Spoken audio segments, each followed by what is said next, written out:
very soon, something really extraordinary is coming. Meet the first new tech tree branch after Update 2.0. American Autocannon Medium Tanks. The new branch sprouts from the familiar T20 and includes 4 vehicles, topped by a Tier 11. The path to the branch's tip starts with the Ares 75.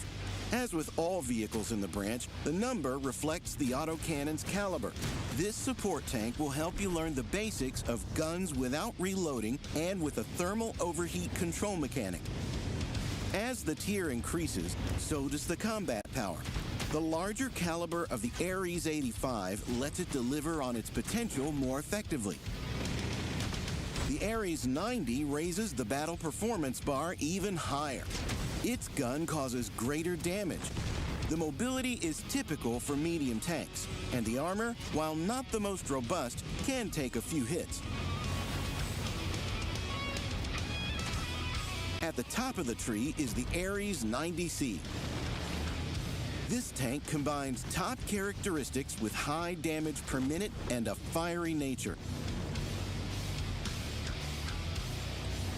And of course, like all Tier 11 vehicles, you can fundamentally improve it with the upgrade system.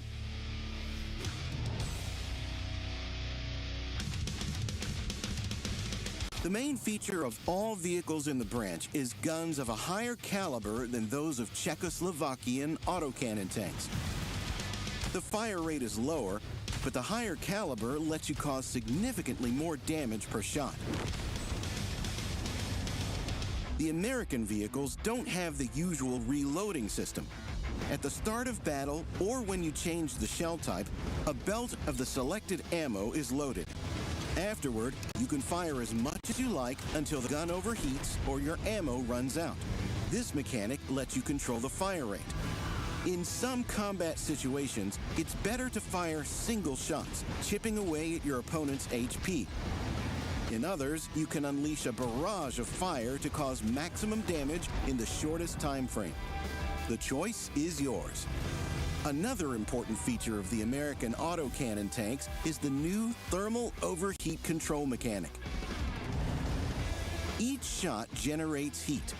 The higher the temperature, the greater the dispersion. The gun starts to cool soon after you finish firing. If the temperature reaches a critical level, the gun locks and cannot be fired until it fully cools. One more trait of the whole branch is reserve tracks. If the main track is destroyed, the vehicle isn't stopped and can keep moving at a slower pace. To fully immobilize the tank, enemies need to destroy the reserve track too. This chassis feature helps you stay on the move, searching for new tactical opportunities.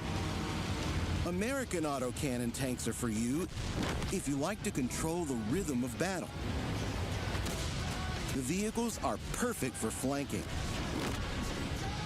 And from long range, they provide good support to allies. Even if they don't penetrate, they have the enemy feeling on edge with constant pressure. Just remember to stay balanced and avoid the gun overheating. Choose your fire rate wisely. Don't take risks and keep an eye on the temperature, and high DPM is yours, as is the blast you'll have firing.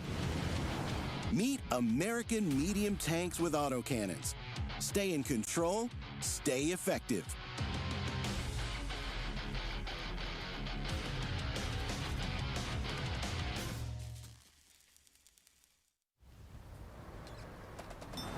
The holidays are over, and the World of Tanks team is ready to present the large-scale update 2.1.1, which brings you new tanks and mechanics, improved Tier 11 vehicles, sound and interface updates, varied modes, and enjoyable rewards. Let's start with the hottest edition, the new branch of American autocannon medium tanks. It sprouts from the T20 and includes 4 vehicles, topped by the Tier 11 Ares 90C. The newcomers differ from Czechoslovakian autocannon light tanks with a lower fire rate but larger calibers and higher damage, as well as the unique thermal overheat control mechanic. These vehicles don't have the usual reloading system. At the start of battle or after you change the shell type, a belt of the selected ammo is loaded, which you can fire without stopping, only pausing to prevent the gun overheating. In some combat situations, it's better to fire single shots, while in others, you should unleash a barrage of fire to cause maximum damage in the shortest time frame. The main thing to remember is that the hotter the gun gets, the greater the dispersion. If it overheats, the lock system will kick in, and you'll need to wait until it fully cools. One more feature of these vehicles is reserve tracks. Thanks to these, you'll keep moving if your main track is destroyed.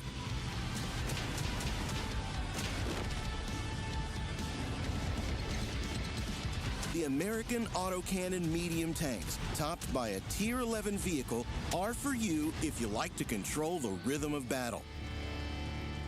But if you want to try some different gameplay, take a look at another 2 new Tier 11 vehicles. Let's start with the Japanese STK-2 heavy tank, which carries on the tradition of the Type 71.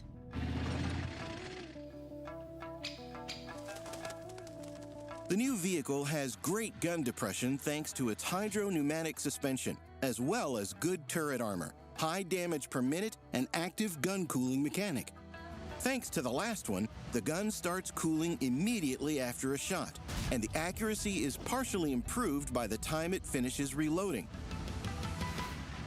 When it is fully cooled, the dispersion is minimal, like that of the best snipers in the game.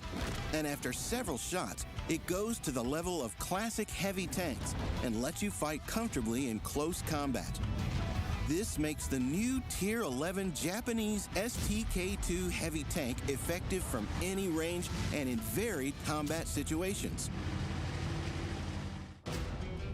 The next Tier 11 vehicle is the Chinese PTZ-78 tank destroyer with solid fuel jet boosters. These turn the massive assault vehicle into an unpredictable and even more dangerous opponent. The shunting solid fuel boosters work independently of each other.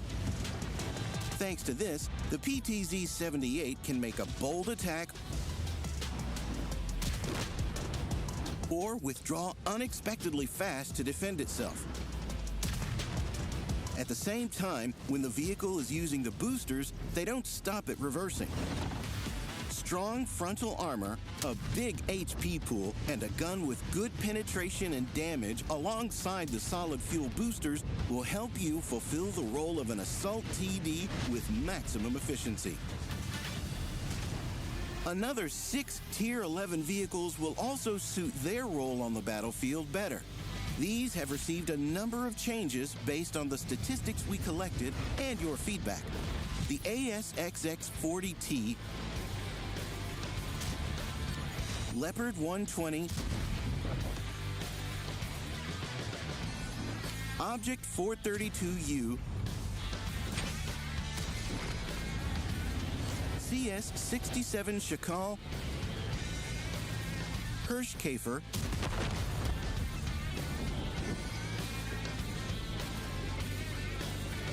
and STRV-10712 have had their characteristics improved. They will be even more comfortable and effective to fight in. And now you can keep track of your achievements in combat on the battle results screen via the special Mission Progress tab. For instance, you can find out your progress in the new Battle Pass track. There's a legendary addition to the ranks of World of Tanks. In the new Battle Pass special chapter, expect nostalgic characters, cult quotes, "Dead or alive, you're coming with me," and the shining armor of the new law enforcement defender, the OCP Peacekeeper, armed with a powerful gun that causes 440 HP of damage per shot.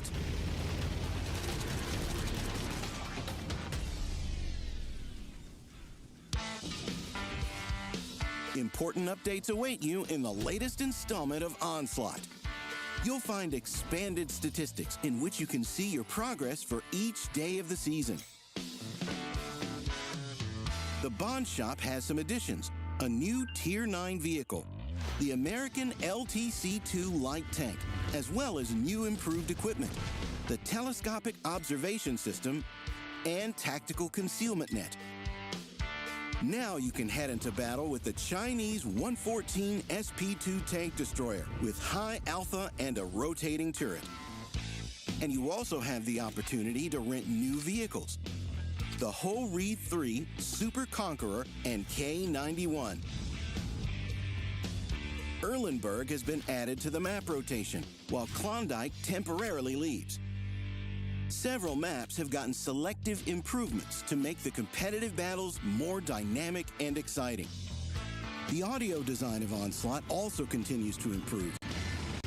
The improved sound physics transmit the sound realistically,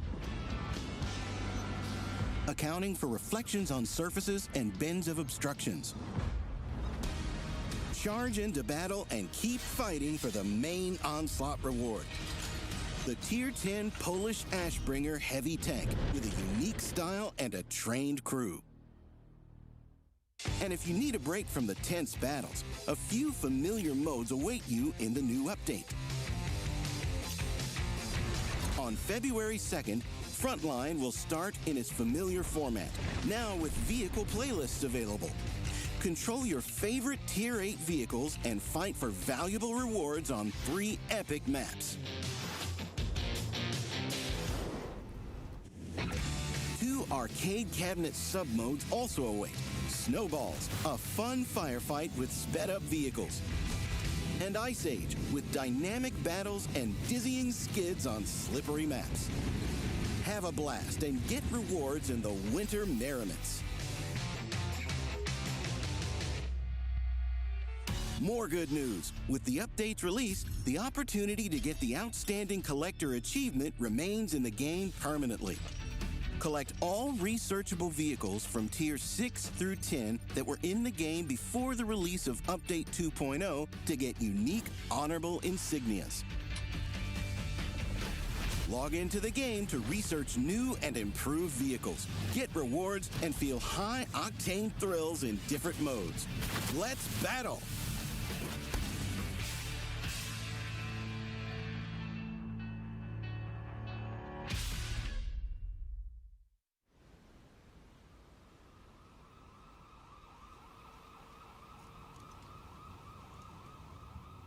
Welcome to Media Break. Good evening, Delta City. Gangs are running wild as violence spreads through the streets. Officials assure citizens that Omni Consumer Products is working on a solution. We know how to deal with crime.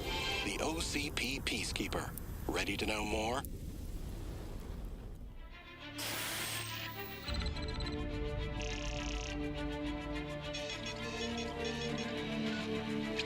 All units, this is Reed.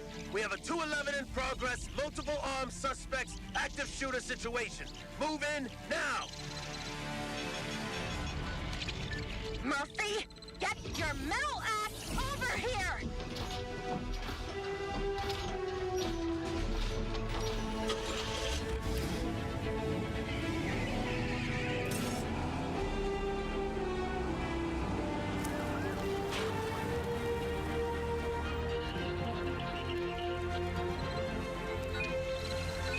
RoboCop, OCP is sending you reinforcements.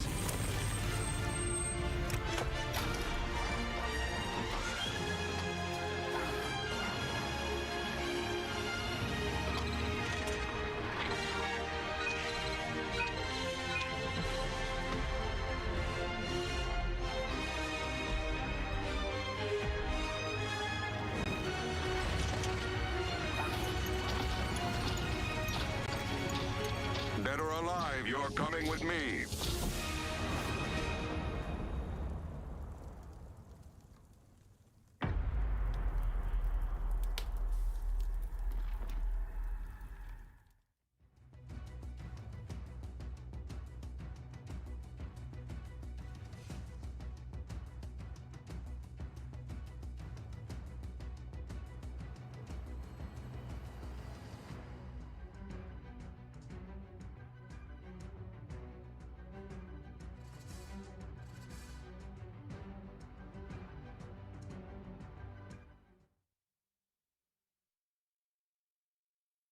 Going to get another shot in towards the lower plate. Yes, that means one shot on towards the E50M. Is XC-Max going to pick it up? Good shot in towards the cupola. It is the 1v1 we've been waiting for here, and he does it.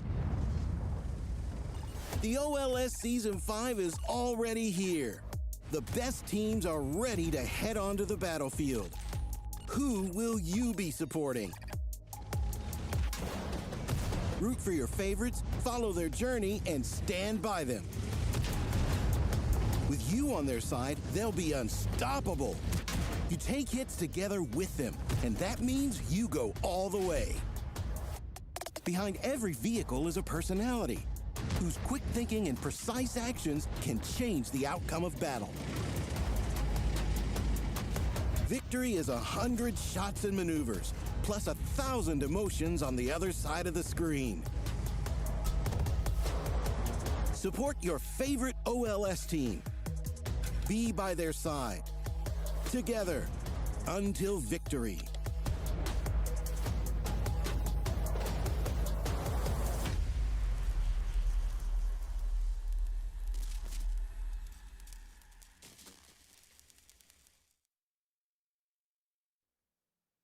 Hello gamers and welcome back to the Surfshark Onslaught Legends Series Season 5. Today joined by External. How are you doing, my man?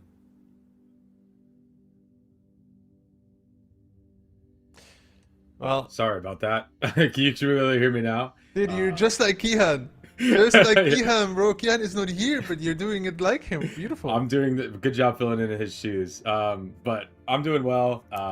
Yeah, I can only make one day this year on the cast. So I'm happy to be here. Yeah, busy with OLF as well. You guys had the already a first qualifier, right? But before that, before we jump back into the action, a quick shout out to our sponsor. Surfshark is the official sponsor of the Onslaught Legends Series League Season 5, and we are happy to have them supporting the tournament. Surfshark is a VPN that helps you keep your connection secure and private, whether you're gaming, traveling, or browsing online. It works on unlimited devices and is fast and easy to use, exactly what gamers need.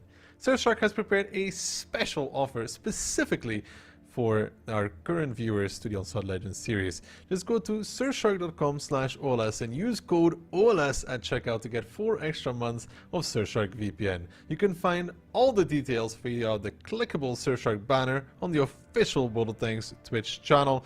Now that's done, let's get back to the action. Yeah, you had the first qualifier, right, for OLF? Yeah, we did. We did pretty well. And then the second qualifier, we did not do pretty well. I mean, I guess it was in the finals. I didn't end up showing up, but they lost to Dopamine, I believe. It was like 5-2 or something like that.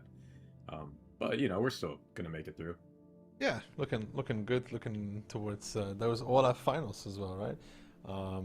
Where Dopamine is the reigning champions of the OLF. That is going to be decided also on the 21st and 22nd of February, where we have the OLF Grand Finals, and we may see External pop out there as well, not on the cast and desk, but in the field of battle. So today is our 25th of January stream on Sunday. Next week as well, guys, Tuesday, Thursday, and Sunday. The week after, only the Tuesday, but maybe some Onslaught content coming your way that period as well. Keep your eye tuned on the WorldofTanks main page for more information what may be happening around that time, and that will translate into the prize pool as well, where we currently have 46,000 up for grabs between the teams. The split between the regular season and the playoffs, what do you think of it, External?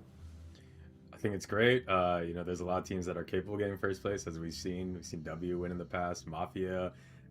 Sometimes it looks like any team could win, so I'm sure they're all kind of eyeing that prize. Yeah, and now the added prize pool to the regular season makes every match just a little bit more important on a level that, you know, winning the regular season matters as well.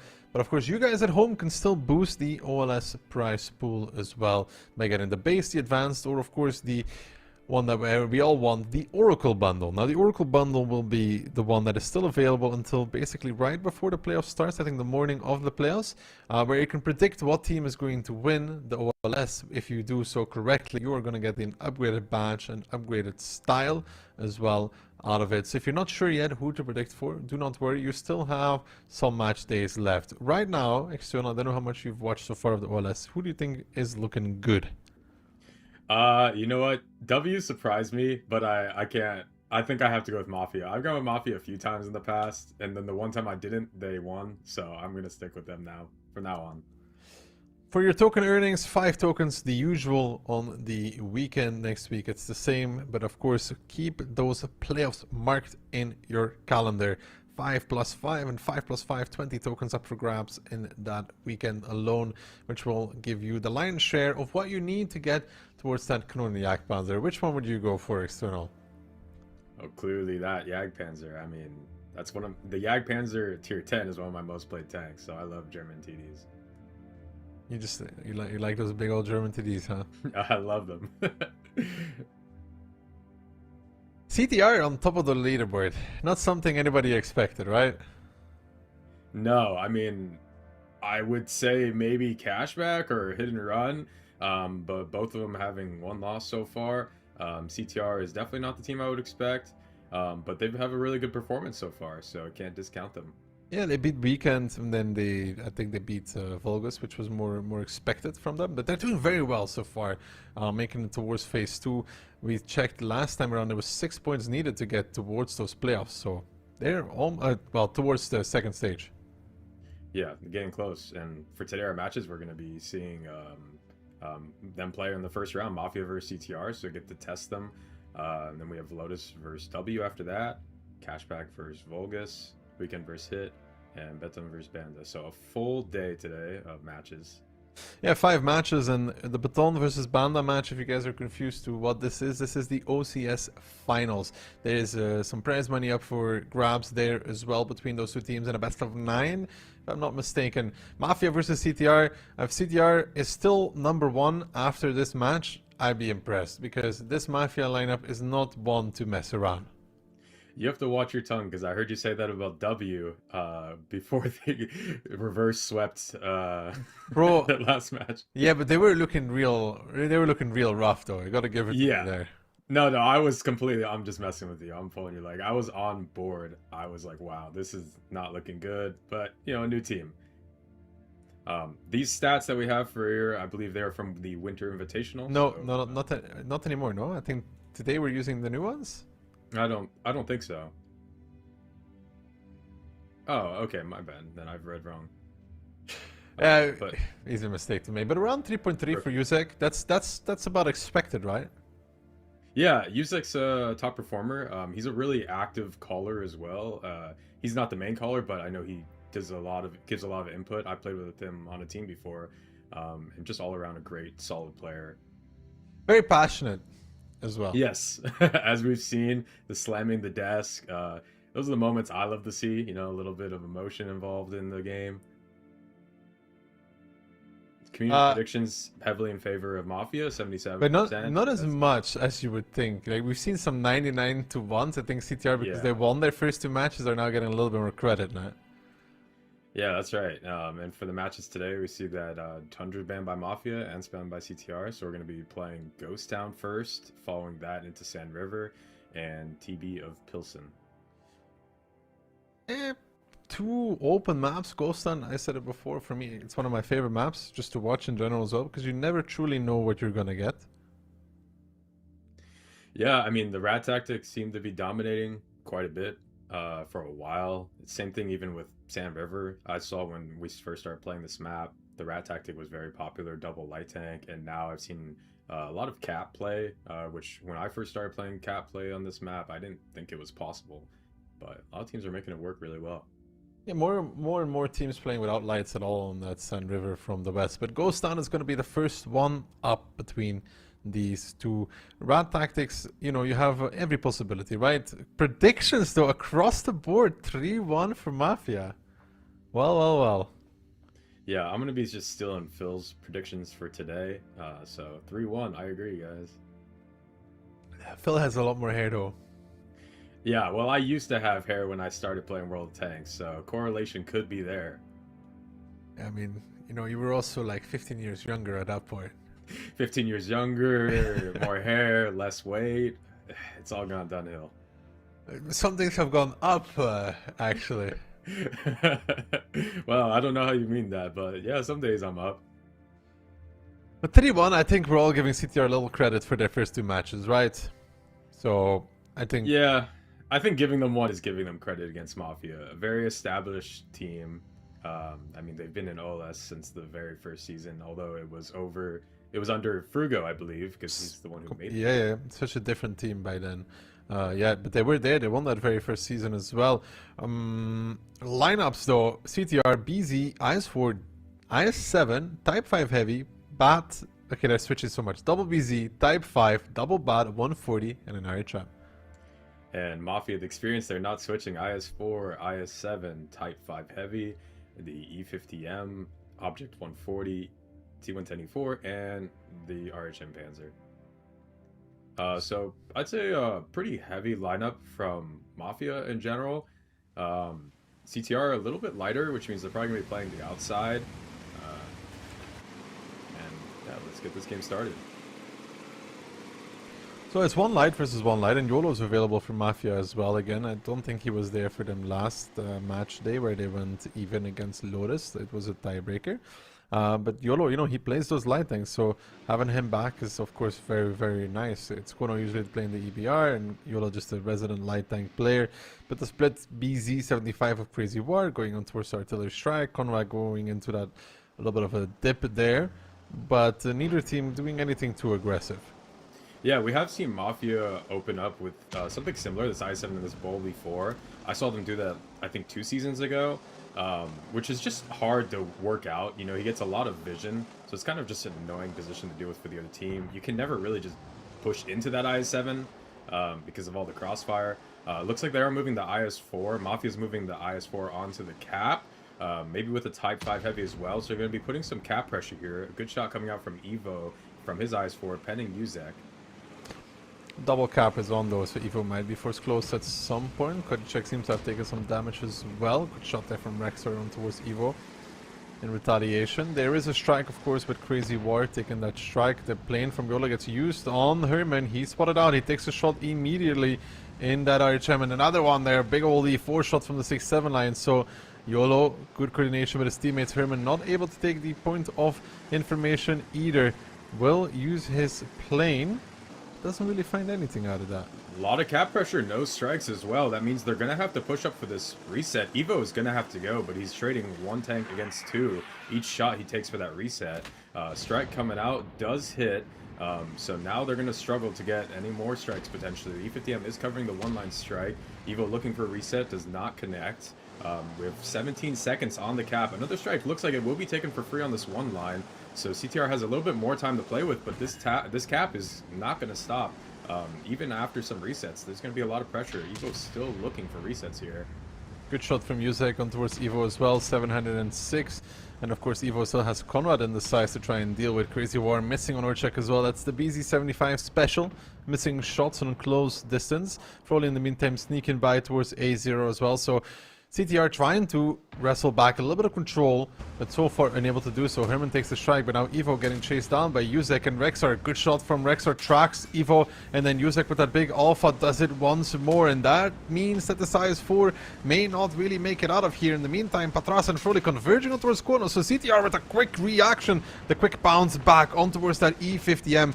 But Patras and Froley taking some damage for this, while Evo is not really doing that much. Kono goes down, Evo will follow 1-for-1 trades, but 4,000 HP lead for Mafia. Yeah, and this Type 5 and BZ in the city aren't going to be able to get out, so they're going to be able to win the outsides, and hopefully all these heavy tanks are the ones that are left for Mafia. Prufus is down to about half health, 1,200. Herman's going to come out to spot him, but Herman also gets spotted. A plane going down on him, a lot of damage going into Herman. He's not in a great spot, down to a 1-shot now. YOLO's looking for that finish, and there goes Herman, so just 1 light tank advantage for Mafia now. And looks like CTR is going to converge on these mediums. Yeah, that Herman tried to take a push there, but he just narrowly got spotted. But YOLO is not able to survive either. Kodicek maybe one more shot. Froly now back on reload. Froly moving in, getting Profuse 3 on 4. But the HP lead still so significant for Mafia. Of course, a lot of that located on these heavy tanks of Conrad and Yuzek, both 2.4 and 3.5k HP respectively. But now, what can CTR do with this advantage of the little bit more mobile lineup? Yeah, they've got to hope to get a lot of damage out here. They're doing exactly what they're doing. Yuzek has a lot of health. They've got to be careful, honestly. Ooh. They can't just drive out like this. That goes, the I7's down now, and that was the fastest tank that Mafia had left. They could maybe go back to cap at this point because CTR doesn't have strikes. Orchek taking one more shot. Yuzek's kind of in a bind here. He's not going to be able to get out of this position. And he probably doesn't want to drive up either. He gets spotted, so Floki knows that he's there. He's going to turn around, maybe go back to that A0 position because he can never really get pushed. Nice connection there from Frawley. Good peek as well with that 140. Is in an annoying position. Strike on 1-2 line will get taken away as well. Yusek now pressured back, and at the same time we see that the secondary medium of Floki trying to take 0 line. Conrad there really making a mess out of it, right? In that I7. They could have really left somebody on the strike if they wanted to and go cap at 2 even. Yeah, they could have played slower. They had the cap and strikes, and none of CTR was close to taking strikes. I think that would have been the right play, definitely. But just a little overeager, maybe, you know, seeing CTR maybe feel confident even with their performance so far. But yeah, they're going to be taking the 0 line. Rexar is going up, but he's taking shots. He's never going to be outspotting this batch chat in the bushes, so he can't really go much further than where he's at. Yuzek getting spotted, that gives him a lot of information that most likely it's from this bush line. So they'll know the bat chat's moving up there, and there's a big rotation coming out from this bat chat from CTR. He's going to be in the back line soon, which could be really bad for this IS-4 on the 0 line, because having both A line and K line means he's going to be able to get angled out. Look at Yusek though, he's moving unspotted right now. Like he's actually gotten pretty far without being spotted in a Type 5, to be honest. Good strike on towards Rexar, drops into 1k. Yusek now getting spotted out. He already crossed quite a bit of distance in that big old Japanese heavy, to be honest, from that initial corner. He's pushing towards Froly, and they can't really stop him from this anymore. I think Froly now realizing as well that it's a tough situation because the spot was then 15 seconds late. Yeah, now this 140 is just going to have to run to the corner. Does he make it? He doesn't get spotted in time. I think he does, but the E4 is ready, so if he gets spotted, he's going to be probably taking a shot from him. Ooh, he just barely makes it. Patras is behind Rexar though. Rexar spots out Patras. Patras starting to clip out on the size 4. He has 2 more. He's going to have to make both of them connect if he wants to pick up Rexar, and he doesn't. He misses on the first. Floki can have to shoot. He does shoot, and Floki doesn't get spotted. Important that he doesn't. Very important. Yeah, now this E4 doesn't have a shot on Floki, which would have been a huge pickup for him. The Type 5 Heavy can't really drive up this A line anymore because both batch heads can clip him out. What do they even do in this situation? Drive the E4 out to try to find the batch hat? I think you're almost forced to just drive this Type across somehow. Either way. Yeah. I guess with all the health, he kind of has to. Maybe the E4 can spot if the batch he's not spotted though. Like, how is he not spotted? He's got a camo. He spotted out Froly. He spotted out Froly, and Froly did not spot him back. Look how far Floki is not spotting properly. He's really not. And the thing is, if Yusek gets the kill here on Froly, ooh, Orchek gets spotted out now. Froly might swing towards that. Patras gets spotted out as well in the city. But I don't think they really realize how close Yusek is. Now they do. And of course, Froly has the one advantage from Onslaught, which is the proxy range, right? Yeah, and Orchek has to look for the shot, but Froly can just keep kiting Yuzek as long as they see him. Oh, but he's going to be in the bush line instead. Which, ooh. That could be... Wait. Does he find him, though? Oh, Orchek getting hunted down by Patras, though. Good stuff from CTR. Realizing that Froly might be in trouble. They find... Ooh! Good Gotta be... connection. Orchek... Oh, Patras finds the last shot. Desperately needed. And now Yusek, the last one standing, and CTR is going to actually pick up the very first round in this match. Yeah, that was... It looked over-eager from Mafia. Everything looked good, but that I7 play just kind of threw the game there. And Conrad sometimes has a moment like this, you know, as the captain of the team. Yeah, captain, I believe he's the caller, caller as well. Yeah, as the FC, you know, sometimes you make a play like this. No, but like, they had it. And then, you know, this mobile lineup from CTR, almost ideal 3 tanks left, right? 140 and double bats. Yeah, that'd be great. They get the Inspire from the 140 and then the double Batchats with their clip potential. I mean, that's like almost 4K damage in their clip. Well, 3,900, I think. So anytime they see someone crossing an opening, like a Type 5, for example, they'd be able to clip them out if he was spotted. Yeah, and they have great camo as well working in their favor. So altogether, really, really good stuff there from CTR. Good to see. Well played out in the end as well. For Mafia, I think, what do you think about leaving a guy on the Western Strike, close to it, and then having the others play the cap? Yeah, cap was the only choice. I mean, when you're that team in CTR's position, all you have is mediums left, and you don't have city control, it's like, I mean, a wet dream to have the other team drive at you. It's perfect. And for Mafia, you also probably don't want to chase down mediums on Ghost Town. So I definitely think the cap play would have been better, holding that strike. But it was an overeager call, which totally is reasonable. They were up like 4k HP at that point. Mafia was up. Yeah, Mafia had a massive advantage at some point. It was indeed 4k, and then Conrad kind of drove across the open. And, kudos on CTR. They did not let him cross. Yeah, good job to them. And starting up 1-0, which kind of puts some predictions almost on the edge there. We're at the upper limit now for CTR's score on this prediction here. I mean, that's true. That's right. But, Mafia should have had the first round. Should. CTR played it out really well, but it comes off of the back of that mistake from Conrad, right? They did everything well after, though, but if Conrad doesn't make the initial mistake, I don't think they recover. Yeah, probably not. And, I could be saying that same thing because I've been in that situation many, many times playing World Tanks, so I don't blame him. No, I mean, it happens. Ideally, if he gets across, it works out, right? Because he just pressures the 140. But here, the Batchers, I think they didn't miss a single shot on the IS-7. And you know it as well as I do that even with the Onslaught modifiers, an IS-7 is still an IS-7. You will bounce him from time to time, just not when you need it the most. Yeah, even with heat rounds, if you're using heat, because, the advantage is over distance, you don't have any pen loss, so shooting that IS-7 from the range there would be nice to have heat, but then it's horrible shooting an IS-7 with heat because of all the spaced armor.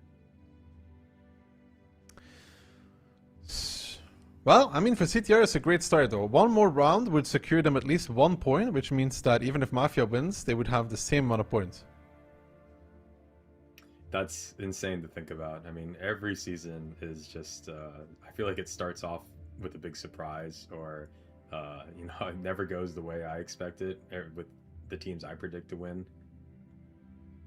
So this is just another season of... I feel like Onslaught in general is so hard to predict who's going to win, because it's just such a fast-paced gameplay. Yeah, this is I mean, especially in this best of 5 as well, right? Yeah. CTR going a little bit different though. Triple BZ, an IS-4, Type 5 Heavy, a BAT, and an RHM. And for Mafia, we have an IS-4, IS-7, Batchat, E50M, 140, EBR, and RHM. And as we can point out now from Mafia, they are going much lighter. So maybe not as much confidence in having that heavy style play, or maybe they just think they can beat CTR at their own game, playing the outsides of the map. And opening, it looks like CTR is going to have a lot of heavy cap pressure. The IS-4 and double BZ is going to go on the cap right away. With a strat like this means they're going to have to stop Mafia from getting both strikes, both the 1-line and the 8-line strikes. Batchat is opening up from CTR towards the 1-line. It's going to be contested by an EBR from Mafia over there. The BZ did make it to the strike in time. That's important to notice on the 8-line, so YOLO is going to have to find a reset. And they see this 3 cap pressure, so Mafia knows they need resets, or at least strikes, soon. Well, are they going to get it? Because the EBR just got countered of Kono by Patras, so they don't have a strike there. Evo's taken the eastern strike. as well for that side. Kono is now taking it, but Evo is going to be able to reset Kono one more time, so the IS-4 is forced to peek already. It's a great start for CTR. The strike from Evo will come on towards Kono. He's not able to get that one. 8 seconds left now. Orchek needs to be pressuring the cap, needs to reset. He's taking some damage back. He does find it. They now realize that Kono will be taking the strikes, so the BZ-75s are abandoning this capture attempt. They're now pushing out. Crazy War getting tracked immediately though. If they have perfect hit ratio, they're going to kill Orchek basically in one volley together with Patras, who's clipping from behind, but the perfect pen ratio, it is not there. The damage now stacking up with the strike as well, coming on towards these 3 targets. In the meantime, Zero Line getting pressured as well as Kodicek versus YOLO, but Kodicek is going to be winning that. Orchek is dead to Patras, and at the meantime, Herman coming back in with the TIE 5 on towards Conrad as well, so 1v1s being lost across the board. Kodicek about to kill YOLO. Conrad in trouble as well. The Cavs back on. CTR with a massive advantage here. Evo gives one to Conrad. Kodicek now kills off YOLO in the RHM. Kono is taking another strike, but he is forced close, and Patras in another 1v1 against Yuzek will make his entire clip work and will make it stick as well. Yuzek will find Patras. Conrad is dead, and Mafia's hopes of picking up a full 3 points seem to have died with those 3 players. It is looking rough. That strike onto the cap, I mean, the forced resets from the IS-4, from CTR, Patras does go down. Yuzek didn't have enough. He was assisted by Kono there. Just heavy tanks left, but I don't think Mafia is going to have enough health in this game. They're chasing down now the E50M, which is Rexar. CTR is going to be able to get up that kill as well, it looks like. And they're going to have a lot of heavy tanks, so they're kind of in Mafia's situation. CTR is, they're going to have to find a way to finish out this game against these lights and mediums, which is probably going to be cap pressure. So Rexar does pick up a kill, which is really good in this situation. Frawley's going to have to pen the shot. If he doesn't, it could be pretty bad. Nope, a strike comes out, so he doesn't even have to worry about that. Yeah, using the strike just to make sure he dies is fine. It's CTR up 5,000 HP, and most importantly, Profuse is kind of locked in that A0 corner. Konos does outspot Frawley, and he will continue doing so. He's even going to probably get a shot on him and fade. No, you can see just how close he is in that EBR. It's just ooh! Wow. Wow, what a plane. Kodicek smells him out, but Kono just narrowly dodged it. But Yuzek is dead because Kodicek is coming in with his own light tank to finish him off. Finds the kill. They know where Kono was, because I think he touched the RT strike. He finds the kill on towards the IHM, but now it's Profuse against 4, and it's CTR on match point. Yeah, that's crazy to think about, because Profuse probably is not going to be able to pick up this game. I mean, they're going to have cap pressure, and there's no way he's going to do 7.3k damage as a solo here. So, yeah, CTR on match point is wild to think about versus the previous champions, well, the champions of OLS Season 4. Yeah, I mean, for CTR it's amazing. One more round and they're going to pick up 3 clean points here, which would be, for them, a miracle almost. Could be the revelation of the season so far. Then again, Mafia did struggle as well versus Lotus, though. I feel like it's fair to say. Went to tiebreaker there, so maybe they're just not really hitting the form that early on. Yeah, in the last game, I'd say it came down just to Conrad. This game kind of came down to just strat difference, which, you know, there's a lot of RNG and just strats, picking the right. You could choose to play like a very light lineup and then run into a cap pressure and not have a great composition to deal with that, which kind of looked like is what happened in this game. Profuse just getting some damage out here, it's all he can really do. And CTR does cap out and pick up the kill as well. Just really good stuff. Really good stuff from CTR. Honestly impressive that they're picking up at least a point in this battle. Minimum 1 point. So going to put themselves on 7. Mafia was on 5. So, I mean, really solid. Yeah, this is definitely beating my expectations. I'll say that CTR coming from OCS have really put up a good performance here. Last, when they played in the Winter Invitational, I don't think their performance there was really stellar, but so far they've been playing amazing in the OLS. Maybe all the time to train has worked out for them. So, looking at it, see Rex are still putting up some good numbers, but yeah, strategy was the main problem there, right? Feels like CTR was winning everywhere. Winning on 1-2 line, even only because Patras was there, winning around the cab, winning the 0 line 1v1 as well. With Koricek, yeah. Yeah, I would say that's kind of, you know, for me, it's personally like the EBR, I feel like it's kind of hard to make a play on the outsides, you know, especially when you're pressured with the cap. It'd be great if you had all the time in the world, but again, I think it's just kind of like strat roulette sometimes with good teams, because one strat may be weaker to a different style, and I think in this case, it's not necessarily that Mafia had a bad strat, it's just wasn't good in this situation. Well played by CTR, nonetheless. Yeah, well and played. Evo getting 4.9k damage in the BZ, that's also very well played from him. You know, that's a hard tank to connect your shots sometimes with. I'm sure a lot of people are familiar with that gun, how bad that accuracy can be. So that's a great job from him. But next we're going to go into Sand River. So this is going to be interesting. This is CTR's pick, by the way, just to point out. Ghost Town was Mafia's pick, and they just got 2-0'd on their map pick. So now we're going into Sand River, which is CTR's map pick. So it should be a quick 3-0 then, right? It's possible, I suppose. Yeah, if they have confidence on Sand River to pick that map and they're already up, then yeah, it could end quickly in a 3-0, which, wow, how does that work for the points and all? I mean, they got a full 3. They would be at 9. Okay, then they'd just be 3 off from making it to round robin 2. Last season, 6 points was enough. Well, let's say 7 points was enough to make it to stage 2. So let's say they win this. I'm pretty sure they're locking in for stage 2, almost guaranteed. It depends a little bit. If everybody starts beating everybody, you're gonna get some like interesting stuff at the bottom, but that's usually not the case. Okay, well, that would be crazy to think about, especially with 3. I think there's 3 new teams on OLS, right? There's Lotus, so, Vulgus, and CTR. Yeah. Well, let's see though. I mean, you know, 2-0 can turn into 2-2 really, really quickly. Yeah, we're in the same position that W was in when they were down 2-0 and managed to make a 3-0 clean sweep comeback. So if there's any team, in my opinion, that could do it, even though I was just talking about W, I'd say Mafia is one of them. I mean, they're just such a resilient team overall. Yeah,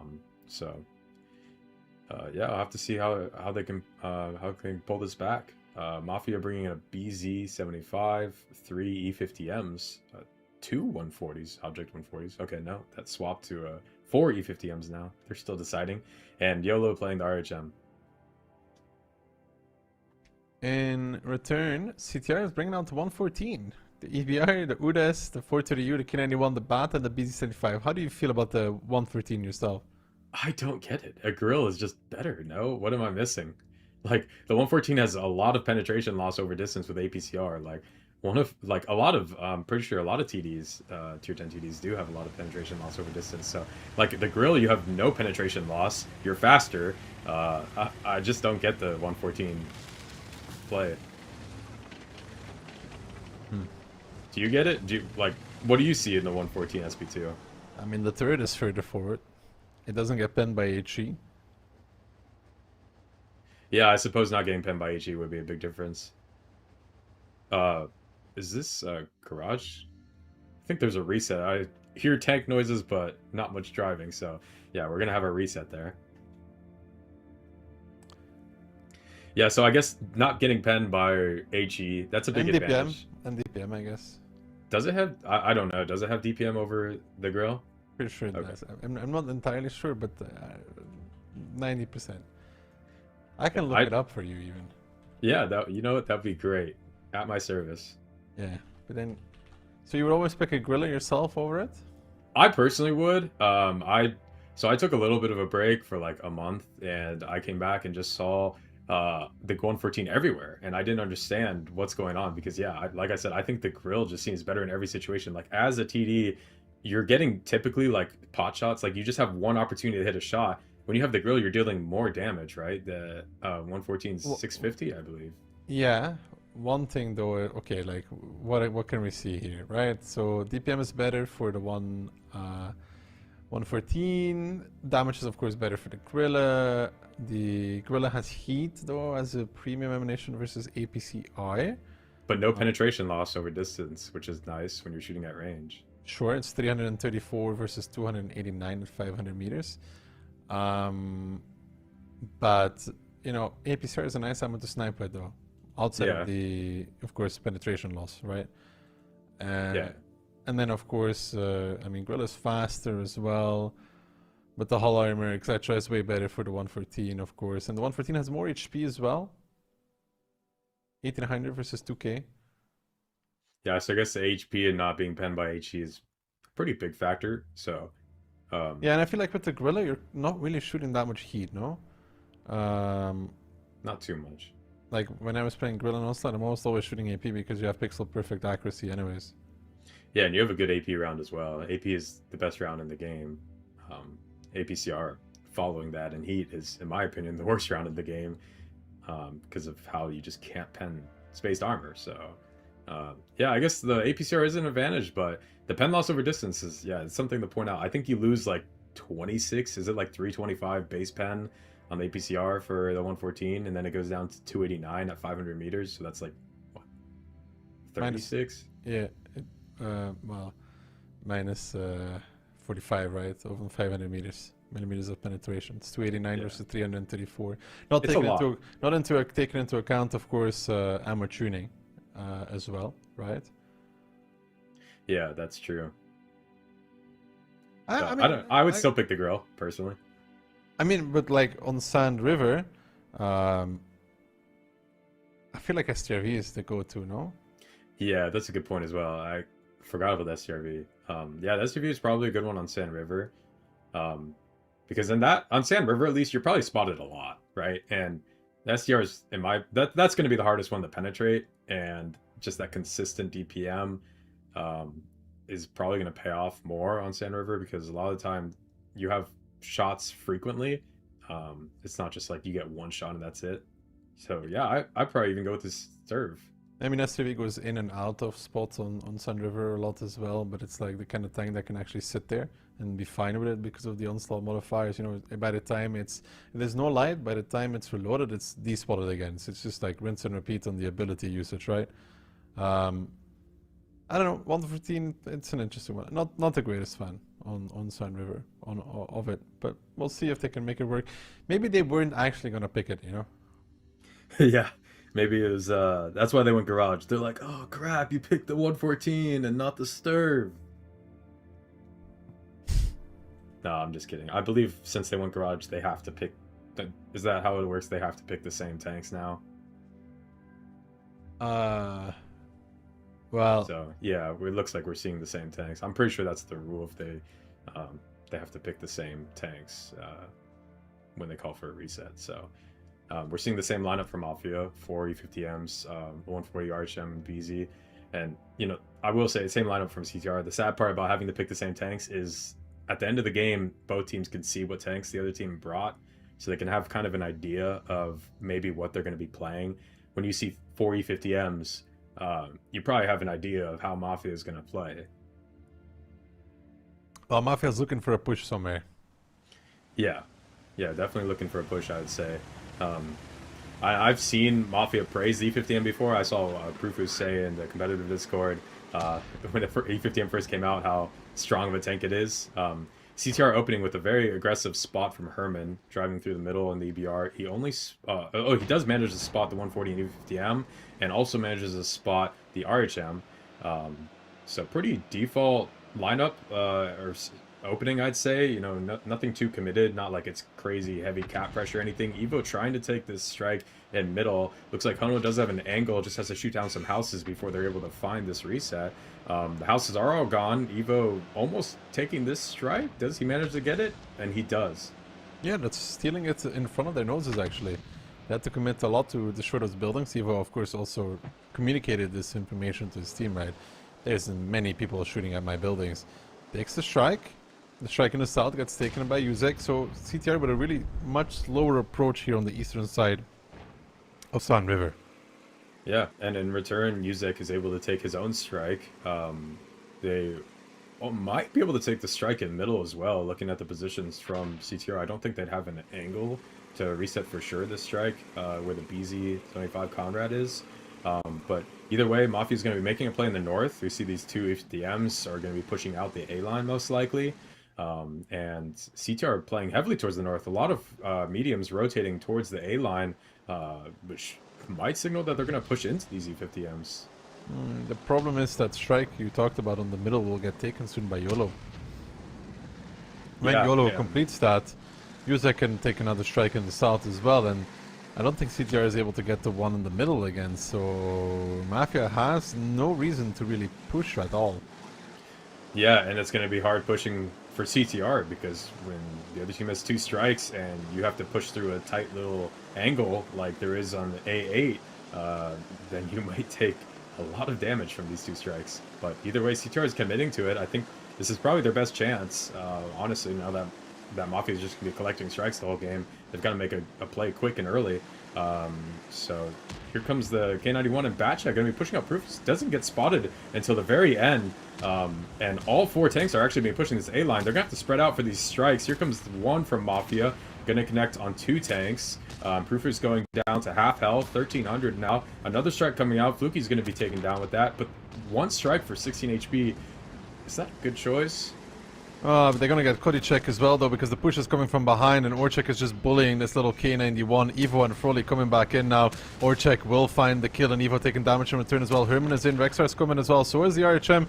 So CTR currently down quite a bit. Orchek with a ram as well. He's doing as much as he can. That push was a little bit disjointed, I would say, from CTR, with 2 coming from the front and 2 trying to come from behind. YOLO runs down Herman, Rexar coming back in, and Mafia will not be fooled 3 times in a row by CTR. CTR tries to make the C-line push, but the push was not that great altogether. You know, a little bit disjointed. Yeah, it was. And Mafia just having a lot of DPM with 4 E50Ms. I think they were just able to sustain on that A-line there. And also, if we look, there's a BZ full HP almost that was not in this fight. And the 114 probably didn't have too many shots on that as well. So CTR just kind of having 2 tanks not able to contribute to that fight. It's just a hard push, but I think it's kind of what CTR had to do after Mafia was able to take 2 strikes for free over and over again. Yeah, and it's just a danger. When you lose those double strike, you have to do something at some point. Otherwise, it's just going to be chip damage, chip damage, chip damage until there's no recovery point for you anymore. Also, Mafia could start a cap at any moment. Yeah, that's also true. Yeah, especially because CTR would only have 1 strike to do with the cap. They're not going to be able to take that middle strike again like they did the first time. So yeah, cap would have been possible. But CTR still showing some resilience. Is a good push. For the most part, I'd say it's the best thing they can do in this situation. So they're still playing aggressive and decisive, which is good to see.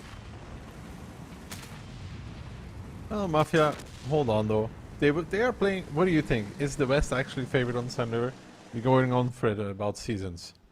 Yeah, I would say the West probably is, in my opinion. I know in 15 versus 15, the East side is heavily favored.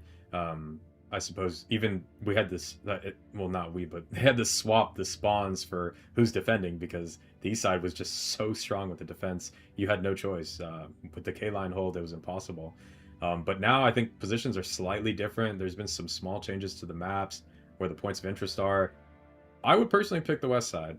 How do you feel about that? I would still pick the West as well. Better control over the cap as well. Kono, Yeah. top damage on the 140 across the board, no real issues there. I mean, Crazy War not really having an impact in this battle. And the EBR, honestly, for this kind of game, the RHM is just better. Yeah, it is. I mean, you get the early information. That's the downside of the EBR is you're not going to have much early information. I think they only spotted, Herman only spotted, was it 3 tanks at the beginning? The 140, 50M, and RHM. So that's 4 tanks unaccounted for. RHM, you have the chance to hit a plane, especially from the east side. I'll say when you spawn east and you have an RHM, it's a little bit nicer because you can kind of catch all the tanks. It's possible because they're all driving in the same direction. But the east spawn, they could split between going north or south. So the planes are much harder when you're spawning on the west side to hit a good plane. Well, 2-1 for Mafia, not for Mafia, for CTR, still leading right now. They get to play from the favorite side B. You know, I'm rooting for them. I am rooting for them to pick up this last round. Are you? Your prediction's not saying that. I mean, all the predictions are ruined anyways. Yeah, they are. So, yes, no one's winning here. Just CTR is, maybe.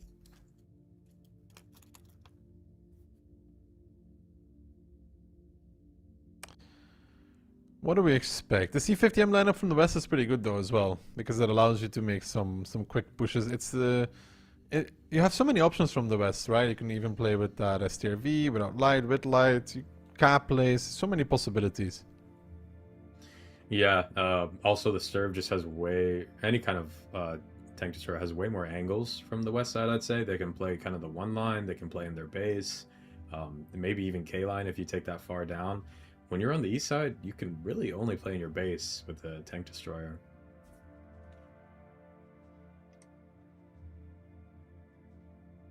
We'll see what they decide to bring out. But if CTR wins this 3 solid points, it'd be amazing.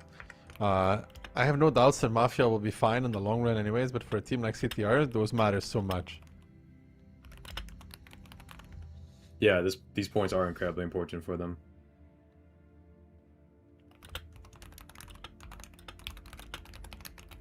Especially because for CTR, they win this match. I mean, they're already getting 1 point anyways, but they win this. They are so relaxed for the rest of Stage 1 IMO. Looking at such a good outcome. They're going to be trying to do this with double BZ, a CS63, double 430U, an STB, and an STRV.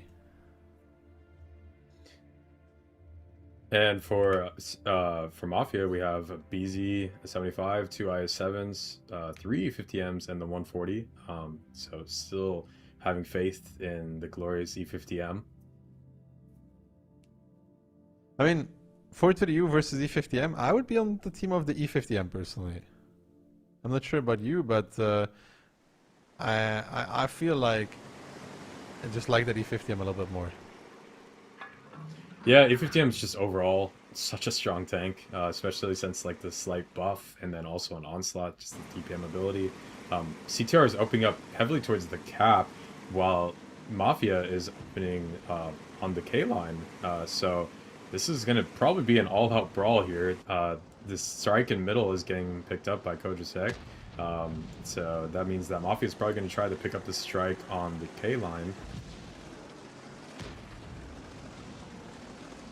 And a lot of cap pressure. 20 seconds left on the cap here. It's going to be hard for them to complete this cap though. Like, I don't think this is a possibility right now, no? Well, I don't know. Mafia doesn't have any strike tanks. They're not going to pick up... I don't think they pick up this strike in time because CTR can strike the strike. They're going to have to push in and block it or drive into the cap. And Rexar is able to get onto the cap and block. But, yeah, they're going to blow up all these houses now. So Rexar is going to be out in the open. Oh, that's a lot of damage going out. But he is getting some resets and buying some time for Mafia to get the strikes and push out the K line. Floki in return getting spotted. Crazy War and Herman now setting the boost across towards Rexar. He takes one more shot from Kodicek in the side. Herman coming in as well. 665 could be a one shot, but the heal comes in last second. Kodicek then finishes off Rexar though. Floki now trying to get out of there. Evo taking the crown area above Conrad, starting to get shots on the back of this IS7. The STRV covering off the 1-2-3 line. It's looking decent for CTR if they can find Conrad relatively for free. They're doing just that as well. Crazy War is the lowest on the CTR side. Goes down towards the one shot, but that BZ75 is always supposed to die, but Mafia now realize the STRV in the back. They're re-pushing back in towards the middle. Kodicek still in a very strong commanding position though. Floki trying to get some shots out, but he's getting face hugged by the IS7. It's a tough position. Kodicek in the meantime chasing down Orchek, but not getting it, and this may have been a little bit too far for Kodicek as he takes 1900 to the face. The STRV now down and out of this battle, not really contributing. Yuzek pushing towards Kodicek, wants to get him. Bratras is flipped on his roof in the base as well. The STRV 2400 HP CTR. Can you believe it? They find themselves all of a sudden in a disastrous situation where the STRV has all of the HP. He's going to die. Froly and Evo They've got something to work with because they're playing against 3 one-shots and YOLO, but Patras has died and Mafia realized that as well now. They realized the STRV's out, and this was CTR's game. Imagine he was alive. They'd have 4k versus 2.5k. Now YOLO can just hunt. Yeah, YOLO's just going to have to drive at them, and imagine, if this Sturv was alive, he would not be able to do this. He would not be able to peek into them, but now he has the confidence, and he knows where one is because he sees the Evo on the strike. YOLO sees both now. He's just got to drive at them, and he needs Mafia's, the other two, to follow up probably. But yeah, there goes down one. Evo, the last one remaining for CTR. It could be 2 if the Sturv did not flip, but only Evo here. Unbelievable. Patras flipping. 2 things there. 2 things. Patras flipping and Kodicek suiciding. Yeah. Wow. That's such a strong position. He had such a strong position at the strike rock, right, with that CS63. The rock that also, got changed to be more safe. And he decided to YOLO down by an Orchek and took 2k to the face for that. And then Patras flipped. This was CTR's round, man. As much as round 1 was a draw, this one probably worse. Oh, way worse. I mean, just the fact of the Sturv flipping, and, he probably got out a lot of damage even before that point, and in that endgame situation, it would have been great to have a Sturv to hold that ridge at full health. Bro, in that situation, like 3v3, STRV, STB, and 430U versus, well, E50Ms, STRV is completely fine. They can just play... They can't repush the strike anymore, and the STRV will kill anything. Yeah, I mean, that would have been a win in my opinion for sure. But wow, I guess shit happens. And Sturv is one of those tanks that's pretty easy to flip sometimes, just like the RHM. Just hit an angle. You just look at a rock the wrong way on the ground, and sometimes you flip. But man, I'm sure he was a little eager to get into the fight and just wasn't really paying attention where he was driving. Mafia having a pretty good damage spread overall here. Rexar really the only one that wasn't able to get out too much, just 1.3k damage. Evo from CTR having a really great game, 6.2k. Serve 2.7k. Not bad considering that he was one shot basically. It's like getting hit by a 4k there, losing 2.4k just in one instance like that. Yeah, and it's not just the fact that he's on his roof, right? It's the fact that he dies, and Mafia gets a notification, like Patras has died. Yeah. If he was on his side, it would be something else. Yeah, I don't even think he got spotted until, so they would have just seen that he died, and realized probably that he flipped. Mafia, I'm talking about, so. Well, we're going to tiebreaker, Pilsen. I'd say this is a map that Mafia should be extremely confident on. I've seen them play a lot of Pilsen and play it very well. Yeah, Pilsen's a good map for them. They have a lot of experience in it. They've won some very crucial battles on it as well, where it matters most. So they are a very, very good team on it. So I believe that they will be completely fine with anything that needs to be done. So I would give it back to Mafia now. Well, that was such...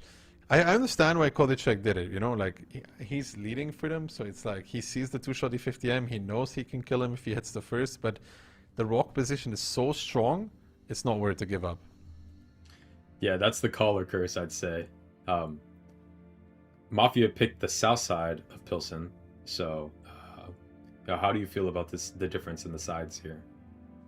I mean, I would say the south side is a bit better to reset the base from, right? Yeah, absolutely. Because you have the K2 position. Yeah, you have K2, and then you have the spot kind of on the outside of the factory, if you know what I'm talking about. Yeah, it's easier for sure, the reset. And then the north side, there is some spots you could sit on the cap, like if you sit all the way on the outside, it's kind of harder to reset. And then there's this one little like pocket, I'm sure you're familiar with, on the cap from the north side, where you're completely impossible to penetrate. It depends how small your tank is, but like an Ice War or something, BZ can hide perfectly there. Going out with the lineup, have 2 BZ75s from CTR, Type 5 Heavy, 2 Foch Bs, T110E4, and EBR. In return, Mafia, E100, double type of 140, double Foch B, and an E4, so all combat-orientated tanks. Yeah, and double Foch B from each team. Foch B all around, just a strong tank, especially with that ability. Man, nothing feels worse than shooting a Foch B while it's on it has its ability active. You think you can finish it off, and then it regenerates all like 2,000 health that you dealt to it. Yeah, the Foch B is a phenomenal tank, to be honest, altogether. So it's very fun to play, not just in Onslaught, also in random battles. But of course, Herman needs to generate a lot of info for his team here. Yeah, and he's taking a pretty conservative route, actually. He could have been driving like straight through these coal piles and gotten so much more information, but he's going straight to the 0 line. CTR is going to be putting a lot of pressure through the middle. They're going onto the strike, it looks like, so I see why he's going 0 line now. They're going to be playing a cap. They're doing a cap play here. 3 cap pressure. And they're denying strikes, so that's going to force Mafia to look for resets, which might be a little bit challenging. I don't know, they're pretty heavy for this actually, so it's not too bad. A lot of damage going out into Fluky though, starting out 1.3k damage taken from between that E4 and the E100. Yeah. I mean, that E4 is just going to trade it out against Floki. Now Yola and Yusek arriving. And Mafia does have 7 combat tanks, man. You cannot forget about that. EVO and Crazy War now readjusting. They want to go for the E4, but there is going to be a nasty little surprise waiting for them. Profuse in the 140. Kono in the Foch B, and another Foch B coming from the east. And they have no clue that this is happening. And they still have the EBR right now as well. And Rex are starting to peek out. Pops the ability as well. That's the Foch B. They don't have enough damage to burst him, so they have to switch targets. Floki goes down. Kono coming around as well. And Mafia smells blood in the water like sharks. They're hunting down this BZ-75 Crazy War. Kono is now on reload though, and so is Rexar, so a disengage coming out, but the damage has been dealt. Currently a 2000 HP lead for the side of Mafia, and of course that EBR still has 2000 HP for CTR as well. And Herman is trying to put in some shots in the EBR, trying to be useful, trying to contribute, but it's so hard in a battle that is so fast to be a real nuisance. Patras down towards the one shot, healing back up. Crazy War taking the strike, but he does not have any support whatsoever, trading blow for blow with the E4. That's fine for Orchek. Patras goes down, and CTR trying to hold on for dear life, but they're just running out of guns. Koticek from the back lines finding a kill, and Herman trying to help out Crazy War, but he is dead. And the HP, it's not that bad, but numbers of the guns tells a different story. 6 tanks from Mafia still here against 3 from CTR and the HP advantage. I think this is looking done and dusted. Mafia is going to be winning this match, albeit it was a tough one. Reverse sweep, and only 2 tanks left for CTR. Kojisek is reloading. Kono has 2. He does miss 1, so he's not going to be able to finish him off here. But either Yuzek or Rexar will most likely be able to. Rufus finds the kill, and Mafia, perfect lineup counterplay against this kind of strategy, right? They end up having 7 combat tanks versus 6. Herman does find Orchek. Good kill for him, but CTR, man, they are going to be kicking themselves about this one. A real opportunity to pick up 3, but they're going to go home with 1. Yeah, I think the game they're going to remember the most is going to be that Sand River, where that stir flipped. I mean, the bad thing for them is also that it was the most recent game, right? So that's still lingering in their mind when you're going into the tiebreaker. Yeah, it is. But I think that what they can go away from with this game is they're performing really well in OLS. 2 wins, and they almost take down the reigning champions, Mafia. That's a pretty good performance, even with a loss. I mean, 2 points is always... 1 point is always better than 0, right? Yep. But I somehow don't feel like they're going to be that happy with 1 point in this regard. Yeah, because it's always, you're looking at what could have happened, and could have happened for them. Could have been 3. Yeah, could have been 3. Could have been 3. That's how I see when I go get some like Taco Bell or something. I'm like, man, I could have gotten 3 tacos. Just ended up getting 1. That's... Yeah, you could have also gotten 100, right? Yeah, could have gotten 100. I mean, why stop at 3 at that point? Damage dealt. Yeah, I mean, for CTR though, this round it's really tough to play. You have the CBR, it's a non-factor IMO the whole game. Yeah, it would have been. The EBR probably wasn't able to do too much, I'd say, in this game as well. 3.2k, not too bad. Floki in the Type 5 actually not able to do too much, but he did take a clip from a Foch B, and that push looked pretty decent for them when they started pushing through the factory, but it got met quickly by Mafia's force of like 4 tanks. 4 or 5 tanks. It was a good engagement for Mafia's Fudge Beast, and that's a problem for CTR. And Herman does do 3.2k, but 1,238 of that is from strike, so 2k realistically in real damage, which doesn't even get him, which gets him on par with the lowest performing player of Mafia. I don't know. Yeah, that is true. Yeah, I think B-Bar was... yeah, it would probably be better, in my opinion, to open up more aggressively just for more information. I think the reason why he did it is because Mafia usually brings an EBR of their own with Kono, which probably made him a little bit more passive, I would assume. But that was match number 1. We still have 4 matches to go for you, so we're going to head to some replays, and when we come back, the action will continue.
Hello gamers and welcome back to the Surfshark Onslaught Legends Series Season 5. One match down, 3 to go external. Next up is Lotus versus W. On paper, this should be a W walkover.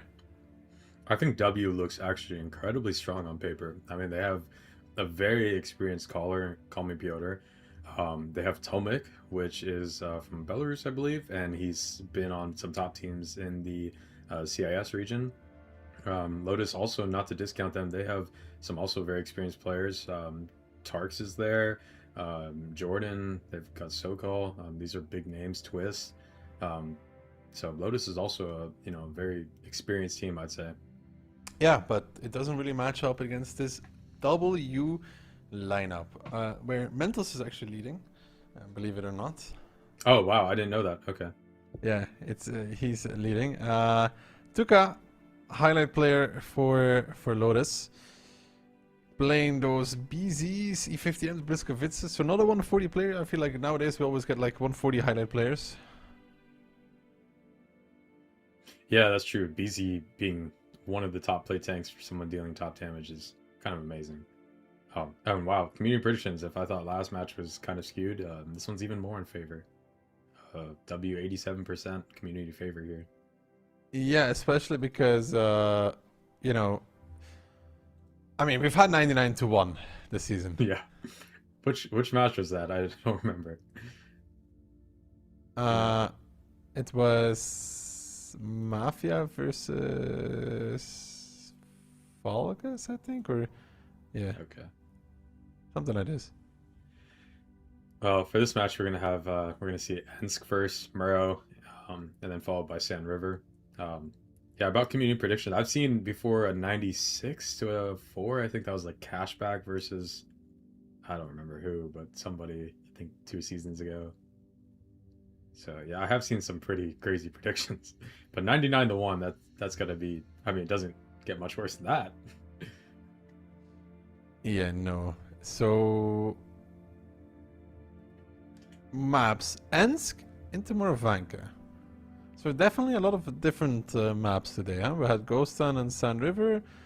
Here Sand River will be the tiebreaker, but Ensk and Moravanka, very quick-paced maps potentially. Although in general, W's Moravanka is a bit slower. Yeah, they have played typically rat tactics on Murrow, but I think that a lot of the rat tactics I saw would have been when Frugo was leading.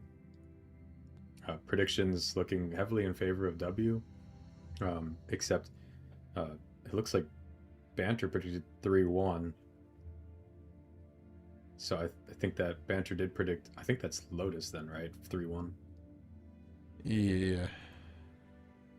Okay, just mixed up the numbers. It's just flipped around, so he did predict W 3-1 as well. So yeah, everyone predicting in favor of W here. Yeah, I feel like we're just giving one round, courtesy to Lotus. Except Moff.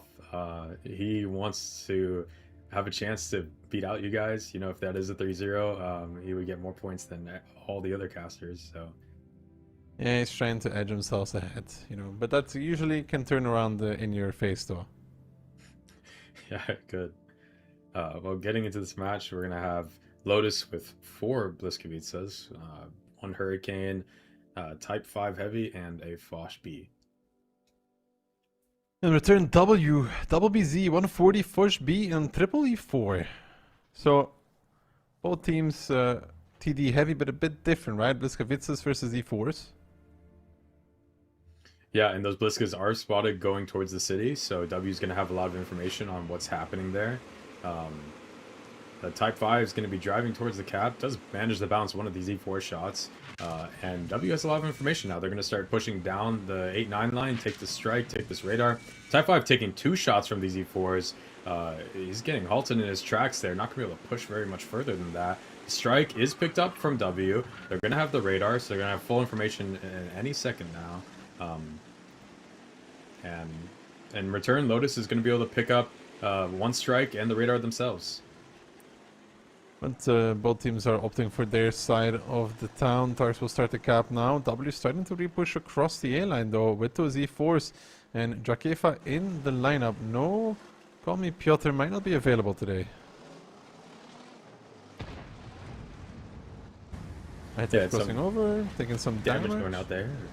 But I mean, Itox takes a few shots, but Botsons is down to 1.8 already. Though the strike comes out, can W continue from that point, or what's the play here? Because we can see this Bliskavica of Tarks retreating. He'll take one more from Mentos, good shot, and now a lot, or must I say, all of the Lotus tanks orientating themselves towards 1-2 line. Yeah, they're all rotating out. This almost could be a push, but I think they're just going to hold out on these angles, kind of just spotting. It is really hard to make push into the A line. For Lotus, this would be incredibly difficult with all the crossfires here. So both of the teams are probably just going to wait for, looks like, for the strikes to come back up and the radars and wait for some more information before they decide to do anything.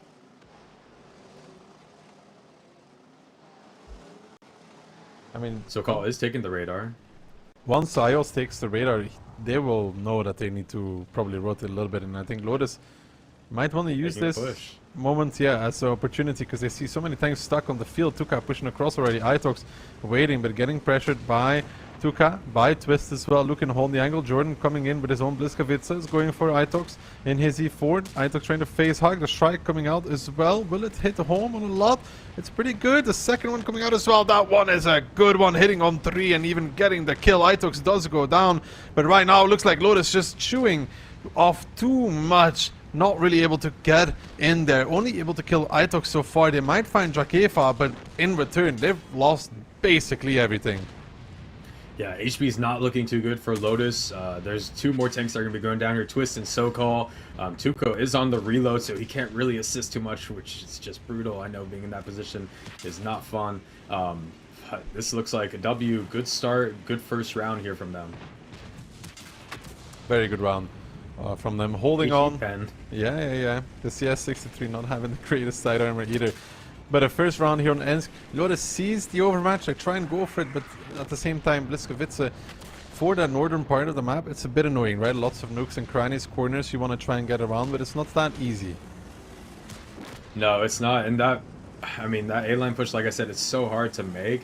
And they just, those 2 strikes did so much damage to them. Just ate them alive there. So I think in total that was 5 tanks hit by strikes, or like, because it was 2 the first strike and then 3 on the second. So that's a lot of damage to take for a push. Indeed. And as of that, W picks up the first round on Ensk. They're probably pretty happy with that. Good result for them. Continuing on would be amazing. You know, they would love to take 3 clean points as well. Will help them a lot. Damage numbers, yeah, those Bliskavicas for Lotus not really working out, huh? No. One of them only able to get out 683 damage, but the most important thing, he did get 2 kills. But, you know, if that was a 268, you'd be pumping out damage with that thing. Got 2 kills on that. Not saying they should have picked a 268, but if they did, wouldn't have been too bad there. W, Lucan was able to do 5.2k in his E4. Clarif with 4.2, that's quite a bit as well. And the BZs both managing to do almost, well, 3k Napal and 4k with Mentos, so good performance. Yeah, for W, it's solid. I like to see it this way for them, coming out with a good performance. Now if they can take up the second end round, that they're in a great position already. And I don't know about the Bliska versus E4. Which one do you prefer playing more on Ensk? It got to be the E4 for me. Having a turret, it's a pretty big deal, I'd say, with all these. Not because it's American. Well, you caught me there. Well, in your case, you're unbiased. So, which choice would you make? Probably the E4. Bliska is kind of annoying to play. You know, the shallow gun arc is it's kind of a killer for the tank. Like, it's a good tank, but you know, it's just kind of uncomfortable. You never really feel at home on it, right? Yeah, you've got a little bit of American in you too. I can respect that. Yeah, I like it big. You're welcome. You're welcome here. Yeah. Second round of Ensto. Coming out. What side do you like playing more, personally, North or South? I know historically North has a lot of favor on Ensk in general, just because you can get a lot of damage on that cross from the South. When the South has to go to the city, normally they just take damage. It's been like that in 15 vs 15 as well. Spawn is a lot different in the South side. but the North advantage is you deal a lot of punish on that cross. So I'd say typically the North is favored. I would probably say the North is favored in my opinion, but at least in Onslaught, it's way more balanced.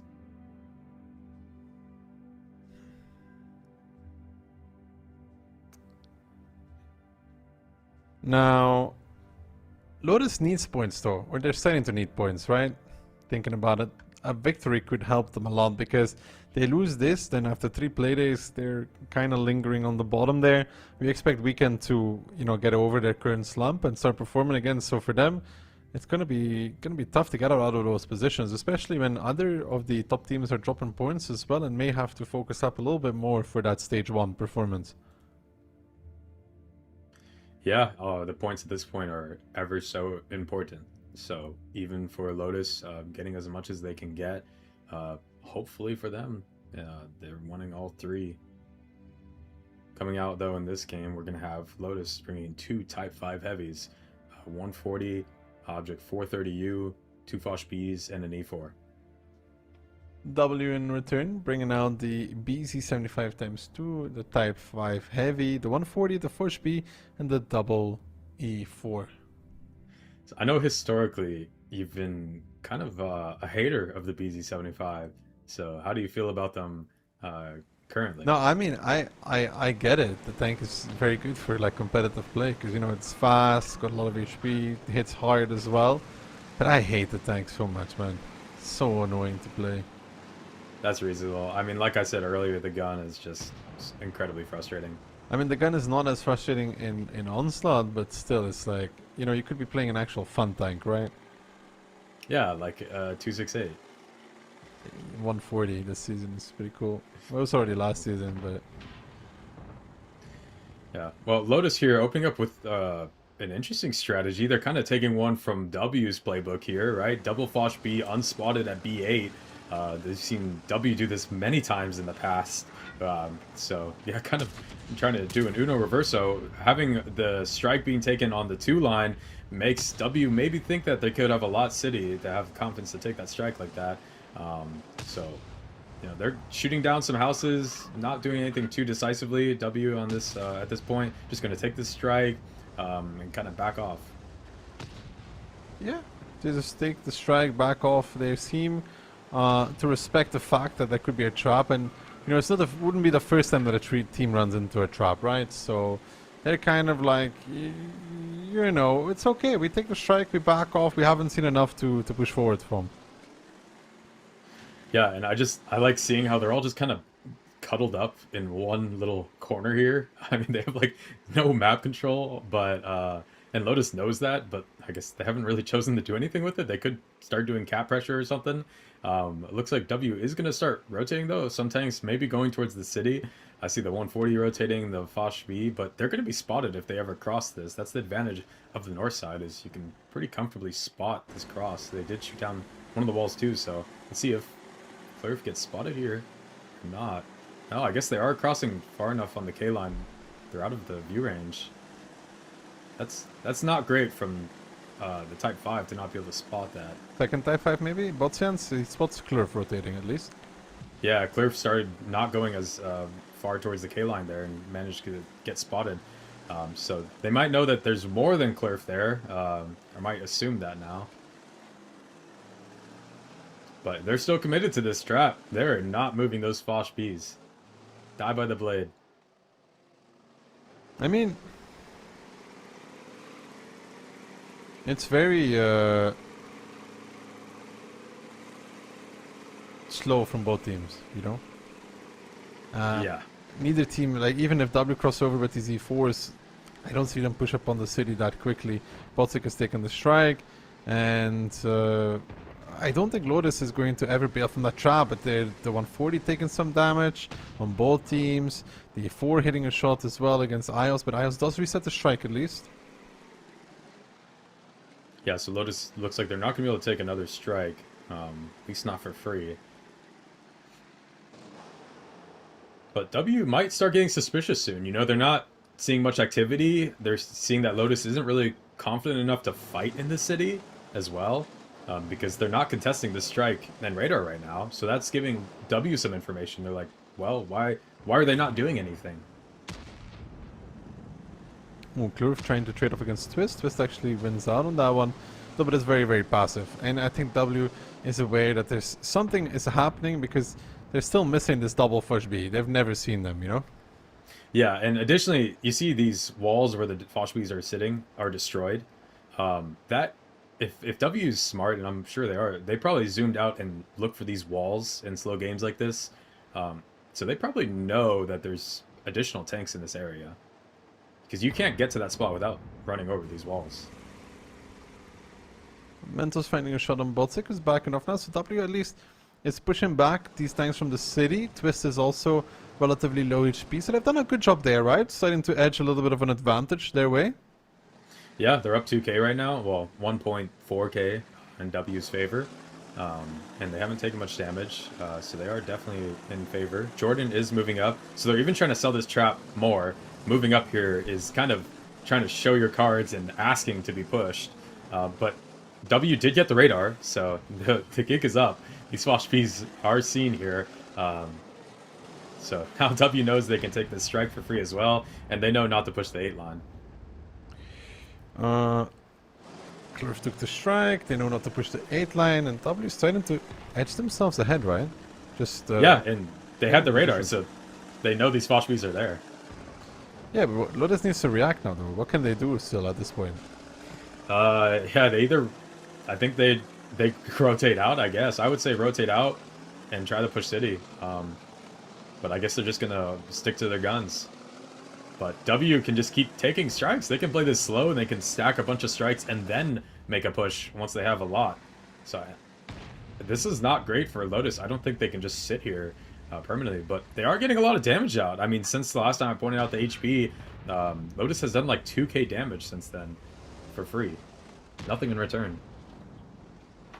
And they're still sitting from the Lotus side, so they're kind of just okay taking all this strike damage to the face. Yeah, Mentos taking a lot of damage there. Looks like both Type 5s connected. And W, again, like, yeah, you just pointed out, they're taking a lot of strikes. They already have 3 stacked up. Klurf has 1, so he's going to have to use it before he picks up this next one. Probably striking the Foch Bs would be the best bet. Foch Bs are already expecting that preemptively. They're spreading out. All the tanks are spread out now from Lotus, so they know these strikes are going to be coming out soon. And there's going to be Klurf taking this strike again. I mean, he's just going to put it somewhere and then take it again. And for Lotus, I'm not sure if they can just allow this. Or yeah. Ios is going to come take the strike in his 140, which would be even worse. Yeah, it would be better for W because now they're going to have 4 strikes stacked up. When they decide to commit to a push, it is not going to be pretty for Lotus. And Klurf spotting the C4 on the cross, 3 shots coming out.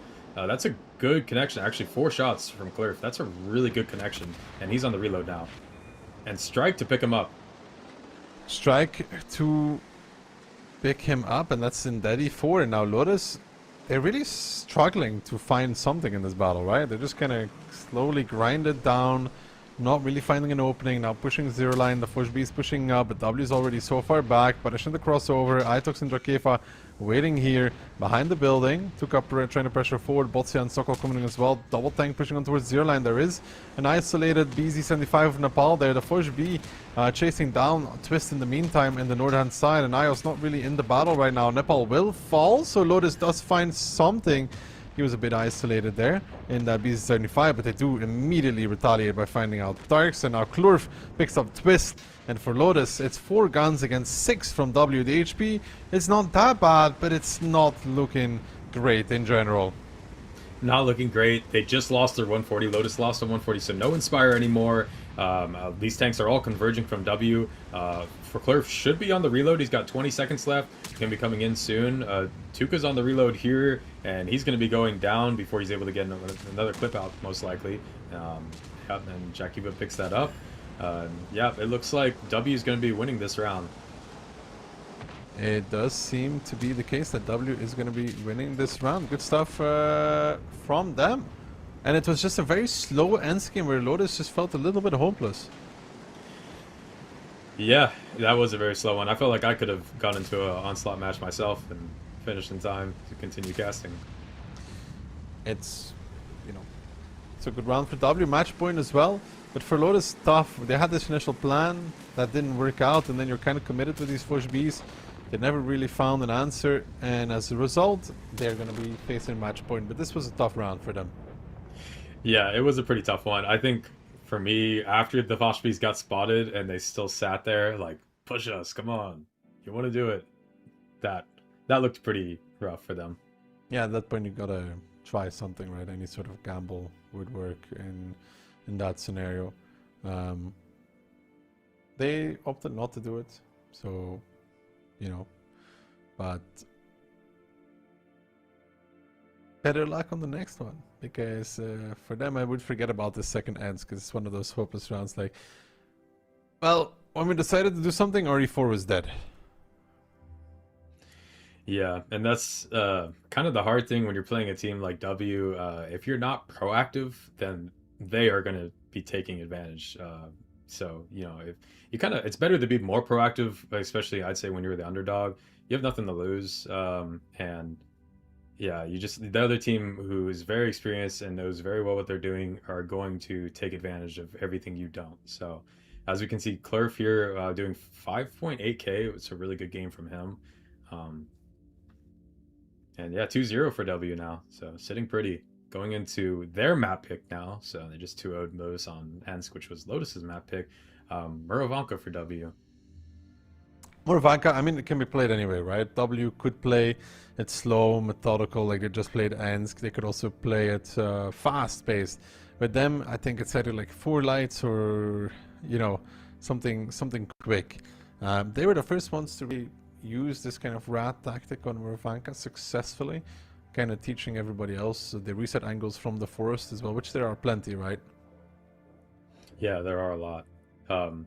Obviously, you have a ton of experience FCing, so if you were calling Muro, how would you call it typically? It's 7v7. Yeah? You called 7v7? What do you mean? You played in Gold League before. I was just playing back then, you know. I was just chilling, you know, like the easy life, you know, just shoot targets a little bit. Remember? Okay. I kind of like this like slight cap pressure that people are doing now. Like not full cap pressure, but like the double BZ towards the cap is pretty solid, especially against teams that you expect to be playing a little bit lighter, because you're not all-in on the cap. But at the same time, you're putting a lot of pressure on them, right? Especially those lighter lineups with like 3 lights.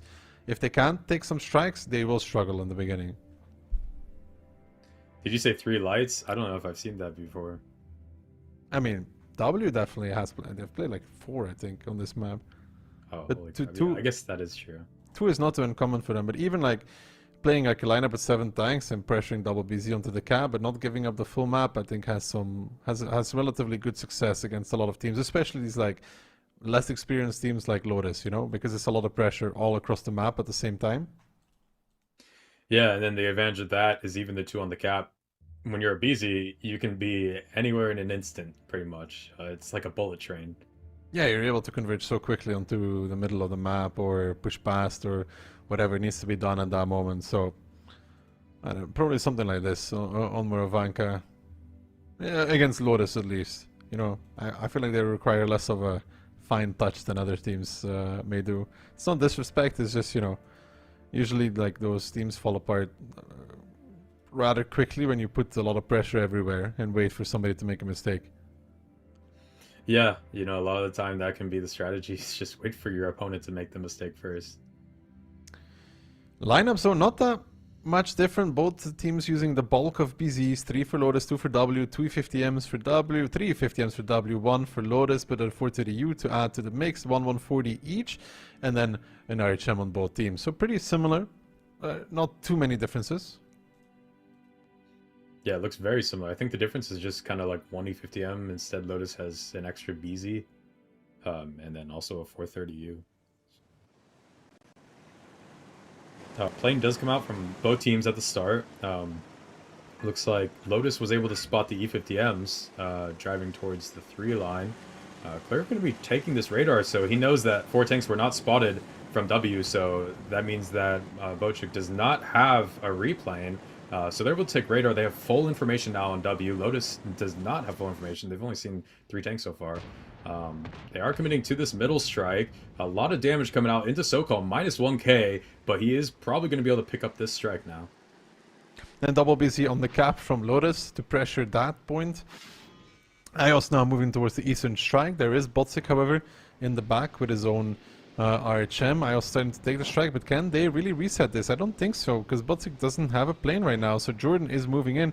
But does he get there on time to actually reset that one? Mentos, in the meantime, in a lot of trouble in that E50M. He's going to take one more from Sokol. Jordan actually with the kill spots out Ios as well, but Ios did get the strike, and Lotus now with a real opportunity to make something happen as Botsians and Tarksix are starting to push across the middle. The BC at F1 a little bit out of position. Klurf and Ios combining on towards Botsik, trying to get this RHM out of the battle. First smart play there, because in a light tank that would be huge. Itox in the meantime finds the kill though on Sokol, and now Lukin in that E50M starting to pop heads with that DPM ability, with the support from the back lines as well. And Lotus, Botsians in trouble. They're not doing the full repush because there were still 2 tanks on the 3-4 line at 140 and E50M.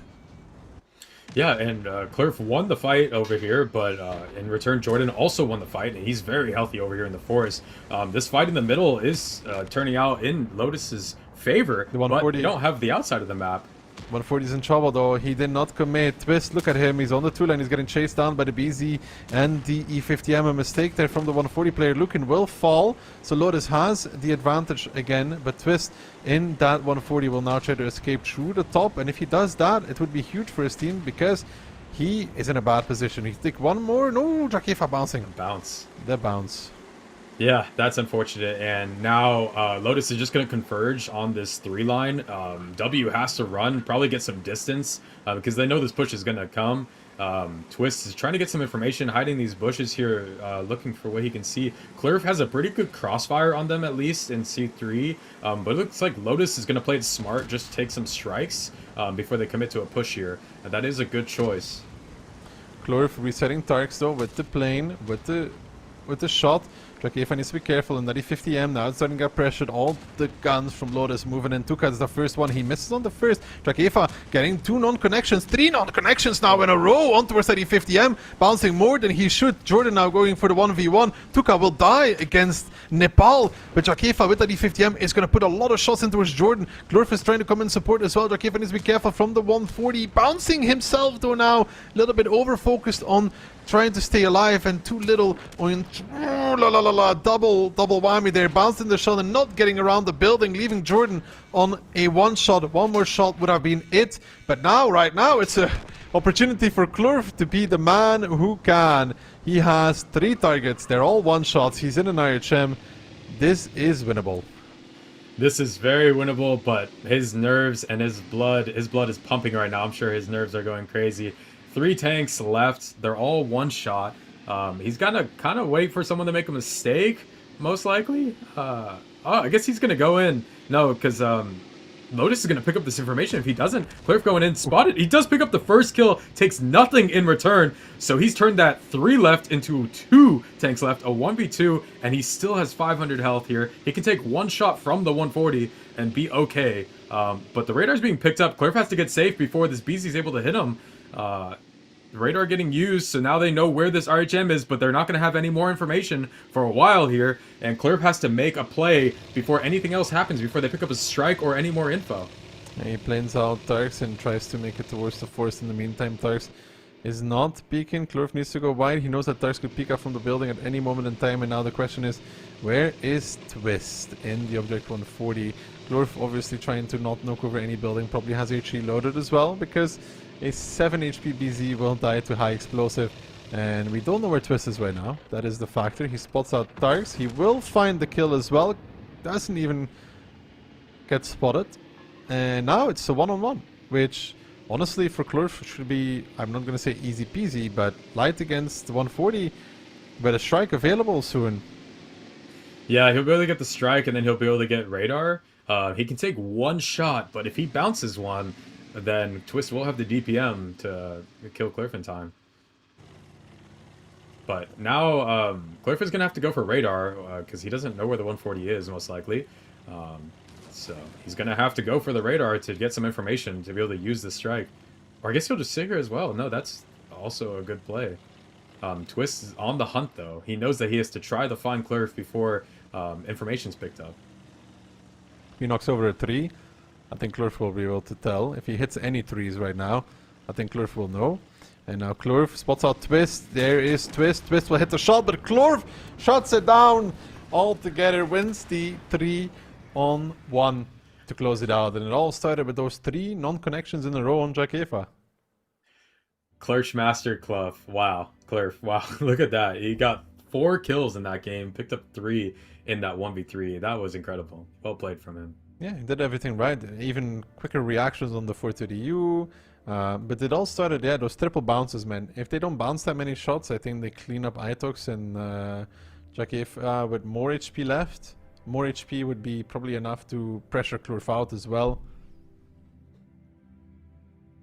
Yeah, I mean, Jakifo able to do so much. 5.5k damage. I wish we could see how much he bounced there because, yeah, with all those mid non-connects or bounces they had, that's really what lost it for them. Jordan able to do 6k. He was trying to make what he could out of this match. Jordan did a great move. Botsik there dying on the forest was already not that great for Lotus. But for Lotus, 2 things that we want to highlight. Well, Botsik was one of them. I don't think he had the need to die there either. But mainly this repush on towards the middle.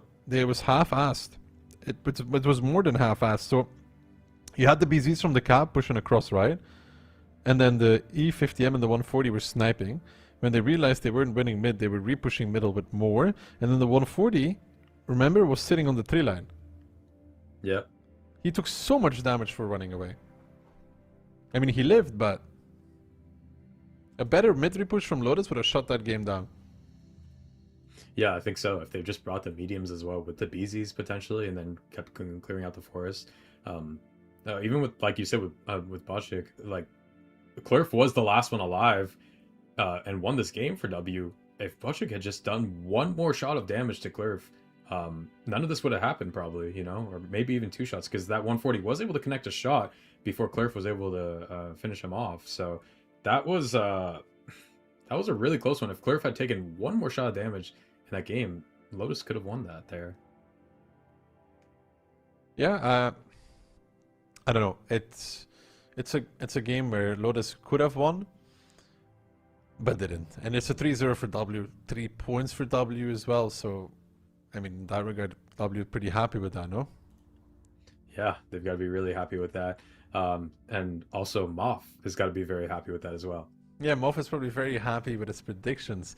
When we come back, though, we will have 3 more matches, so the action will continue. But before that, let's take a quick break and head over to some replays.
E50M with the readjustment here. Is Illusia going to get another shot in towards the lower plate? Yes, that means one shot on towards the E50M. Is XCMax going to pick it up? Good shot in towards the cupola. It is the 1v1 we've been waiting for here, and he does it.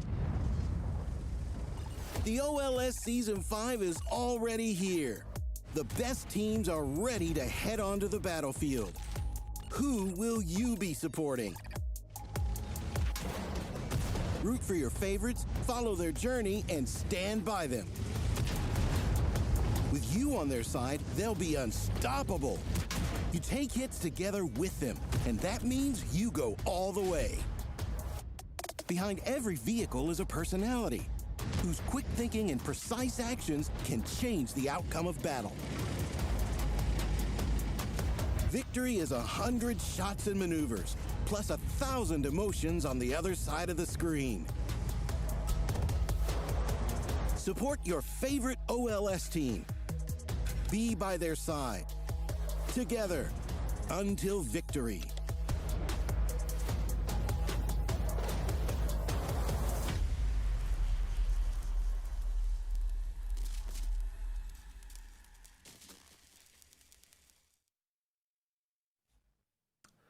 Welcome back once more to the Surfshark Onslaught Legends Series Season 5. We're at the halfway point basically with Cashback versus Vulgus external. On paper again, another match that looks favorable for Cashback. Yeah, on paper, I don't know the community predictions, but I'm going to guess this could be another 99-1. I don't think it will be 99, but I wouldn't be surprised to see around the 90% marker in favor of Cashback, of course. Yeah, Cashback has been an incredible team in the OLS, always performing incredibly well during the main season, the regular season, but usually falling short in the playoffs.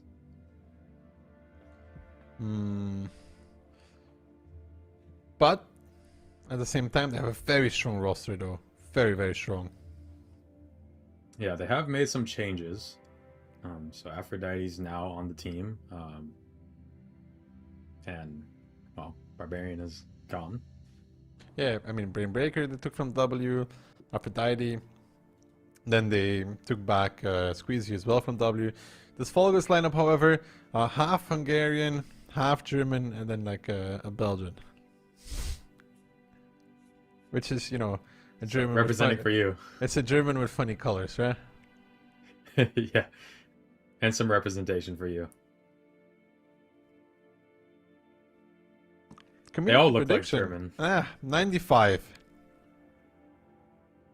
Yeah, 95 to 5. That's pretty close to 99. Just a few points off. But imagine if Vulgus wins. That'd be a pretty payday for whoever put that prediction there.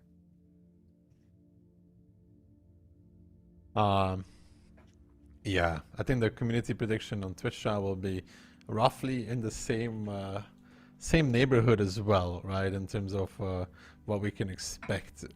Highlight player Brainbreaker doing a very good job. He came over from W. It's always a very solid player. Yeah, sounded like he broke your brain there for a little bit. Yeah, for a little second or two, he was a mind breaker. Another player. That's a good shout out. Yeah, I feel very at liberty to say these kind of things. I'm thinking of something, and all that's coming to my head is YOLO. So, YOLO, let's end this match. Cashback picked Runeberg to start, and then we're going to find ourselves on Murovanka, which is Vulgus' pick. And if we make it the tiebreaker, it will be on Cliff. Yeah, for a second, I feel like there was a twilight on your bald head when you were thinking about a new name, huh? You've been thinking about that one for the past couple seconds. That's not fair. I moved on already. All right, did you know? I had that. I was thinking about that the whole time. I just had to look up the definition of twilight again because I wasn't sure. You know. Well, there is a little bit of a sparkle in my head, but man, there's no one named Sparkle, so maybe you can force one of them to rename, right? Yeah, I could. A Sparkle sounds like a great name for something. I mean, please. You put on a wig, maybe you could vouch for or go through life as Aphrodite. Don't give me too many ideas. I mean, you know, I could hear it squeak from here though. That's a bit far, huh? But Squeezy, that's a little too far, huh? Yeah, just a little bit. Okay, enough. I feel like we're taking over Kihad's role. Cashback, Mouse, 140. Bliskovica, Fush B, triple E4. And for Vulgus, we have a BZ75. Oh, I didn't catch everything in time. 2 BZ75s, T57, Type 5, 140, E4.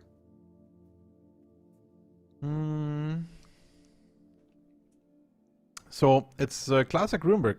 One team going towards the one side and the other team towards the other side. Is it normal, you think, from north to try and take over the eastern side? Because that's, I feel like, what we see quite often. Yeah, it's seemed pretty normal to me, especially very early pressure on taking this strike. It seems like the strikes are heavily organized on this map to be playing around them. But yeah, Cashback is opening towards the western side. Wow, a lot of damage coming out in the why am I spotted, and he's asking himself right now, why am I spotted? As he takes 2 big connections and a third one, going down to half health. The third one was nasty. Yeah, that his HP did not consent to that trade. But now what? I mean, Cashback could slowly take over the north, but how do you progress from this? I think they can just kind of play it slow. They've got some nice damage out. They're going to be playing strikes. And they have more E4s, and E4s are awesome for trading. So they probably don't mind just looking for pot shots here and there.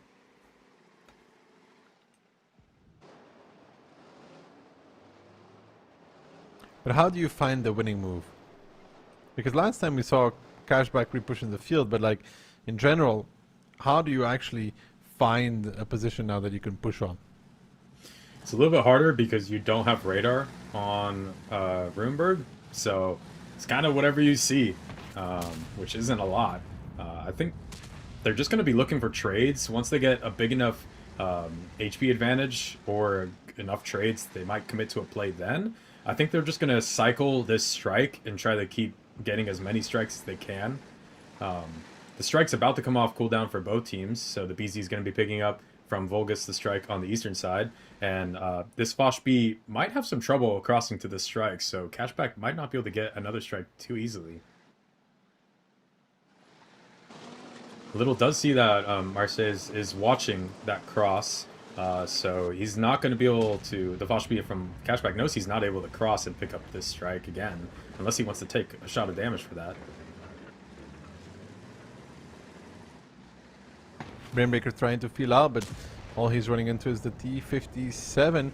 Tries to shoot him through a window, strikes being taken, and I feel like this is going to be the name of the game for a while, right? Both teams just gathering up those strikes before they make a move. Yeah, it's going to look a lot like that Ensk we saw earlier. Just pot shots here and there. A strike is coming out. It does connect with 2, it looks like. No, Little was able to dodge the second. So Brainbreaker taking 900 damage there from strikes. Using the strikes, do you think it's a good decision to use it on the mouse? Marash taking some more damage in the meantime, the Type 5. Do you agree with the usage on the mouse? Definitely not. I think they should hold those strikes for when they commit to a push, because now they're at a huge disadvantage if they decide to make a commitment anywhere. Now Cashback is able to just kind of sit and wait for something to happen because they are the ones with the strikes. And Vulgus, whenever they do make a push, they're looking down the barrel of 2 AC-130s effectively. And I mean, they're just going to keep generating those strikes as well, right, for the side of Cashback. They will just send another player to go collect the next one, so they have it spread, so they can maximize their damage on one singular target. Yeah, I mean, they're going to be getting 3... well, Squeezy has a strike already, so I guess he'll probably drop his somewhere before he picks up the next one. But yeah, they're definitely in favor with these strikes, and Vulgus isn't even picking up the strike right now. It's off cooldown. There comes 2 strikes on the 257s. Those are definitely good tanks to strike. That is very good strikes for Cashback, hitting home on the squishier targets, unlike the mouse, and hitting home on 2 as well. So they're very happy with that. Brainbreaker now pressured the cap from the other side, and did they even see him drive this side? They would have known because they struck him where he was in that north spot, so they know he's there. Yeah, there comes a strike just came out, reset him. But again, Vulgus with no strikes now. Squeezy does have 1, and they have an HP advantage.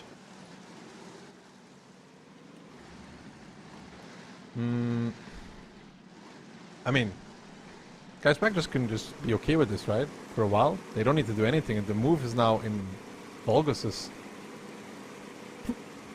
Yeah, the ball is in their court, and we do see the momentum shifting here. Vulgus is grouping up. They're going to make a push.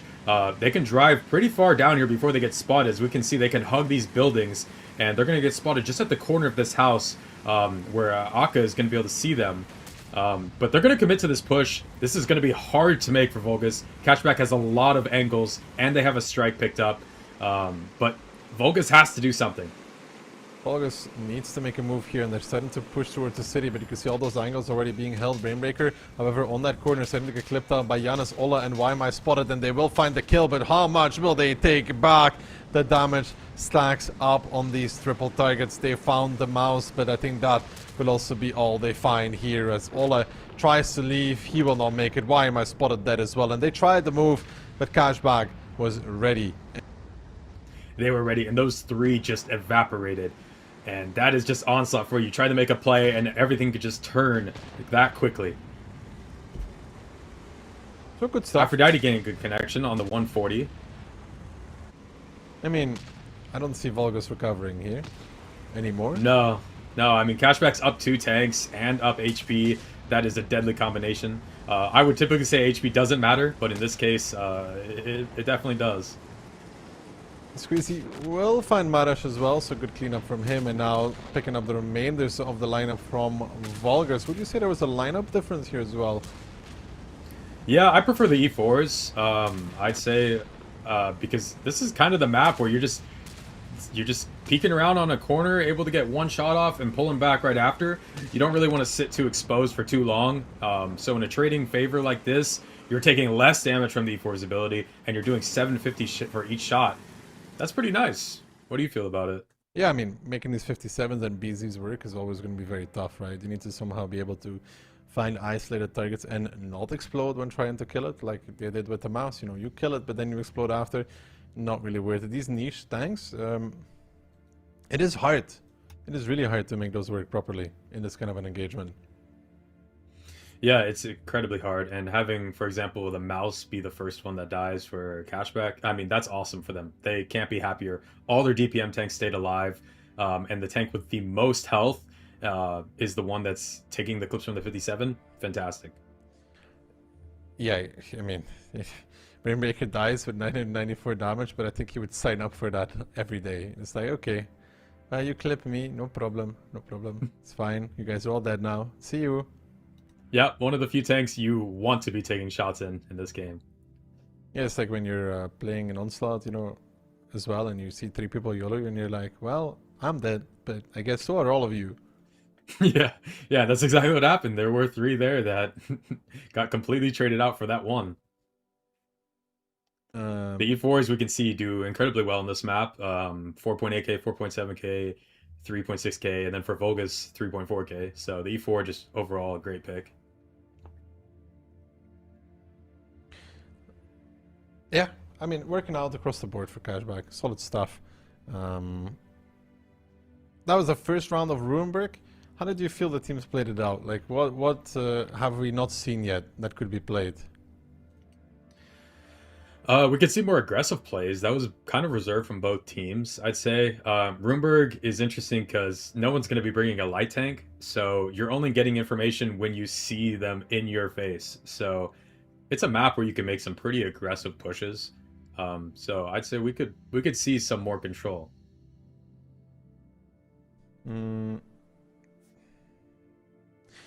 How would a fight look like? More clinical, just absolute all out, looking for crossfires. I mean, they brought 57s. I was kind of hopeful they'd make a commitment more than just kind of wait for something to develop. So I'd say a fight would look like getting your Type 5s or mice or whatever in the front to take those shots, and then your DPM tanks, like the damage there's like the E4, T57s, 140 to be farming off of that. But I think we're going to definitely be seeing BZs probably every single game on Ruinberg to the Eastern Strike. It's an incredibly common play. I've seen it almost every single competitive game I've played so far in Runeberg. So that's to be expected for sure. At least one team driving BZs there.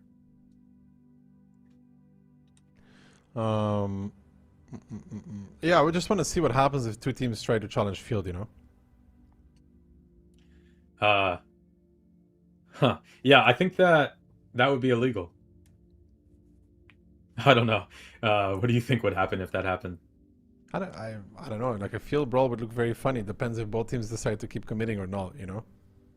Or if they just go and pull into the streets on the left and be like, it's okay, I'm not fancying this this fight. Well, is there one side that's favored, would you say, on the field?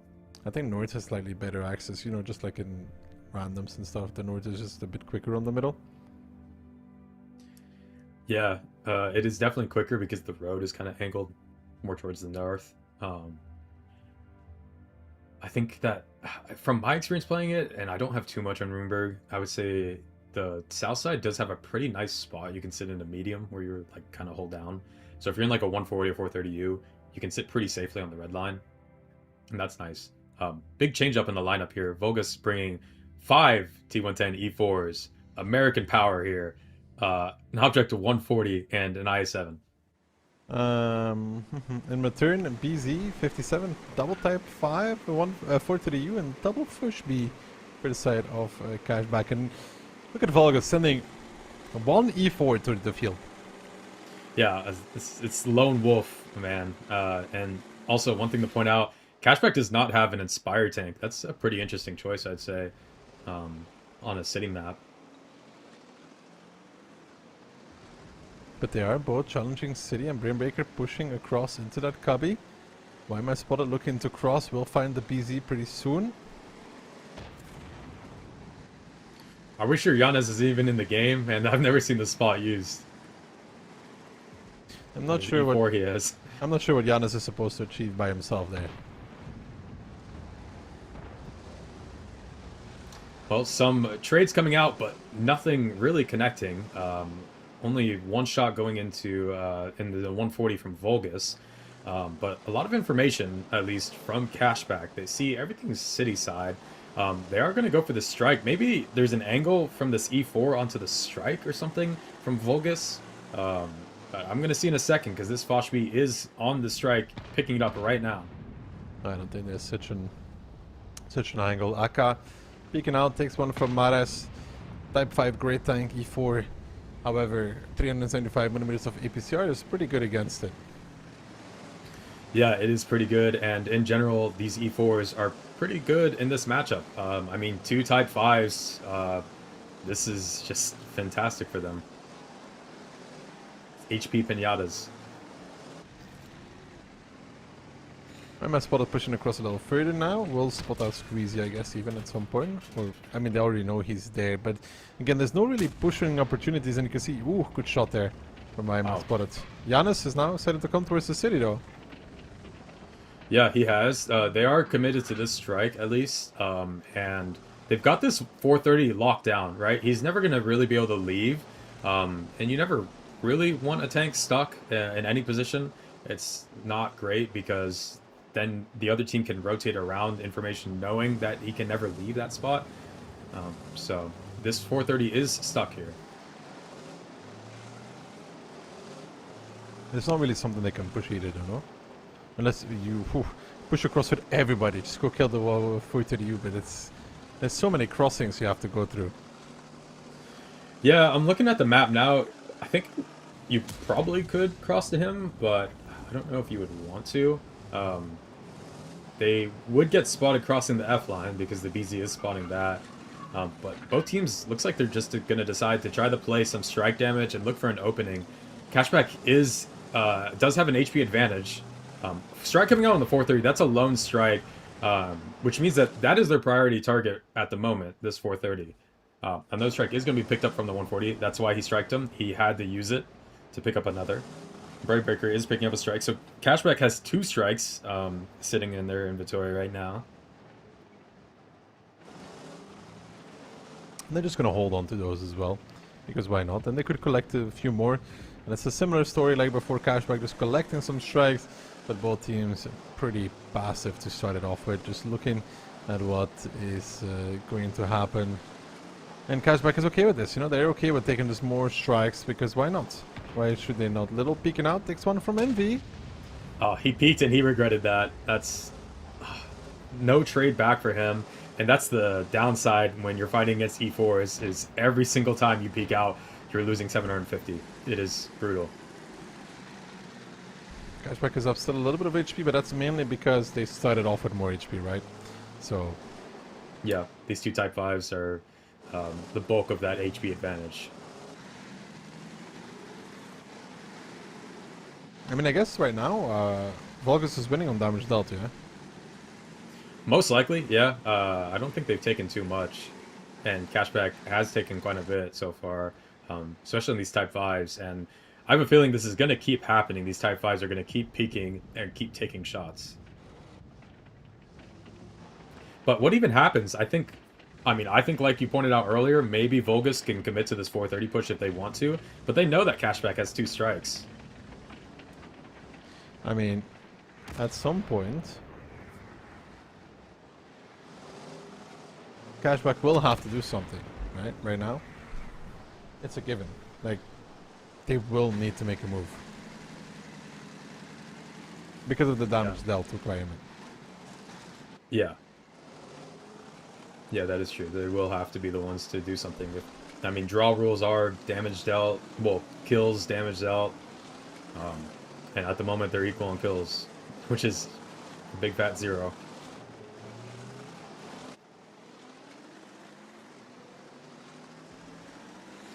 I mean, I think Cashback is probably disadvantaged to make a push here, because anywhere they have to cross is just painful.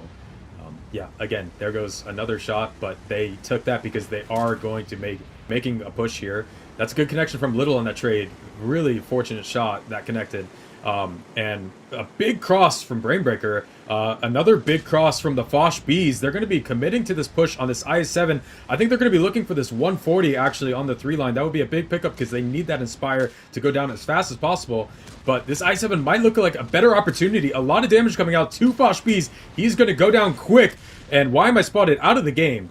Aphrodite now going to start healing. Can he survive? That's the big question, because of course the first B Potter's ability, the heal is now kicking in. The strike coming in from Cashback as well, hits on a lot of targets. Envy just explodes actually in that E4, and this Cashback moves. So focusing out, this IS-7 has worked wonders, because look at the first beats of Aphrodite and Liberty. They're still on 1.7k HP after that initial engagement. The damage was dealt on the types, the BZ, but not on the targets that matter most. They weren't able to make that Force B explode, and now all of a sudden Cashback just looks in a commanding position, even though they pushed across numerous angles where the E4s were holding the line and found the shots as well. They still find that isolated target in the IS-7, clip him out, and now the Force Bs, well, level 3 ability pop. They're going to be healing a lot, starting to clip out against the E4s, and there's just not enough damage left on Vulgus to do anything or whatever against any of these tanks. Yeah, these Fosh Beasts still each having 3 shots in their clip. 140 goes down, only 2 tanks left for Vulgus. Make that 1, and this is Cashback's game. That was interesting. It was looking a little bit uncertain at one point what was going to happen or how they're going to make a push to close that out, but they did it. Well, they somehow won that with all 7 players surviving as well. So for Cashback, I'd say that is a tremendous result in this game, especially when they were the ones pushing through so many crossfires. Yeah, and that's always nice to be the one making the push and having it succeed. Coming out with all 7 alive, that would indicate that it was a pretty successful push. Surprisingly successful, because you would imagine that the team that's holding the angles would be able to do just a bit more, no? Yeah, I mean, I think that they kind of missed a little bit of information. They weren't spotting really down that F line as well as I think it could have been, and not only that, but they just didn't have enough punish. Like, where were the E4s to shoot these Type 5s? They only got like 1 or 2 shots on them, which is just so much less than I would have expected. I think a lot of these E4s were just holding different angles that weren't as impactful. They needed to be ready for the 1 line and the F line cross. Those Foch Bs especially, they both were able to pull out and clip out that IS-7 relatively free. On Cashback side, we can see the BZ actually end up doing the most damage. A lot of that's thanks to his strikes. He was able to pick up, hit 3 tanks with strikes, doing 1,350 damage with that. And that was, yeah, that shows the power of these strikes. Really good stuff from Cashback now. Match point commanding position.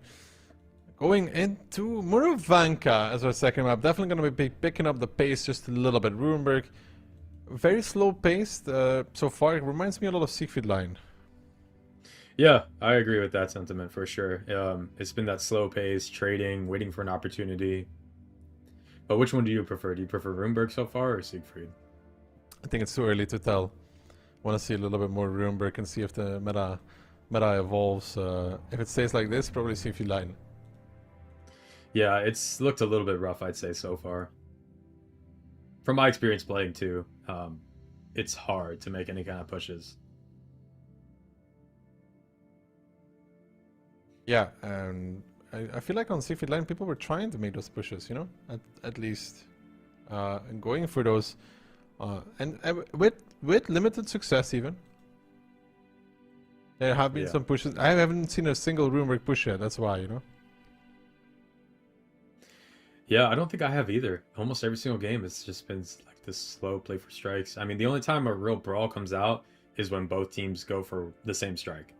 But in games like that we just had, when they go for opposing strikes, it's pretty slow. It's a grind fest.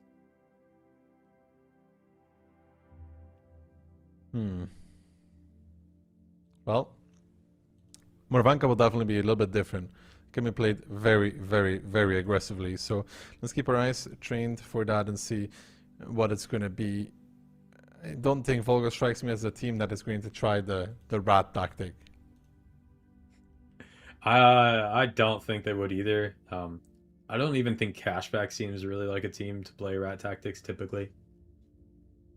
I think Cashback's all about control. Quick, easy, fast control. But the Cashback been stepping away from those heavy light plays though. I mean, I feel like these days Liberty plays less light and he... You know, at some point they were playing light all the time and then they stepped away. Now he's going to be playing it though. Both teams kind of with the same mindset. Double Fury Medium, 140, 1 RHM, triple versus double BZ. The only difference Cashback has the CS63. Yeah, they have a CS63. Sorry, I just had a stroke there. But the strike is going to be nice on the CS. He just has to get a little bit of damage out. And he's going to be able to reset one of the large points of interest, such as the striker radar. So that would be the advantage for them. I think Vulgus is probably going to be playing the cap, having 3 BZs. But yeah, we'll have to see. It looks like neither team used the plane, I believe. So they're probably both holding the plane to spot the radar for damage. Neither team actually going for the cap. But Akka is going to be going straight through the middle to try to get on the strike as fast as possible. Radar is being picked up now from Vulgus. Shot comes out, but he is protecting his comrade behind him, the 140. But a lot of damage coming out for that information. Giannis taking the damage. The CS63 taking the strike. So, was this information gain worth it, you would say? I'd say it probably is, honestly. 1,500 health for full information, not too bad. Cashback still does not have the information, but they're getting probably 2 strikes for free. A big rotation coming out from Vulgus. I don't think this is going to be a good rotation. They didn't get either strike. I would only rotate towards the 2 line if you're able to pick up one of those 2 strikes at least, at a minimum. But now Cashback's going to have both strikes, and this is going to be a hard push to make for Vulgus.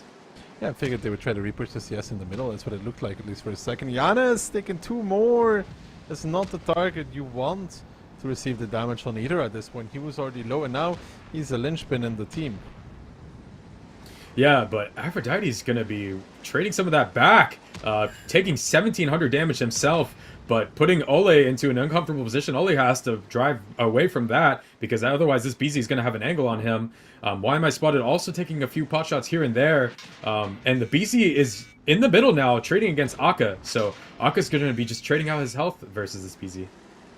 See, what they're doing now in the middle is something what I would have expected them to do when they had a better position for it with Marash and YMI Spotted to peek the CS63 and kill him, because now YMI Spotted is the first one dead. Danny re-pushing back in towards 1-2 line. Vulgus is looking for something. They're looking for an advantage. Aphrodite boosting back around the corner, surviving. Ola continuing on towards a little in the D50M, but he's very well covered though. Brainbreaker, Squeezy, and Liberty all having angles. Little push back. Danny with the peek. Some shots whizzing back towards him. Envy crossfiring as well.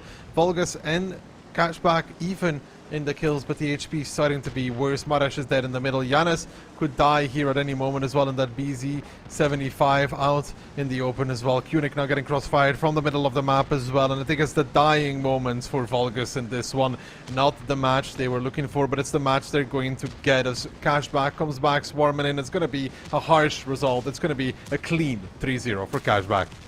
Clean 3-0 and a confident community prediction here, 95-5 or whatever it was. Had reason.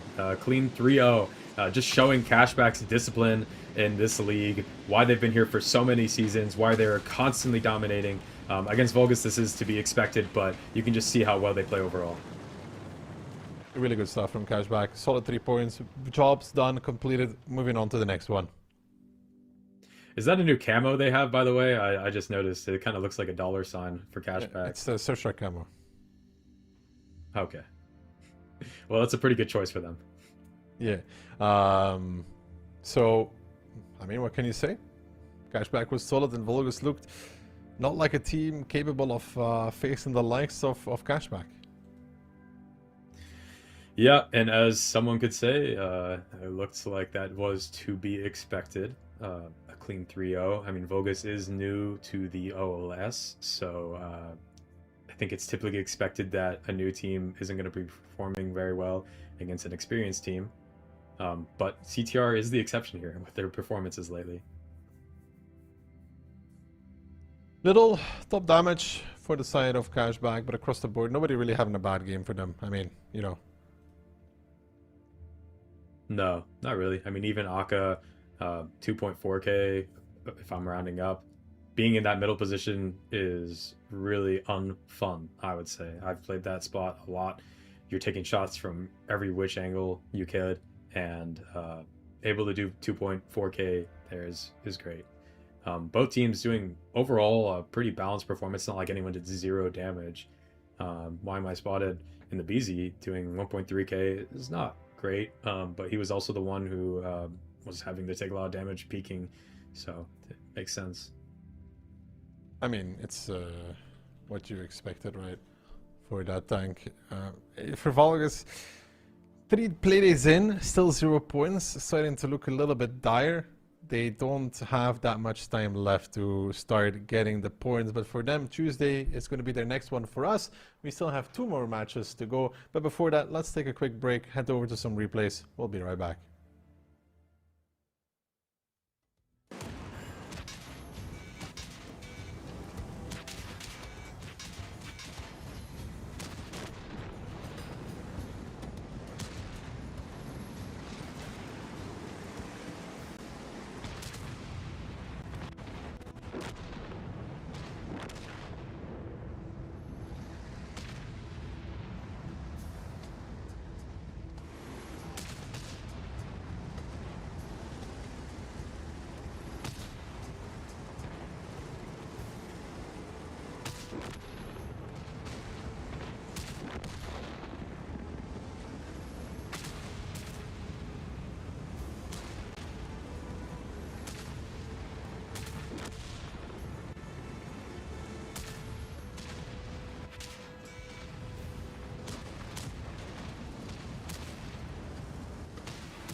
Hello gamers and welcome to the last match of the Surfshark Onslaught Legends series, but we still have an OCS match after that, don't forget that. It's going to be Weekend versus Hit and Run, probably the highlight of today, external.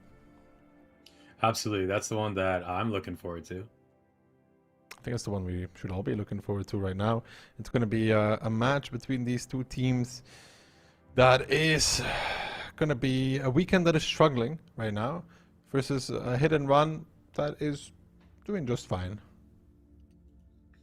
Yeah, Weekend, the last season, they kind of were that standout. It's almost like CTR, you know, they came into the league, I'd say not really high expectations. They obviously performed really well in OCS, but just had a blowout performance in OLS, almost finishing like one of the best teams in the OLS. Here's a standout player for Weekend, W Flash, averaging 3.3. That's just a clean number, 3.333, KD 1.3. That's too many threes for my brain to process. Pen rate 89%. Mostly playing i7 Bliska and T110E4. So being top damage while not playing Inspire Medium is good. Yeah, W Flash is doing very well. He's performing. He came into the team. He's doing what he's supposed to do. 86% in favor of Hit and Run, though. Community predictions. That surprises me. Does it? Really surprises me. Yeah, I mean, I know. Well, I will say off their recent results, it doesn't. But overall, over their previous season, that surprises me. Well, I mean, I think it's also down just to Weekend's initial start here being pretty rough. They're going to have to do it on Himmelsdorf. It's their map pick, and then Pilsen of Hit and Run. So far the season for Weekend looking not so great. No, yeah, it looks like they've been on an extended weekend, like they're on vacation because, yeah, they've not come back very strong. Hit and Run, as always, being very dominant. But they did drop a match versus W, right? Wasn't that the one that they were starting up 2 and then went down 2-3?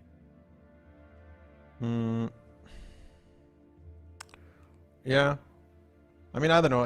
I really want to see how if Weekend can come back here into the season. I think they were missing Sunshine in the beginning of the season as well, so you know that definitely plays into it as well, in my opinion. So I'm looking forward to seeing if they can turn it around in that regard.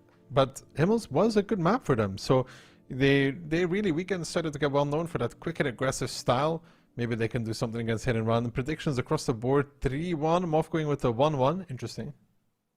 Yeah, I guess. Well, we know at least he won't be getting the points from this. No, most likely that's just a typo. But he's probably, I'm assuming, 3-1 in favor of Hit and Run. Yeah, that looks more like it altogether. So. Oh, it is updated. Let's see what kind of style we get to see here from Weekend. I mean, Weekend typically, from everything I've seen, they are an aggressive, in-your-face team. So they're going to be probably pushing with BZs and Bliskas would be my guess. A little bit heavier, so Weekend coming with an IS-4, Type 5 heavy, CS-63, 2 Bliskas, Fosh B, make that 2 Fosh Bs. In return, Hit and Run, Fosh B, triple Bliska, 140, E100 BZ. Both teams could immediately pounce. However, there's something to note. The CS63, right? That usually signals some hill presence. Yeah, and in a game like this, that could be pretty nice to have that hill presence. If he goes up there alone and Hit and Run does not contest the hill, he could be having some pretty nice shots from there. That said, looks like we're having opening more towards the eastern side from Weekend, going towards Banana, and Hit and Run opening over here towards Mercedes. Saying Mercedes because the map, it looks like kind of that logo. Indeed. Now, the CS63 obviously going towards the hill, so he's going to get the radio tower there very early. He's followed up by double Fosh B and Hit and Run, just taking over 1-2 line for free. Which one would you rather have, hill or 1-2? I would say 1-2 because you're going to be able to just keep making this push. But I've seen a very similar style of play actually in the finals of Hit and Run versus W a couple seasons ago, where W was opening pretty much similar to Weekend, and Hit and Run did this play. We're not able to find any picks. So honestly, maybe I'd favor Weekend in this situation. They are going to be able to get a strike. They have the radar. They have full information. And we get hit and run is going to run out of steam. They just don't have anything to push. So yeah, they do have hill control. Weekend has hill control here. They're picking up this strike. Like I said we'll have it. And what Weekend has to do is just make sure they don't have anything in a position that will get picked. Frantic is taking the strike. Is camp pressure a possibility right now?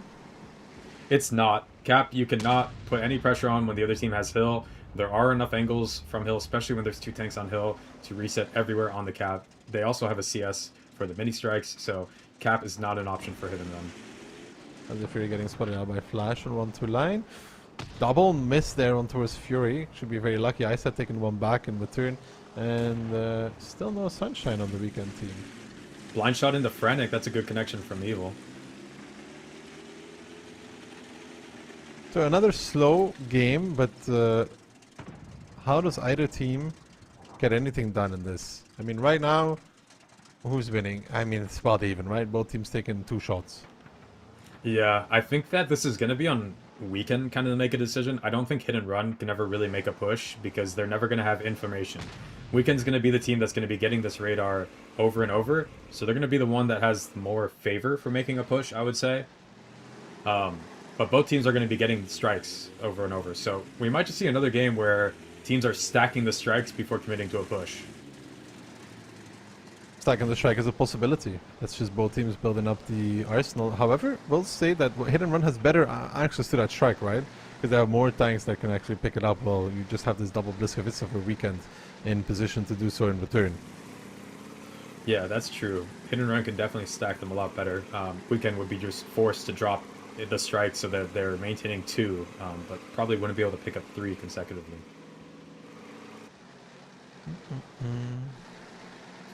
So T-Sec is now picking up the strike. I'm kind of surprised. I'm pretty sure there's an angle to reset the BZ on the strike. If you shoot the house there, I think there's a small angle through the window. I'm not sure with the BZ. It might be too small.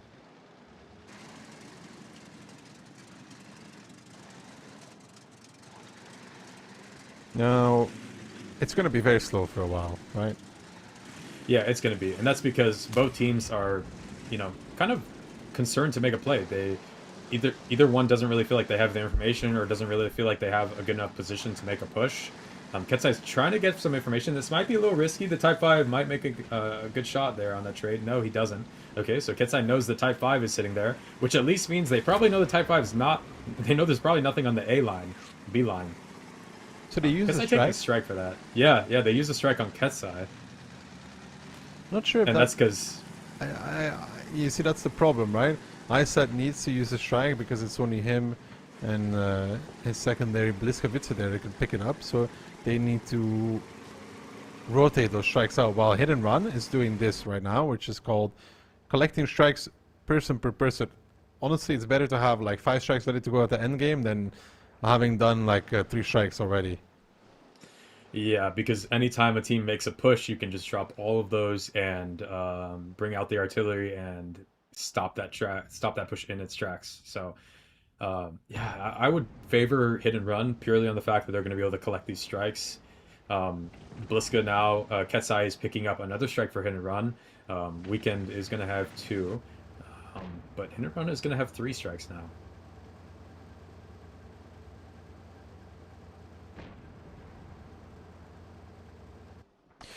So yeah, and now... I think they're going to go up to 5.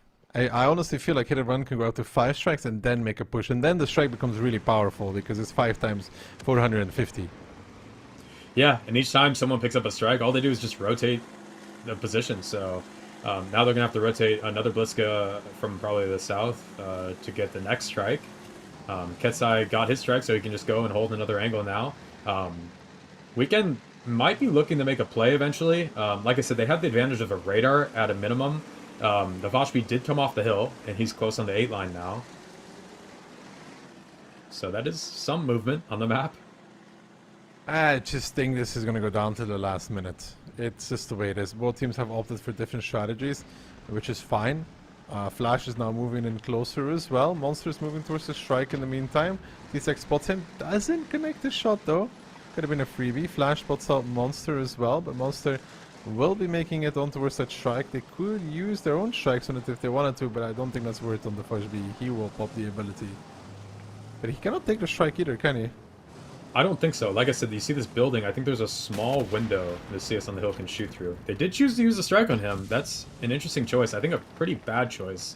Like you said, he regenerates that health, so it kind of makes a strike useless. And not only that, but Hit and Run has 3 strikes already. This is going to probably be the last strike that Hit and Run picks up if Monster's able to get it, because there's not much time left in this game. 3 minutes and 23 seconds. Not much development on the map either. But it's kind of going to be on Weekend to make a play, because worst case, Hit and Run can use all 4 strikes at the end to just get an HP advantage if the time comes down to it. I mean, they could try and find the one isolated target. Flash is actually an opportunity. What I think could happen here is the BZ pushing into the window, the 100 pushing into the window, focus out the IS-4 and then strike him out as well, right? Yeah, I think that could be an option for sure.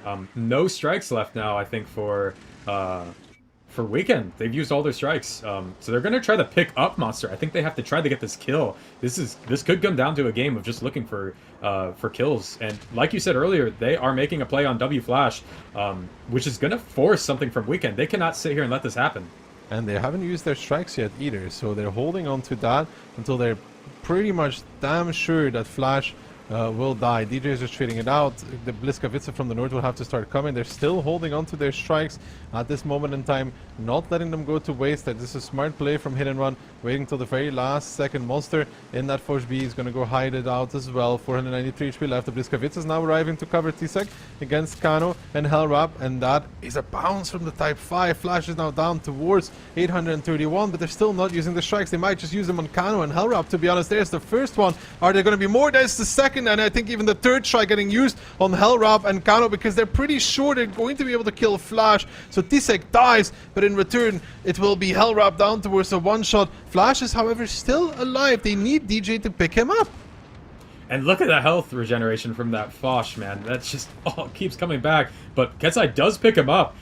So now kills are still even, but HP's in favor of Weekend, and down goes Flash. So the advantage is in Hit and Run now for kills, but the HP is still close. We still have 1:30 left on here, so Weekend is going to need to make a push here. The CS might have to come off the hill. Weekend needs to make a play now, because right now Hit and Run is winning off of kill advantage. Panzer Fury is running away from Trash Panda. He's trying to back off with that Bliskavitsa, pops the ability as well. Lots of speed lost by going over those rubble piles. The strike coming out, it's a good one. Hits on 2. Barbarian also taking a DJ now low as well. This is an opportunity here for that Foch B to go on a miracle run. One of the Bliskavitsa is connecting, the other one bouncing. Now DJ low as well. I said coming in, and it could be all over here for Hit and Run as DJ falls. Panzer Fury goes down as well. A quick triple for Weekend, who take that HP advantage and turn it into a round advantage as well.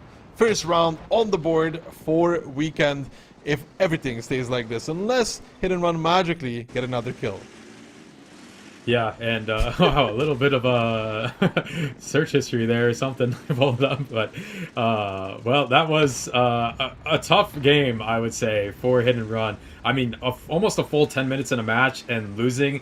That's honestly a very tilting match, I would say. I'm even surprised that Hit and Run lost this. It looked pretty good in their favor. Ketsai goes down the final tank, so yeah, the first one on the board for Weekend. I think the real problem there for Weekend is this, for Hit and Run, is this south pressure, right? Where Barbarian is, for Panzer Furious. When you go for Flash in the IS-4, which I think was the obvious move, right? To take both windows, you are generating pressure that they will push into you. You don't need to push back into them or put pressure. Barbarian was very, very low in that Bliskavitsa already for, I don't think, any real reason. Yeah, he did drop a lot of health. It seems like they almost lost too much for this trade onto the IS-4. I think, kind of like you said, they could have just used strikes on him if they really wanted and waited the timeout.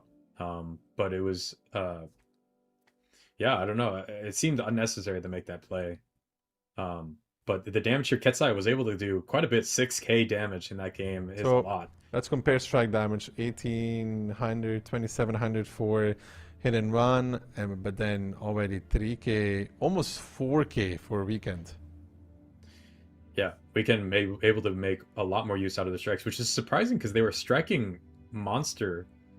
I think they struck him alone with like 2 strikes. So, I don't know. I guess did Hit and Run like miss a strike because each of them hit 2 tanks with their strikes? It looks like.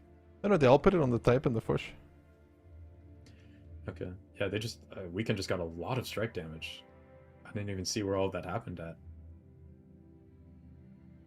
Well, Weekend picks up the first run. It looked unlikely though. I really thought that they would just kill the IS-4 and then wait for Weekend to push back into them, you know?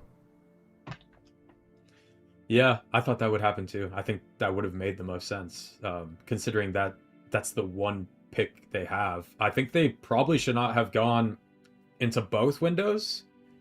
I think they should have just taken one window and tried to find some like other off angles to shoot this IS-4 if possible. I mean, there's not many choices, I guess. I mean, honestly, they probably should have just ignored this IS-4 and tried for something else altogether because it looked like they just gave up too much for trying to get that pick. I don't know, and in the south, the Blitzkriegers did not have a good engagement either. Like, you know, Panzer Fury getting caught in the same lane as DJ and Barbarian.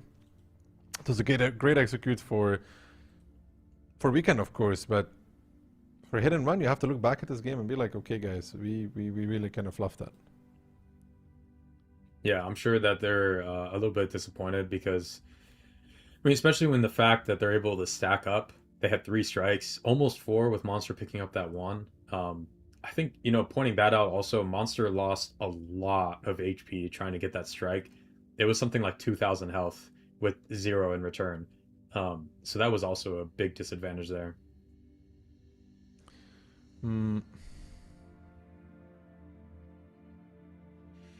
But yeah, we've seen some pretty slow games today, haven't we, Docky? Like, yeah, very slow. It's I feel like it's kind of not what I'd expect from Onslaught. Typically, games are really fast.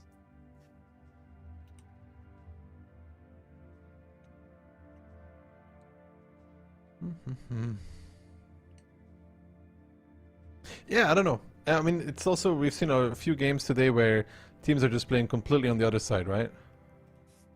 Of each other. Yeah, I think that's kind of what's happening. It's kind of, you know, just strat roulette. One team decides to go one side, the other team decides to go the other side, and it's just really hard to make that conversion, especially when you have a strike and you can just play it slow. Going into this next game, though, it does not look like it's going to be one of these slow-paced strike games. 4 BZ-75s coming out from Hit and Run, IS-7, Object 140, and a Blitzkrieg. In return, Hit and Run, 4 BZs. Yeah, we can not bringing nearly as many. None. 4 BZs is a lot, though, on Himmels. Yeah, it is a lot. That's a push. 100% an aggressive, in-your-face push. It's also like the problem is like, you don't really have any burst. I mean, you have burst, but you don't have any sustain, you know? Like, where's the DPM of the lineup? Yeah, they don't have much DPM. You just have alpha and HP. You just got to get tanks out of the game as fast as possible. That's going to be the advantage. Connection coming out from Kasonk here. And now they know there's 2 BZs kind of in the middle. Weekend has also spotted the 3 tanks on cap. This is a cap play, actually. A lot of damage going into Flash. Wow. 1.1k just for trading some information for HP there. Now, Weekend's going to have to find a strike because the resets are not going to be there. I guess they're waiting for Evil to get to the hill. If they can wait long enough and get some strikes and get some resets, then Evil might be able to find some reset angles. But once Hit and Run knows this 140's on the hill, they're going to make a push off. But there's only 7 seconds left on the cap. Make that 5 seconds. Reset has come out, but still, the time is ticking. And now the BZs are pushing past, just like you said, they've gotten the reset, they're moving on towards that IS-7, the first one up, it's Flash. He's going to pull back into the window, but that window will probably be where he dies. There's a Blitzkrieg and an E4 covering those. The Hit and Run has to take this smart. They can't just YOLO in with the tanks. W-Flash even pulling into the courtyard. Kano will connect, pops his ability as well. Tisek comes off of reload. Prash Panda is basically dead though in the mouse. He dies against the Barbarian. And now I said about to be overwhelmed himself in his Blitzkrieg. Barbarian is going up and over. Kano coming in with his Blitzkowitz with his i7. T-Sec down towards the one shot. I think Flash has shot HG at him actually by accident, so T-Sec is going to do one more shot out of that. 4k HP lead for hit and run. Tank advantage as well, and they know that the 140 is on the hill. Barbarian and I said former teammates trading it out against each other now find themselves on different teams altogether, and Flash has still not killed T-Sec. Yeah, but the HP is heavily in Hit and Run's favor, so that could have made the difference there with Flash not being able to pick up T-Sec there. It is 2.5k advantage. This trade coming out. I said it's gonna have the reload, looks like, on Barbarian here, but a BC-75 is coming in, the cavalry, to reinforce him. But Ison's able to get that pickup in time. HP, though, heavily in Hit and Run's favor. Tank advantage in Hit and Run's favor. This is not looking good for Weekend. For Weekend, it's looking like a disaster. Hit and Run, losing that first round, want to rectify the situation immediately and do so as well. A quick and aggressive play with the BCs. We're wondering what they can do with it. Well, this is what they did. Found, quick gap, put pressure, and the 140 on the hill out of the fight. Will be contributing, of course, by shooting, but the HP out of the fight is very important in a fight like this. Yeah, and that's kind of the problem. The hill is nice, but when a push comes out, that HP completely out of the fight is not great. You almost have to just get off the hill as soon as possible when that's happening. But Hit and Run, this is going to feel good. Going down in this last game, that was a 10-minute game, almost 10 minutes, and losing to flipping it around and showing their dominance, full control the entire game, and just showing kind of what Onslaught is all about. Yeah, finally they're trying to get Evil, but no success, so they're just going to be capping it out. Some blind resets coming out. DJ spots out Evil. DJ missing. They're trying to kill him. Monster finds the kill. And it's going to be Hit and Run, evening out the score on Himmels rather quickly. 1-1. Not bad from them. It was a quick round as well. Yeah, it was a quick round. You know, kind of could expect that seeing the BZs. Weekend, it looks like there's just not much you can really hold. I saw the mouse got heavily picked up in... He went to the strike, and when he was there, there's 3 tanks that punished him for that. So he went down very quickly, and just Weekend was not able to convert anything off of losing their mouse there. Damage-wise, we find that, I mean, Evil does 6k from the hill. Monster actually doing 4k, 4.2k in the IS-7. Probably wanting to step up after the first game on Himmels, where all he did was get striked. That's kind of annoying. Yeah, a very even spread on damage from Hit and Run, which is good. That means they probably had all very good pen rates, I would say. And then Flash, I guess, was only using HE this game, 1100 damage when he was in the fight almost the entire game. So that HE connection really hurt him there. 1100 is not great. The mouse also 1.8k. That's the one that went onto the strike and then just got blown up by 3 tanks. Yeah, Trashpanda had a really tough game there, to be honest. Yeah, he did. But yeah, Evil just able to farm. And that Bliska also able to farm. But moving on, we're going to another city-ish map, I'd say, Pilsen. What do you think is going to come out of this game? Hard to say, actually. I mean, it's Hit and Run picks. I'm expecting a lot from them. But I feel like it's going to be a slower style between these two. Yeah, we've been seeing a lot of slower styles. I guess sometimes it really just looks like it's chalked up to which side they decide to go, if they split sides or not. But yeah, typically Pilsen, I'd say it's very often that a team goes to the cap, so it's less likely to be a slow-paced game. Even Himmels surprised me because I almost never see slow Himmels. It's pretty rare. But Pilsen, even less so. I think Pilsens are pretty fast. Watch them take like 8 minutes. Yeah, it's what, the caster curse? Yeah. You said it. It's not happening now. I'm not gonna be poor this year. I'm not gonna make $1 million. Nice try, buddy. It doesn't work like that. I'm not gonna get hair back. The system knows when you're trying to cheat it, you know. Well, we'll see about that. Maybe I'll come back next stream with a full head of hair. I trip the turkey. How much hair do you still have left? On my head? Yeah. Or are you talking about other places? No, just on your head, you know, because you know, if you want to go to Turkey, I think you need some hair. They need to get it from somewhere. They usually take it from the back of your head. They're gonna have to take it from my butt. Yeah, unfortunate. I can give you some of mine if you want to, huh? Oh, that's so generous of you. I would gladly take it. You're welcome. You're welcome. But I get to choose where it's coming from. Yeah, of course. I meant from my head, bro. Relax. Okay, chill. yeah, that, I just okay, have to pay good. for my trip to Turkey, you know. Well, you're closer than I am, so. Yeah, but I want to fly through America, you know. I want to go around the globe. Oh, you want to go first class? And Yup. oh wow. Yep. Wine and dine. I think you're the one who should be whining and dining me. I'm not the one that wants to hear from the other one. Yeah, but you offered to donate, so. Yeah, donate with some strings attached. Okay. Well, there will be some strings attached, and those strings will be your hair to my head. Indeed. It's going to cost you. Weekend coming into Pilsen. Type 5 Heavy, Double Bat, CS63, Object 140, Forge B, and an RHM. Hit and Run, BZ Type, a 140 for 3U, Double Forge B, and an RHM. Neither team shaping up for the quick game here. A big plane coming out from Monster. He did get a replay in. A lot of tanks spotted. They know a lot from Weekend is coming out to the 789 line. But it looks like Hit and Run is also opening to this side. So this is going to be just a fight in these coal piles over here. Monster close to the strike, looking like he's just wanting the spot if anyone's going to cross out on the 0 line. But does not spot the RHM. He sees this CS here. A good shot from DJ and a good shot from Monster, losing 1,000 health and having the run right away.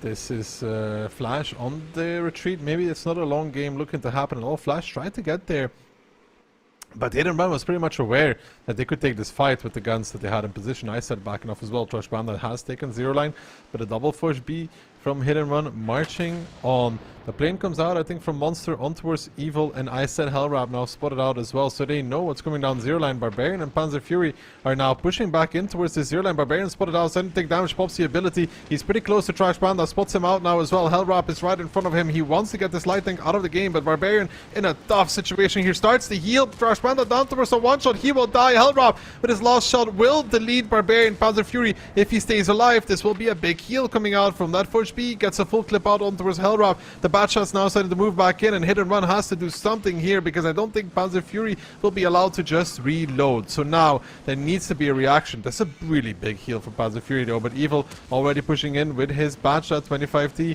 and there is only like a little 140 I think in support for Panzer Fury. He pops his ability now, tries to heal back as much as he can. Hellrap getting focused out as well in return, but Panzer Fury down towards the one shot now starts healing. Evil Lock is out of ammo though, but Hellrap will find the connection. Yeah, now HP is kind of evening out. It's only a 2k difference, but Weekend does have the 0 line, and however, Hit and Run is not going to allow them to have it for very long. They're rotating 3 tanks. They're going to have a one take advantage, at least in this fight, and the Foshby's already clipped out a few shots. 2 left, and he goes down. Evil's also going to be loading in a second, so they're going to have to take this fight and try to kill him before he's able to get another clip out. Ketsai is getting close. Evil going to try the run. Out of shots now on the reload, nice. And Ketsai does get the pickup. Good shooting there from Hit and Run. They do get Evil before he is able to escape. Now, Disek is winning the 1v1 by the looks of things. This Type 5 duel, he seems to be a shot ahead, and that shot is going to matter a lot in the long run. Monster moving back towards the strike, wants to help Disek probably at some point. DJ finds Iset, but Iset is also able, of course, to shoot back and retaliate. Disek and the Type still trading blow for blow. It seems to be going well for Disek. He's not missing. In return, he's taken a fistful as well. Kano now pushing back down in the 140, tries to get DJ out of the fight, who's hiding behind a crane there. Tisek, one more shot will do it. Ooh! Necroc missing the shot, and Tisek does not. Absolutely stellar performance in that 1v1 by the Type 5 heavy player. And now Ketsai coming back in, and Hit and Run turn this around. They turn their frown upside down as well. They find the second round against all odds. That looked like it was a tough pickle for him. That did. I think the Fosh Beast kind of discombobulated there on the 0 line. Barbarian was leading that charge, and Panzer Fury was a little bit far behind. I think if they were more together, like if Panzer Fury was with Barbarian, it would have been a lot cleaner. Even Barbarian kind of by himself, right, compared to Panzer Fury, who was coming in. If the two of them are like more in sync, Barbarian may not die on that initial push that easily, right? Yeah, so I think the game ended up being closer, honestly, than it needed to be, because I think Hit and Run made a really good play there on the 0 line. So, all in all, good stuff from Hit and Run. They pick up match point now, and you're right, Pilsen was a quick affair. The first one, at least. Yeah, I guess the caster curse hasn't come into full effect yet. There's still a potential for a 10-minute battle after this, but I wouldn't shot victory too soon. No, and as we can see from that game, from Hit and Run, actually DJ doing the top damage of that round, 5.2k in his BZ75. That's a good output from him. Ketsai, 4.8k. Always like to see that when the Inspire tank is dealing a lot of damage. That means Inspire is up very frequently. And Tsek able to put out a lot of damage as well in that trade against the other Type 5. From weekend side, 5.4k from the Bat Chat, 4.8k from Kasank in the Object 140. So yeah, just I think it looks like mostly Trash Panda and W Flash just were not able to be much of an impact. Frantic as well, only doing 2 shots of damage in his 430. So yeah, just a few tanks with no impact. In defense of the IHM player of Trash Panda, he was up front and got YOLO by Forge B. You know, he cannot do too much in that scenario. Yeah, I don't think they got the information on the cross of which tanks were coming, whereas Hit and Run had a really good play and were able to see everything. So that just came down to, I think that CS not really having the information to know that he can play up that far. But yeah, losing that health, like you said, it's not really too much on him. There's not much you can do when you don't have that information there.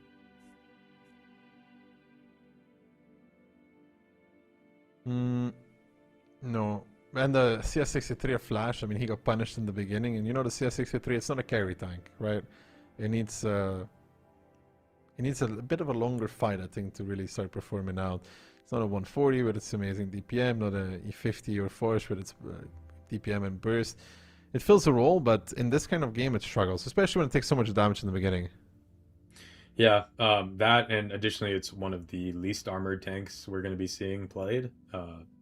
It's occasionally going to get a lucky bounce just because of the wonky angles, you know, that's on the turret and on the upper plate that it has. But when you're putting it up close like that, it's probably not going to bounce anything at all. But we have another round coming out on Pilsen. For Hit and Run, this could be the decider. This could be a 3-1 for them, which I'm sure they would keep their fingers crossed. That's what they're going to be looking out for. Seems like changing up their styles really paid dividends for them. They started that first round a little bit slower and just were not able to have that typical dominance that Hit and Run's used to have by that fast-paced control, app control. So it looks like they're kind of more into their style now of playing aggressively, and it's paying off. Weekend coming in, yeah, with the 114, Xenon's favorite tank, a Type 5, double for TDU, double for GB, and an IHM, and then facing off against Hit and Run's Gorilla, though. Yeah, I guess maybe they're tuning into the stream earlier. They heard me say the grill's better. Good choice, guys. Good choice. I guess this battle will settle the debate once and for all, right? Absolutely. Yeah, I'll say that now with confidence that Monster's going to do more than the 114 is going to do. Okay, what if he doesn't? I'll shave my head. Wow. Good trade-off. That's an amazing trade-off. Looks like Weekend's dodging the plane, reversing at the start of the game. A few tanks from Hit and Run also reversed to dodge the plane. Looked like the Grill and the Foch B, and the 140 dodged it. Ketsai did, both tanks did plane, both RHMs. Neither got a replane, so that means 4 tanks were not spotted. Ketsai is going to try to get this radar, because that information is incredibly valuable. Or maybe he's just denying the other team from trying to take radar. But either way, no, he is taking the radar now. W-Flash going for the strike alone. That's a good commitment. Ketsai gets reset. He's unspotted, so that was just a blind shot. And it did not actually deal damage, just hit his track. So, in this regard, it's not a bad start for either team. Nobody really getting any wiser. RHM now of Ketsai taking the info, though. That would be a big one. Spots out everything. Stealing it in front of their noses. Yeah, that's so important. Gets a big plane out of it as well. Yeah, that's, I mean, the information is so incredibly valuable. Weekend, on the other hand, got 2 strikes in the trade-off, but they have no information. So they don't know really if Hit and Run is on the east side or the west side, but they kind of have an idea because the 430 took the 1-line strike for free, and also this RHM is taking the radar with confidence. So Weekend has an idea that there's going to be a lot of tanks on the eastern side of this map, and we can see a big rotation coming out from Weekend. This 430 started on the 1-line strike and is rotating all the way around the back lines here to try to go to the 0 line. This is going to indicate that Weekend's going to probably try to make a push. Not only that, they're picking up a 3rd strike from the 430 on the 9-line strike. So Weekend does get a triple strike here. That's a very powerful tool to have. They're starting to push up the 0 line as well. That triple strike could really hurt if they can use it in the right location. Yeah, it's going to be painful. And also, Hit and Run is going to be waiting for the radar to come back up. So this could be close on the timing, because if Weekend's not able to make a push before Ketsai gets the radar, Hit and Run might be able to set up for any kind of push that happens. Well, Weekend is now eyeing the push forward. Panzer Fury is starting to back away. He gets spotted out, though. He's going to back off towards the building. Trash Panda is spotted out as well, and the RHM takes 1, takes 2. Will save himself behind the goal pits now, but now Panzer Fury actually has a position against Trash Panda, and Hellrap coming in, has to come in. Where did the strikes get used? Where did they put them? It's going to be on Panzer Fury. The first one coming in, the second one coming in, the third one are probably soon to follow. They might even hold on to that one just in case they need it on a different point. Hellrap has 2 more, he has 1 more. It will be dead for Panzer Fury.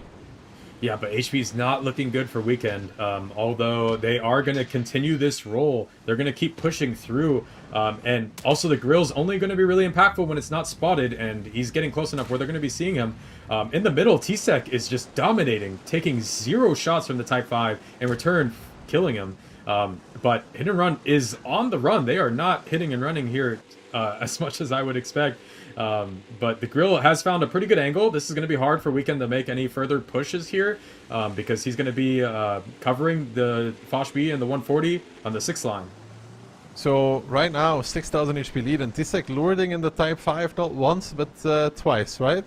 In the previous battle as well, dominating this one as well. Gets ahead, and now Hit and Run pretty comfortably up 6,000 HP. Ketsai taking the other side of the map. They have Weekend really locked down in these positions. Yeah, they have them locked down. Hit and Run, if they want to play it slow, they have access to 2 strikes. They could just keep cycling these strikes. It's impossible for Weekend to push the south now with the grill getting out. A strike coming down on the Evil, but he does use his ability, so he's going to be regenerating that health back, at least a lot of it back. Yeah, but still, it's he doesn't heal all of it back, right? No, it doesn't heal all of it back, and also he but he uses his level 3 ability. I think it was level 3 if I was all right, so now he's not going to have the ability whenever there's a brawl that happens, and it does look like Hit and Run's going to be playing this slow, just cycling strikes. They can do that because they're up HP, so it's Weekend who's going to be the one who has to make the push now.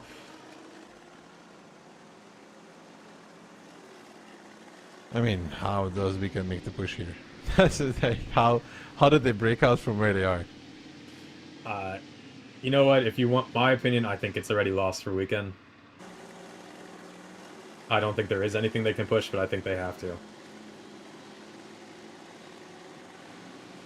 Because Hit and Run, I can promise you, they're not going to be the ones to push when they have access to the cap and 2 strikes. Yeah, but I just don't see a way back in for Weekend. I mean, 1 strike being taken by Trash Panda. He has a plane as well. He'll be able to reset one of the people on the cap, but Frantic and Barbarian now bailing out from the position as well. It's a free escape for them.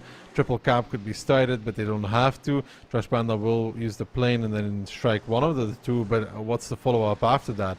Right, now Ketsai and DJ are going to get spotted out. A strike will come out on towards DJ. He's not able to dodge that, but back down to 18 seconds immediately. Yeah, 18 seconds, but they are not going to have another strike for this cap now, and it looks like they probably don't even have anyone close enough to get a reset anyways, so I think this might just end up being a cap out for Hit and Run. 5 seconds left. 5 seconds left, and it's going to be capped out. Hit and run. Going to be picking it up 3-1. Easy peasy for them. Business as usual. Leaving Weekend stranded all the way on the bottom. But taking those 3 points, they're pretty happy with that. It was a solid round for them. Trash Panda, they're a bit over eager, I guess, in the light, forcing his team to quickly come to his support. Yeah, I think he needed about 3 more teammates and a prayer to win that situation there. I mean, they were able to pick up that 430, but they lost so much HP, and also it kind of distracted them from the push they wanted to make. It looked like they wanted to make the 0 line push, but because Trash Panda got spotted, he kind of had the drive into the 430, and that just kind of ruined their push, made them go the wrong direction. Look at that, the 114 not even able to connect a single shot in this game. Although I will say, for any tank destroyer, it would have been a hard game to play. It would have been a very hard game to play because you don't really get that many shots, right, in this kind of game, just because of the way the nature of it. So the 114 does 0, but the Gorilla obviously so much better, huh? So much better. Yeah, this has decided everything. We don't need to look anymore into the stats. It's done. The Gorilla's better than the 114. Easily. Without any problem whatsoever. But for hit and run, you know, the first round they could have won as well. So across the board, I'd say it was a solid performance from them today. Yeah, that was a good. I'm sure they're happy with that against Weekend, a team that kind of was dominating, I'd say, last season.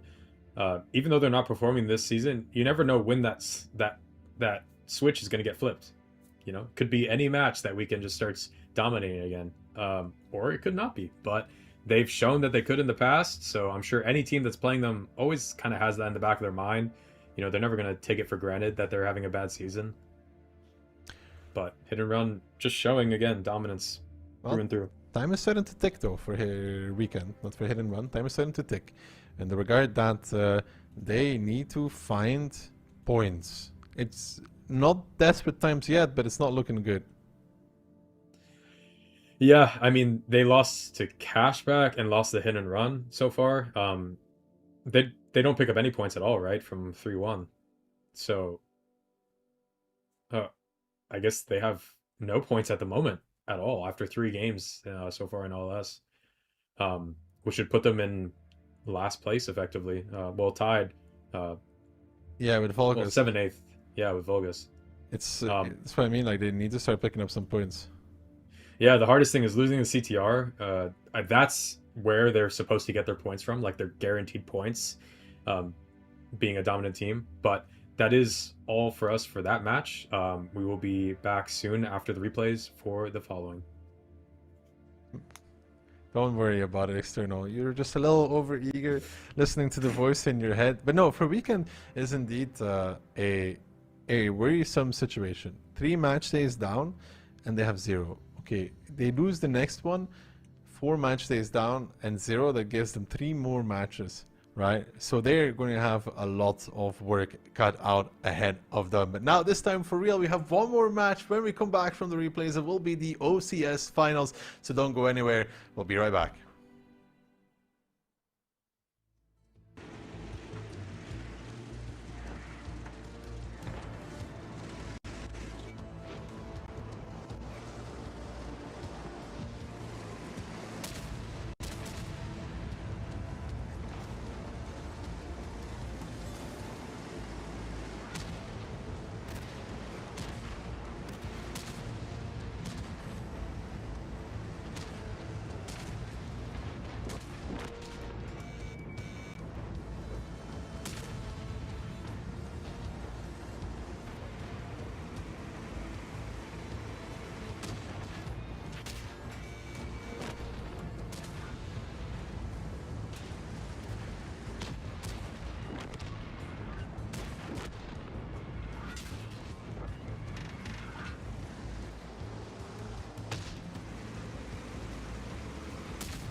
Welcome back for the final time today to the Surfshark Onslaught Legends Series Season 5. One more match ahead, but before that, let's get a quick shout out for our amazing sponsor. Surfshark is the official sponsor of the Onslaught Legends Series League Season 5.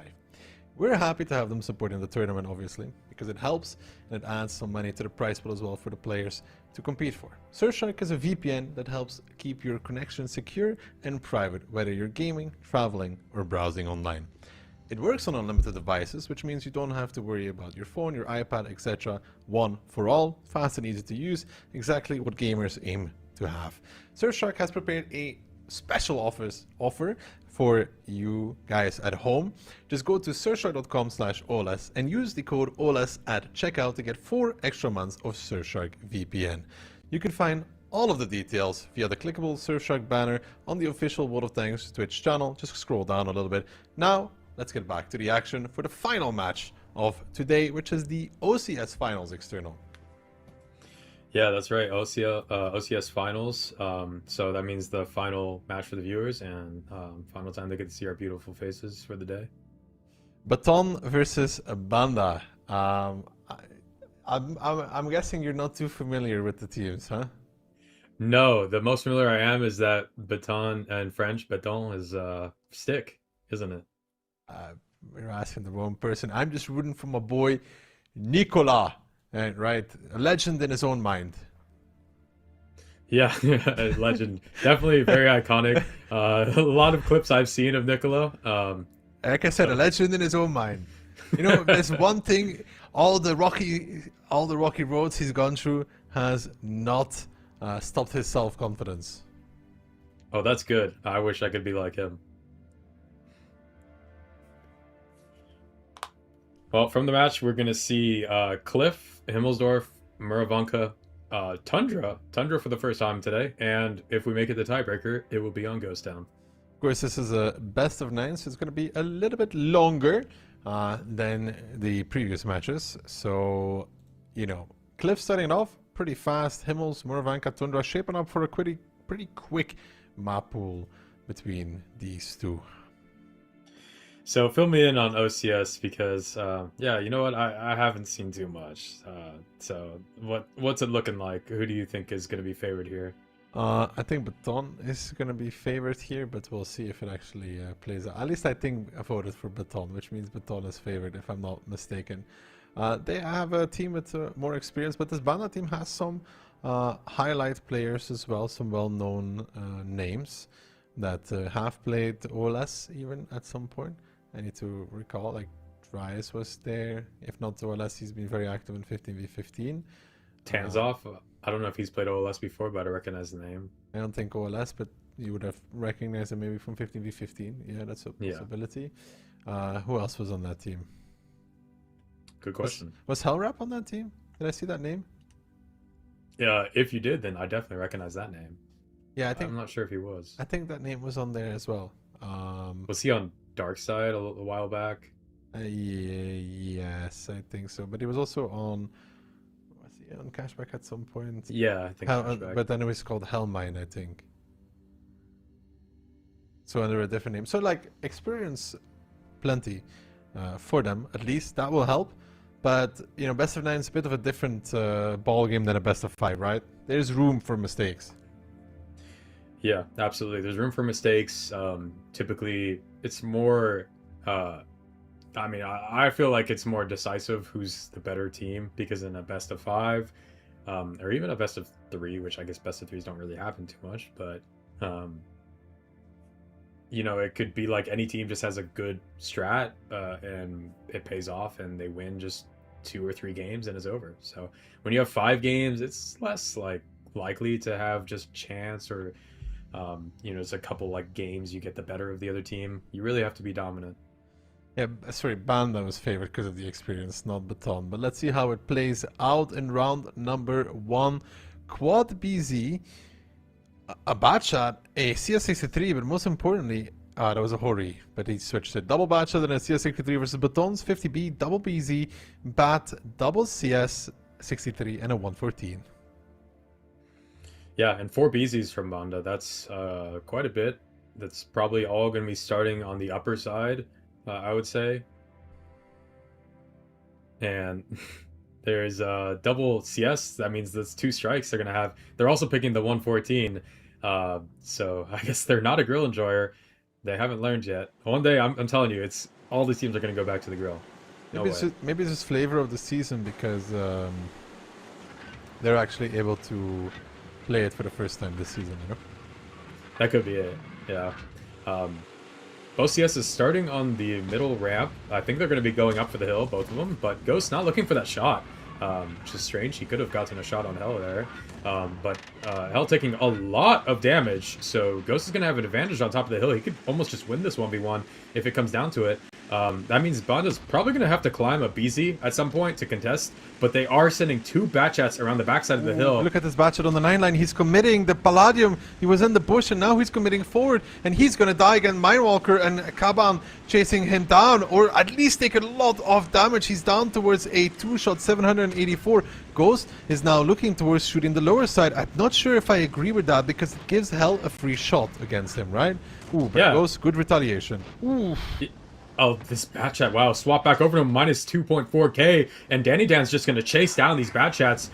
The cap pressure is going, but I think a reset just came in. Yeah, a strike just hit that, and Banda managed to get a BZ on top of the hill. Ghost had a really good opportunity to fight that CS, did not capitalize on that, so now he's going to lose the hill to this BZ and CS. Danny Dan probably not going to be chasing on the 9 line. A strike coming in, only connecting with 1 on top of the hill, but that's good damage, and HP's still pretty close. 7 tanks alive for both teams. And Danny needs to be careful though in that BZ75. He's now in a position where the Batshot of Kaban could come back and start focusing him out a little bit. Ghost trading off against Pirate, and yeah, Ghost had the opportunity, in my opinion, to fight the CS instead of shooting towards the lower side. He opted to shoot towards the lower side. I think that was a mistake in that regard. And Danny missing the shot as well in the BZ. Now starting to take some damage, and Abius is there in the BZ75. So far, the action unfolding everywhere on this one. Pirate missing a shot on towards the hill, takes 2 shots in return. They gotta be careful not to lose the hill against this singular CS63 either though.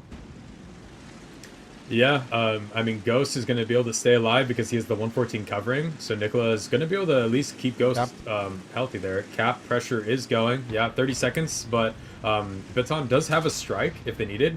They get a good reset there. Good trade coming from Ghost. He got a shot into the BZ on the hill without taking a shot in return. Another shot coming out. Pirate's actually in a pretty bad spot here because the 50B is able to angle him out. HP's getting in Ghost's favor, which is kind of wild because the BZ was almost full health when he got on top of the hill. Yeah, the fact that it's a winnable situation again for Ghost is crazy. Knowing that the BZ was so healthy coming up. Info being taken by the T50B of Rubai on the lower side. Kaba now arriving to the middle. Mindwalker needs to be very careful in that one-shot bad shot. There is a strike available for Rubai, but it's a hard one, you know, because he has both the strike and the info. Hitting the info and then strike right after is very difficult. Yeah, it would be, especially when this Batchat's going to be on the run, the one-shot Batchat, so he's obviously knowing that he's probably going to get struck, so he's trying to be a hard target to hit. But now this game's just going to slow down. I think teams are going to be playing for strikes and just keep doing chip damage until something develops. Scout makes a bad peek, gets shot by Benzo, and Benzo will now start taking the lower side of the map. That's the way he was orientating on us. Of course, he's just taking the strike, so they have double strike available. It's good to have strike on him so he can get his ability, his little strike, and even get more strike damage. Ghost taking a lot of damage though, down to a 150 health. Good dodge from Hell. Good dodge. But dodge is one of the strikes that is put. Can he dodge this mini strike as well? Really good dodge, but now they don't know, but he's kinda stuck a bit. He can drop down from there, but it's a risky endeavor to go on. Yeah, hands off the keyboard. If that was me, I'm not risking it. Now though, look at the double BZ. Dance off. Starting to cross over. Kaban finds the kill on Ghost. Good strike there on that CS63. Making a kill, and now pushing across towards 1-2, and there's only a 50B there from Rubai because the timing is bad. They didn't get spotted. Yeah, the timing is bad as well for Baton, you know, because the CS63 of Benzo is taking a 1-2 line, which means Rubai is going for the information tower, which is actually ideal no for Banda because he's stuck there for the rest of the game. Yeah, he is, absolutely. But now the BCs are going to push the 50B. I guess they don't really have much of a choice outside that. The 114 can't really cover. Strike does come out, finishing hell on the hill. This 50B is going to at least get his clip out, but I don't think he's going to be able to load another. The CS is going to be a pain in the rear. Scout going down to a one-shot. Tanzov's going to need to take the hit for him so he doesn't get picked up from the CS. Ooh, the bad shot missing the shot there on 1-2 line as well. Scout does hit it now, boosting away. Will heal himself past one-shot range as well. Tanzov could take some damage. Was the Scout take another shot? Now the bad shot sent the clip into the back of Tanzov, though. I really don't need to think that he really needed to kill the 50B this badly. And Rubai even comes off of reload as well, so he starts clipping out against his B75, and Tanzov doesn't have a loader, repairs it now. Benzo trying to get some shots in as well. Kaban finds Hero though. Banda finding success, but it's scrappy, and Tanzov with the roll as well kills off Rubai. Dani in the meantime taken back towards the hill. It's scrappy across the board. Yeah, that's a good way to summarize it. Scrappy and chaotic.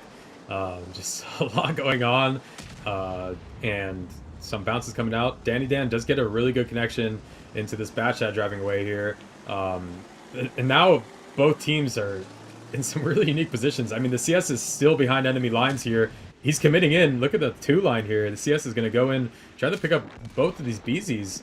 Okay, Nicola does get a good connection there on Scout. So now it's just up to Benzo to pick up this BZ, but a Batchat is coming in to reinforce that. He will with the Batchat spot the CS crossing. That's the question though. Benzo is spotted, but Palladium finds the kill. Kaban finds Benzo out in the open. In return though, drops in towards a one-shot. Benzo will also find Kaban down towards a one-shot. In return, but it's now a 3-on-3, and really scrappy is the name of the game, but the difficulty is that this 114 has so much HP. Yeah, 114 probably is going to have to come in at some point, but it is so slow, it's like a truck, so it's going to be, I mean, also you're probably not going to want to trade in a 114 against a BZ, so yeah, just an interesting game here. Palladium is watching this cross, it looks like. If the Bashat was to go up this hill, I think he would get spotted. Danny Dan making a commitment on the hill. Takes a shot. He has to make this connection. There he does. That's a good shot from him. Ooh, and Palladium finds Kaban from behind as well with the bat shot, because the bat was starting to shoot at Danny Dan on the hill. And Baton actually looking to pick up the first round against kind of all odds, I would say. This is doable still, I would say, for Banda. Honestly, there's 2 one-shots and then just the 114. 114 is going to not have a good time trading against a BZ. So if Abis is able to find Danny Dan in time, it looks like he doesn't. I don't know if he knows he's there, if he's just taking a really long angle to get like a surprise shot on him. But if he's able to pick that up without taking a shot in return, it's really doable for him. He does actually find it as well. The problem is that he has 2 minutes and Palladium is alive, so he's forced to make a kill here. That's true. That's a good point. I mean, point. luckily yeah. he's playing against Nicolas, so the odds of winning that 1v1 went up by like 50%. Unless Nicola flips. With Nicola, you never know, man. He might bluff, he might miss 4 shots, he might, I don't know. Could be a whole lot of things that could happen. Well, at least Abuiz knows now that the Batchat's... It's probably the Batchat on the 3 line, he's thinking. He'll have radar. I think that Palladium might just go ahead and strike this, I would say would be a good play, but chooses not to. That's fair. Okay, so they're just going to wait for the time and wait for Abuiz to push. Drop off the hill. Drop off the hill. Do it safely. Take the strike. Kill Palladium. GG. Oh, that's a good idea. You know what? I think he might do that. Oh my. Oh my, so fast. Dude. Oh, no. He's going to take damage on this. Oh! Oh, okay. Luckily, I don't know how that the requirement is damage dealt, yeah? Not damage, this doesn't count to damage anything. Taken? Yeah, that's what I'm saying. Like, he might even dodge the strike here. Oh, he doesn't. Honestly, he could have dodged that one. Like, this one he could have dodged. Yeah, he probably could have. Like, I really think he could have dodged this one. I don't know. Okay, now Palladium has to stay on the move, and it's coming down. Chris Kyle here in the BZ75. He's going to have to hit this snipe with the strike. And see if he can do it. Palladium's going to be very fast. He doesn't have a lot of time to place it. He doesn't. It's a really, really hard strike to make. Yeah, almost impossible, I'd say. Yeah. Oh, he got it! No way! No way, he got it. Okay, so this is going to come down to HP. See, Nico's going to fall. He's going to fall. I don't know who wins entirely because he took like 500 damage from dropping, right? Yeah, but Banda had 4 BZs, right? I think they've just got way too much HP. Yes. Yeah, I think so too. Like just the fact they had 4 BZs. I think Baton still has it probably. Yeah, I think 4 BZs is just too much health. There's no way. It also depends on how much the BZs healed, right? On the Baton side. Because 114 has pretty high base HP as well. Not as high as a BZ. I wouldn't say it's 100% clear cut, but I agree that it's probably Baton that won by a few hundred damage, like 1k max. Yeah, I think so too. But, you know, I gotta say, these scrappy games are sometimes almost more fun to watch because it's just a roller coaster of emotions. I don't think they needed to push the 50B. No. But what can they do if they don't push them? I guess just hold the strike and keep them stuck there? Hold the strike, keep them stuck there, and just focus on winning other parts of the map, you know? Or at least do it clean, either way. Let's bust out the calculator, right? Just eyeballing it, I would say it looks like Baton for sure did more damage. Like, if I'm just looking 1 for 1 damage to damage, yeah, I'm positive Baton did more. Well, Baton did 24,024, right? Yeah, they did more. I'm just looking 1 for 1. They for sure did more. Yeah, I mean, you know, I just wanna. I haven't had an official confirmation yet, you know, so I'm busting out the calculator. Don't get to use your calculator very often. Oh, it's not even that close to be honest. It's 3,433 HP. Damage dealt more for Baton than Banda. Okay, so Nicola clutched. That's what you're saying. He won. Roy. Interesting angle. But also Tansov and the other BZ kind of fluffed the engagement against the 50B. On top of it, not only did they push him, they also fluffed it. Yeah, they did. They really fluffed it. I mean, I agree. Like, clearly, like you're pointing out, we can see where it went wrong, and that was the 2 BZs trying to pick up this 50B. But also, this Batchat running away, taking so much damage. I don't know how that happens. When the Batchat on like the 9 line? Yeah, initially. Because I think he went high, bro. Like, the only way to take damage is going high. Well, he probably was high from that play I saw. I mean, for sure. But, I mean, also, like, Palladium, look at, he got 5.4k damage in this game, and he was the one, if you remember, was in the bush, perfectly set up on the 8 line, and decided to drive up and got caught by 2 Batchats. And I think he went down to, like, sub 1,000 health, and managed to do 5.4k on, like, 700 HP or something like that. Yeah, he was impressive. So, taking all this into consideration, I mean, Baton picks up this round, but it was anybody's game for a while, huh? Yeah, absolutely. Absolutely. I mean, it was a back and forth. I don't think we've had any game today that looks as anywhere near as back and forth as that did. No. I mean, like I said, best of 9 allows room for mistakes, right? Yeah. Which is kind of what we saw, but nonetheless, it's going to be a long match here. Like, can't just say that anybody's going to be winning this out. No, but Banda is favored, right? Just to keep it straight from my head. So, yes, technically, yeah, going down first round on Cliff, and it's a close one.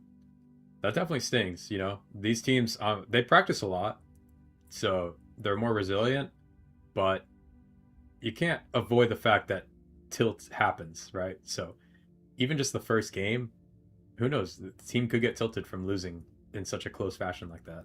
I mean, if you get tilted from 1 round in the best of 9, you've got bigger problems to think about, no? Absolutely. Yeah. I mean, I'm not saying it's happening, but I could see it happening. I think it's probably happened to me before. Getting tilted after 1 round and then spiraling for the rest of the match? Yeah, I can see that happening. I mean, one round could turn into 2 rounds very quickly, and then those 2 rounds could turn into 5 rounds.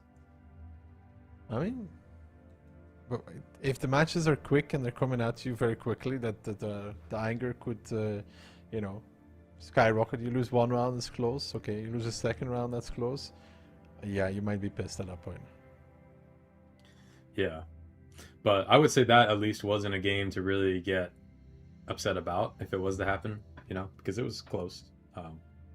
It's not like they got steamrolled or anything, but losing out on damage is, I'd say it's more like disappointing than tilting. Just like, dang, it's a close one. Now, I mean, it was definitely an entertaining round, right? Yeah, for sure. I was on the edge of my seat. Is it because the seat's really small for your size now, or? Yeah, I just have a really big butt, so you know it doesn't fit really well. I saw the tacos, huh? Yeah, I saw the tacos. You know, if I'm 200 pounds, so if I eat 2 pounds of tacos, that makes me like almost 1% taco. Indeed. That's exactly how the math works, buddy. Yeah, something like that. That is how the math works. Very smart. Thank you.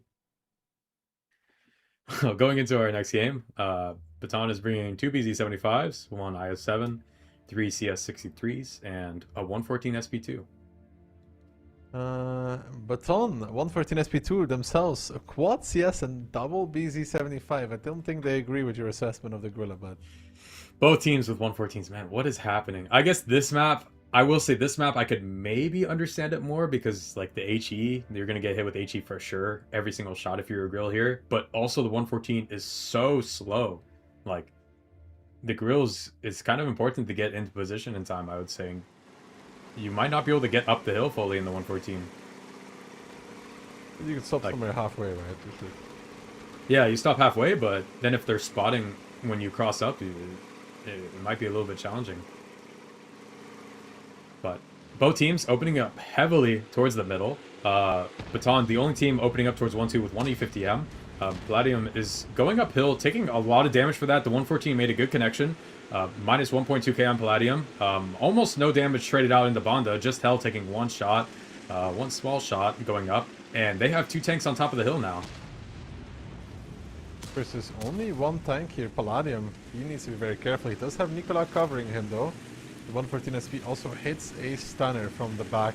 But Hell is still peeking this. They know that there's a 114, but there's double CS63 behind. It's not really necessary for them to continue doing this. The 114 will continue delivering blows. They need Tansov and Abios to do this, but Tansov not in the greatest position. Now overpeak in the middle as well. Can they kill the guy on the hill? Nicola just picks up Tansov. Not a good position for that CS63. No, and this 114 is really putting in work over here. He hasn't taken a single shot of damage yet. I think I've seen 3 shots given out in return. Benzo is able to just sneak by in the 140, going towards the 8 line. I think he might just go for the strike and just ignore the CS that's in this cubby. This CS is stuck, and he's not able to do anything. I mean, they have hill, they have behind the hill, but what can they really convert from here? I mean, they're trying to blind fire the 114, but that's not going to be happening because he doesn't need to peek, you know? Benzo even dodges the strike. Yeah, wow. He dodged it, and he's getting this strike for free, pretty much. I mean, Hell does see him leaving, maybe get a shot? No, doesn't look like it. Banda is bringing a BZ to push out the 140, so he's not going to be able to pick up that strike a second time. Radar getting picked up, so they're all going to be looking for Nicola here. I'm sure they're all communicating to stare at him when they pop the radar. They will all look for shots. Oh, no.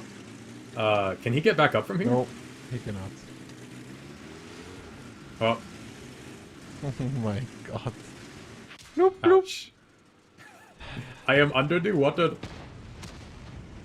Well, the ghost came to look for him. He can't find him. Where is he? Oh, there he is.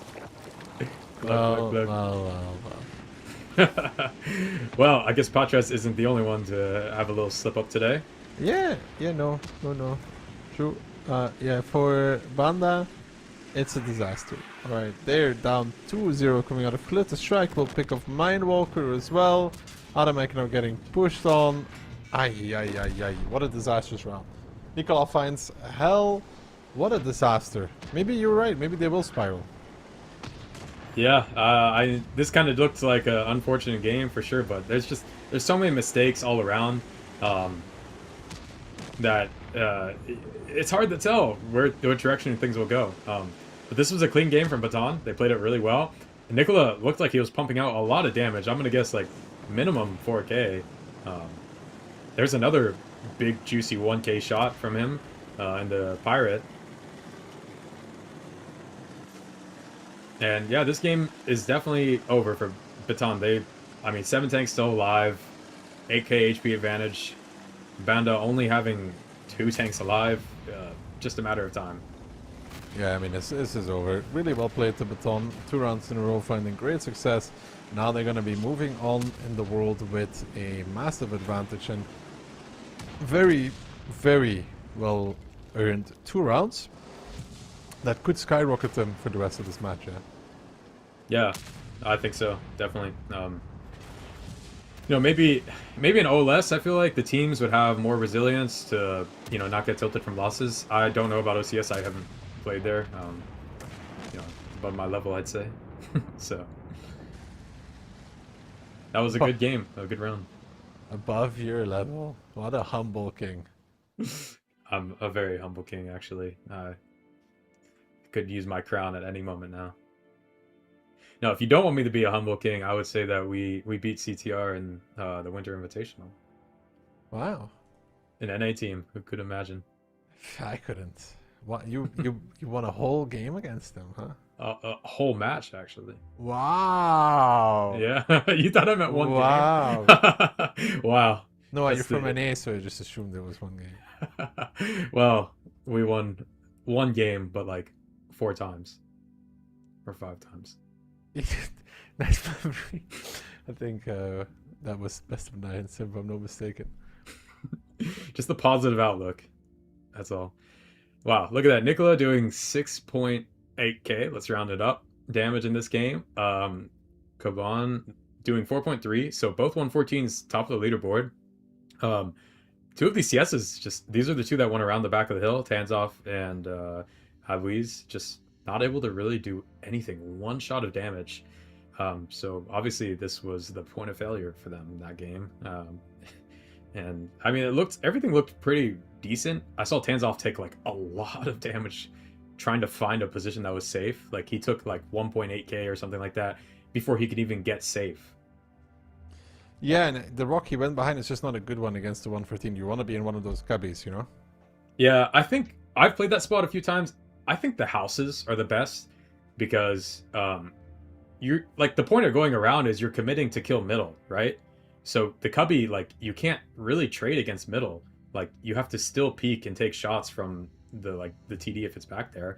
I think it's better just to commit to the house and commit to this kill, commit to this play, and try to kill middle. But you know, it didn't work out for them this time. Didn't work out for them this time. So maybe next time it will. Sure. Also, now that we brought up some of the names, I'm definitely recognizing a lot more names, like Danny Dan I saw, and Benzo. Those are also some big names in the EU region, I'd say, that I recognize. Himmels is the next one, and Baton looking to extend their advantage. Yep, they're off their map pick now on Cliff, so it shows their confidence in picking that map. So hopefully Banda here can show some confidence in their map pick, because they're going to be playing back-to-back Himmels, which is their map pick, and then Murrow, which is also their map pick. 2-0 for Baton. Finish it off on the last round. 5-0. Yeah, 5-0. I agree. I mean, you said they're going to spiral. Yeah, I'm calling it from experience, man. I know the tilt lives in my veins. The tilt lives in your veins. Yeah, That's I've where experienced it. That's where all the hair went, you know. No, never done that. The only thing I've had in my veins is my COVID-19 shot and flu shot and everything else. The slew of other shots I've had. Flu shot? Yeah, you don't get a flu shot? Ah, bro, do I look 50? What? It's not an age thing. What you're immune or something? It's definitely an age thing. Like, I swear to God, it's only recommended for old people here, bro. Okay, let's... Dude, I'm pretty sure you're older than I am. I'm pretty sure... Are you? I'm from 95. I'm from 95 as well, brother. Yeah, but like, dude, you acting out here like you're walking straight into the retirement home after the stream is over. Like, I follow some back. It was fun. Back in my day. I mean, both of us can say that. Back in my day. The difference is just the hair. It's a pretty big difference, though, no? What? No. Dude, I got more hair on my chin than you do on the top of your head. Okay, that's fair. That's true. But I've maybe got more hair on my back than you have. Maybe. I don't know. Let's rub our backs together and see which one gets more friction. We'll put a balloon there and static it up. Exactly. Himmels, though. Banda. Something we haven't seen for a while. W100. Yeah, that's interesting. I love it. As Baton double type 5, so we get to settle that debate, which one's better. Both teams opening up pretty spread, but Banda going a lot up the hill. 3, it's a CS and double Fosh B, which is going to match with Baton's 2 on the hill, double CS, or a CS and a Batchat, actually. So definitely in Banda's favor on the hill if they're able to get a favorable trade up here. CS63 of Ghost will not be able to take the radio tower, I assume. I think Hell will be there to reset him, so he is going to have to run away. Some shots whizzing in from the lower side as well. And I think that should be the... Oof! Actually, Ghosts... Interesting driving, ending up paying off, huh? Hits a shot against Hell, doesn't get one back, so kind of a trade. Now the Fush B's moving along the outside of the hill. There should be a spot on them by the IS-4 or the... BZ. The CS needs to be really careful here. Yeah, the CS is probably none the wiser to what is on the hill, but I think he knows something else is there because of how aggressive the CS was. Fosh Bs are going to commit to this play. The Batchat's going to just run. He has to. He can't stay here and help. Ghost is going to get caught. That's going to be a good pickup from them. There's no follow-up here either for Baton whatsoever. Ghost is dead. They have nothing going for them whatsoever. They have no established positions. I'm going to say it. Right now, it's game over. Yeah, I think so. I think they are going to pick this up. I mean, hill control, Baton has no push to make, no strikes. No positions. This would have to be a colossal failure on Banda's side to lose this.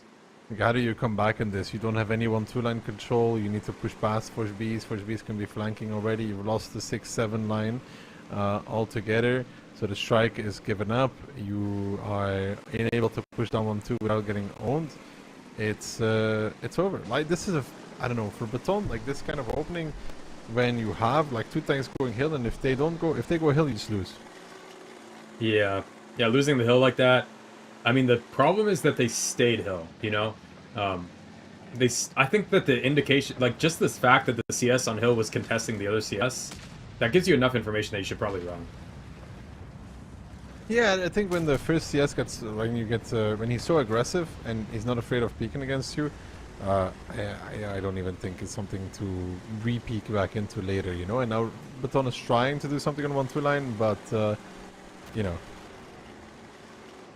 Yeah, I mean, it's the best thing they can do. They have to try, I guess, to make a push, because it's unlikely Banda is going to make, like I said, a colossal failure. I mean, at this point, they could probably just go to the garage and save face. That would be my strategy. I'd message the other team's captain, say garage, pray that they all go to the garage. It's like, yeah, guys, you'd have to message him on like Discord or something, though. Yeah.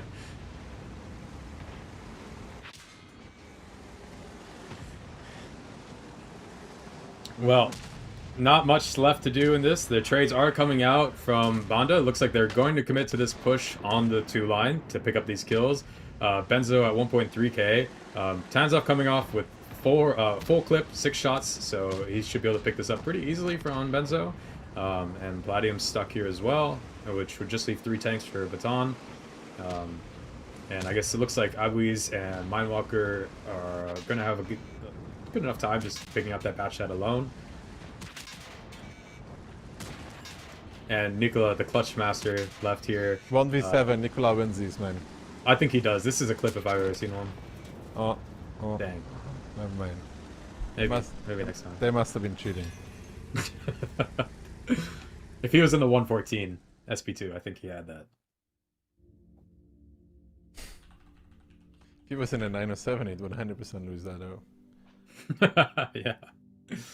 Yeah, that's true. Well, not the 5-0, so that I was calling could happen, so it's not a tilt. Bonda's back in this. This is their map pick, to be fair. Yeah. I don't know, it's just a bad strat from the top. I don't know how else to say it. You know, it's like, it's an underdeveloped strategy that relies and hinges entirely on you winning the hill. If you don't win the hill, it's over every single time. You have 5 guys playing lower, of which 2 are double type 5 playing at like A2, A3. Like, you have nothing. You have a gamble on the hill and that's it. Yeah, it's a gamble. And I don't really even get the bat shot on the hill, because, like, what situation are you going to win hill? Like, the bat shot just did nothing. Like, if a team brings 3 tanks on hill, like you said, it's just over. Like, in my opinion, you either bring 1 tank hill or basically nothing hill. Like, or 3 hill or something, you know? Like, I don't think 2 ever really is making sense. But we can see that the Type 5 actually surprisingly did 0 damage in that game. Probably just got angled out, I suppose. Ghost only doing 400. He was the CS that got caught on the hill. And from Banda, the E4 able to do 5.6k. That's really good damage from him. And the Foshes that were on the hill, one of them able to do 5.3k. Yeah, it's all around good stuff. But for Baton, they got to play less of those kind of strategies. At least need to have some sort of a fallback, right? Yeah. And wow, look at all the strike damage, by the way, from Danny Dan. Yeah, it's just that good, huh? He's an artillery main, I suppose. Ooh. Maybe he's related to Dr. Nix. That could be. And instead of garage, he says garage. You know, with a Dutch accent.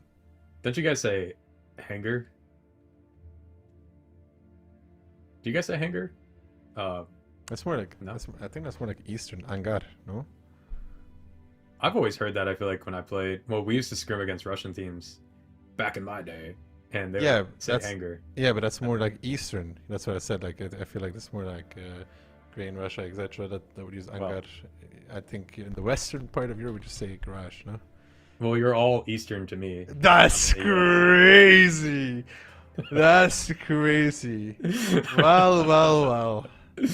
Exposed. Unbelievable. Just like that. Offended a whole continent. Well done, Ben. Only takes me a few hours before I can do it. Yep. Easy work. A whole continent offended. Somebody escort this man out after the stream, huh? Don't worry, the US is great at offending other continents. I can say that as a proud American. Second round of Himmels, however. The E100s were... Yeah, swiftly moving on. The W100's an interesting pick, though, because we haven't seen that in OLS at all. Yeah, it is. I think the E100 is honestly a great pick. It does a lot of DPM. It has a lot of health, heal. I mean, everything that Type 5... It's kind of like a Type 5, but just with a, in my opinion, probably a better gun. I mean, it's hard to say. Type 5 has a really nice AP round. Good trading, but E100 just has such good DPM. And they're sticking to it. 2 E100s again from Banda. IS-4, CS-63, double Foch B, and a T110E4. Baton on return, triple PZ, 140, double Foch B and an E4, playing something very aggressive by the looks of things. Yeah, most likely very aggressive, which I don't know how well that would pay off against W100. W100 would be really good tanks to receive a push. 6 tanks going towards the 2 line, it looks like. 2-3 line. So yeah, this is probably going to be just a straight push down the 2-3 line, which might be good because Banda has 3 tanks going hill again. It's kind of the similar strat actually from the other side Banda's doing. All 3 tanks on the cap getting spotted. Foch Bs probably will rotate from the hill off, I would assume. Banda has not seen the Foch Bs on the 1 line yet. They're getting really far before they get spotted here, which could be incredibly good for Baton. The Foch Bs are coming off the hill from Banda, but they're going to be able to pick up this E4 most likely. It's going to be 6 tanks soon. Yeah, if they get 1 track, they can permatrack, but everyone's going for damage. No one's going for the track. They could have permatracked and killed them there. That was a moment to go for the track, potentially. 100%, I agree, yeah. Just 1 track shot, he loses all his momentum. But this is still a lot of tanks grouped up in this corner here. Ghost might go down a little bit over eager to lead that push. Not much follow-up behind. I think they can still commit to this beeline push. Both Fosh Bs are going to be loading. Benzo here is farming, keeping up the Inspire, dealing a lot of damage in the Kaban. And just all around, game's kind of slowing down in the positions here. Nicola and Hero are now trying to get some shots against this T100. One connects, the second one bounces. Vladium still on reload. Hero takes one back from the E4 in return. This beeline push was a disaster, to be honest. It's an E4.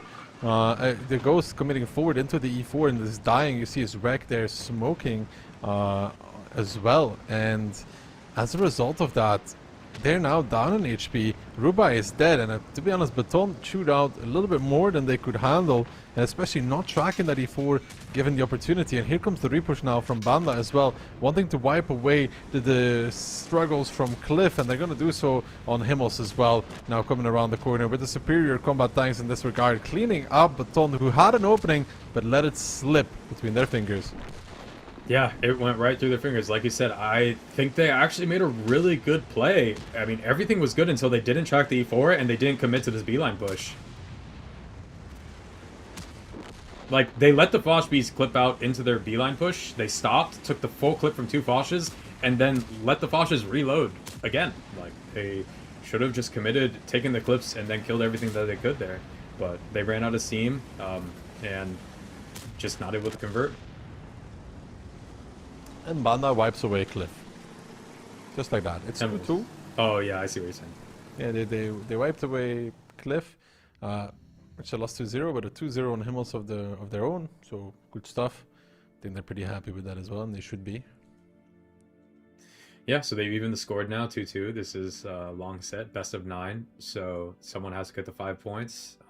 That means we are for sure seeing, at minimum, 2 more maps. The next one, I believe, was at Murovanka, which is Banda's pick. I think that's what it was. So, so far, teams are winning on their map pick. Baton 2-0 on their map pick. Banda 2-0 on their map pick. Going into Banda's map pick again. But seeing the stats from this game, Danny Dan able to do quite a bit in this game. 5.9k.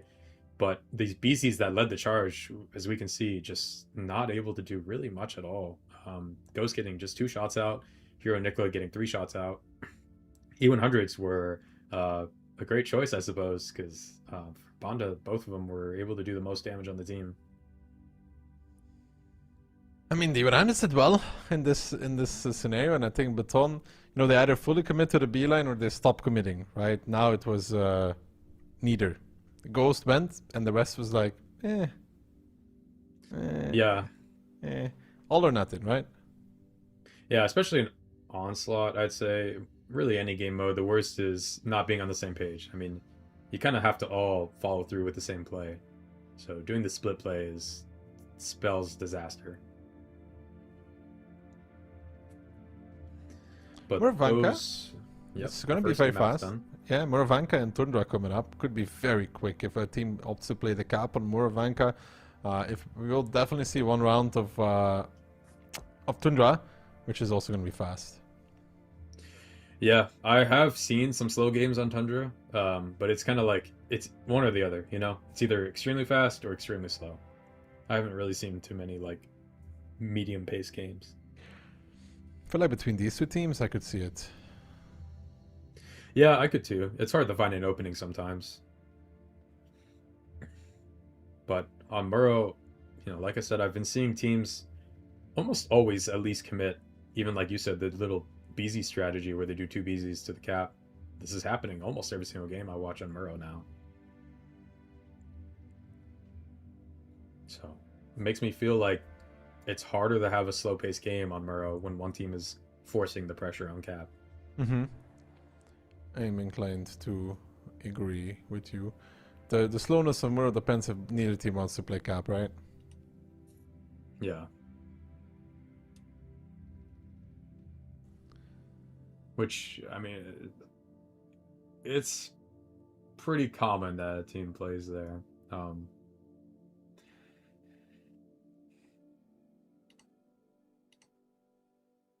But like between these teams, I feel like one of them will at least pressure the cap, honestly. Yeah, I'd say so too. I mean, they both look pretty aggressive in their playstyles, both fighting for the points of interest. Uh, I could definitely see like some fights over the middle strike between them.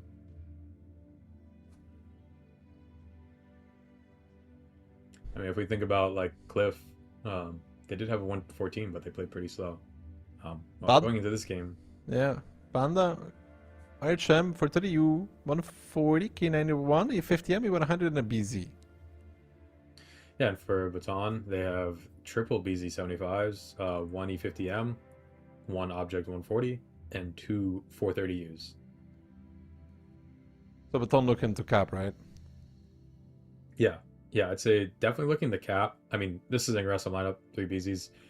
The only options I see out of that, I've seen a hit and run strat previously where they used to do like 3 BZs going one line and then like 3 tanks would go to the field, but they had batch heads for that. I was going to say they could just push straight through middle with BZs, but very less likely. Looks kind of like the hit and run strat actually, sending 3 to offside, 3 to the cap, and 1 hitting sitting back. So there's going to be a lot of cap pressure pretty quick here. And Banda taking some time to set up this radar information, so almost don't even need it because now they're seeing immediately 3 tanks on the cap. Now Baton has to deny both strikes because they have 3 cap pressure. Nikolai is moving towards that eastern strike. He has an E50M in support. He might even peek Kaban, but Kaban is sitting like 5 meters away, unspotted. The K91, how's it doing on the mini strike? It needs one more shot. Adamek might need to be the one to reset, or the E50M on 1-2 line. The K91 still not having a mini strike. It's what I'm watching out for right now. Can they get it? Hell, pushing in close for the E50M. It's going to hurt to get this one. He peeks up. 1 connection, 2 connections. One of them actually missing. Now they're going to boost off in towards that E50M, and he is surely dead for this one. Triple BZ coming. Hell realizes now the trouble that he's in, trying to play around the buildings, but he's driving out in the open for more players. Ghostings, why does he have to drive in against everybody else except for me? And with that, Banda down a lot, and Adamek looking to fall as well. Nicola will die, but they're going to lose the E100, and even the 140 needs to hightail it out of there. Yeah, these BZs are going to activate their rocket boosters, and they're going to fly over here to try to catch this 140, but he's going to probably get out, but take a lot of damage going. Actually, it looks like they're going to just push through the middle. The BZs are going to converge, and they're going to go pick up this BZ in the middle. 1 shot taken from Pirate, from Benzo on the move. He's going to boost away, try to get away from this damage, go towards Palladium, but he's down to a 1 shot now. Palladium probably going to be able to finish him off here. Takes 1 in return, but does get the kill. Palladium down to a 1 shot now, but Baton still just rolling through this game. HP's pretty close, but they have the tank advantage here. It's just the number of the guns right now is not looking good for Banda altogether. Tansov is going to die as well. The 140. The RHM does find the E50M with the strike, but still double HP for Baton. Mindwalker will survive, but Kaban and the RHM dying. That is the nail in the coffin. Maybe the 140 would have been able to do something magical, but without the light, no magic will happen. Absolutely agree. I mean, maybe it would have been possible because these BZs are going to run out of boosters soon. You know, they've been boosting all around the map, but without a light, now it's, yeah, you cannot do this. They're still going to get a lot of damage. Benzo has to be careful because he's very valuable in this game with just BZs left. They're going to slow down and just play for strikes, which I think is definitely the smart play now. They should not risk, as we saw earlier with Mafia trying to chase down the light medium tanks when you're in heavies. So definitely falling back. They're going to recollect themselves, just collect strikes, collect radar, maybe start cap pressure. Just 2 strikes and they can finish off the K91 and just leave 1 tank left on Banda. So this is Baton, you know, taking a step back and making a smart play here. Yeah, I mean, they don't need to force it anymore at this point. They can go towards the cap and secure the round. Finally, they also break the streak, of course, from Banda. Stop it. Won't let them get 3 rounds in a row. And, you know, in this game, it's so important the K91 gets a mini strike, and they weren't able to get that. Yeah, if he had that mini strike, the E50M would not have had to make that peak. It's a peak he does not want to make, but one that he had to make, and ended up losing his entire tank for only doing probably 2 or 3 shots of damage. But he had to. So yeah, I agree. If that K91 had a mini strike, they could have bought more time. They could have tried to collect the strike on the 7 line. I was kind of worried. I don't know how he ended up in the forest. going over that hill. That looked really bad, really risky. I'm not sure what happened for that, but this game is over. The base does get captured by Baton. Even if the base was not captured, they would have easily been able to clean that up. It's just a safer play to make there. Yeah, Baton pick it up the first round of Moravanka. A quick and decisive round as well. A good one. If the K91 gets a mini strike, the game could be different. The fact that he doesn't, yeah, you're very reliant on the K91 getting a mini strike, or in this case on the E50M getting the reset. But not only did they lose the E50M, they also lost the E100. Yeah, they did lose the E100 as well. I mean, he had to push from the 3 line to also look for those resets, which just has a crossfire from everything. But E100 able to do 2.1k actually. Hell, only able to get 1 shot out, which is pretty reasonable because he had to peek into 3 BZs and just got immediately repushed. So yeah, I think it really just comes down to that strike, the reset from the K91. I don't even really know where he could have gotten the damage. Didn't look like much was visible for him to shoot at. Maybe the, I don't know, maybe the 430. He just didn't really have much to shoot at. I think Nicola was just there to reset the strike. Yeah, Nicola was just denying the strike. They're denying both strikes and then doing the 3 cap pressure. So, yeah, and I think that Banda just kind of had like a slow opening, so cap pressure worked really well against them. They didn't contest either strike and had nothing close to further resets. So, Baton's the first one to get it around on Moravanka. Maybe they couldn't convert it once more. This quick and aggressive play worked out in their favor. Yeah, it absolutely did. You know, a team going for cap is very common in Muro. Just in general, in Onslaught, fighting for these points of interest. It's kind of the name of the game. Yeah. So, who do you think looks better so far? Yeah, they've had each their kind of showing of looking strong, but I'd say Baton looks overall better. I think that individually their players look more consistent, you know, penetrating their shots and decision making and rotations. I think it's looked a little bit better from Baton from what I'm seeing. Maybe they, yeah, I mean, they look all right so far. The Himmels, I think they could have won one of the 2 rounds, you know? Yeah. Yeah, I think they definitely... You're talking about Baton could have won one of the 2? Yeah. So it could be they look better because the cliffs were, I mean, relatively straightforward. I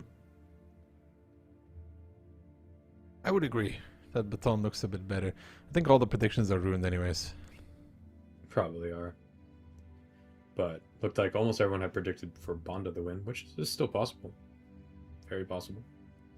It's not a done game yet. But going into the next battle, we have Baton picking a BZ75, 2 E50M, so changing actually to 2 BZs, 1 E50M, 1 140, 2 430Us, and an RHM.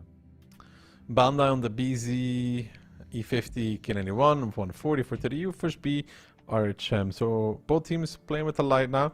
However, Baton could still pressure with 1 BZ towards the cap, but it's a bit less likely. You know, you usually at least have 2, right? Yeah. Yeah, I would say it's less likely.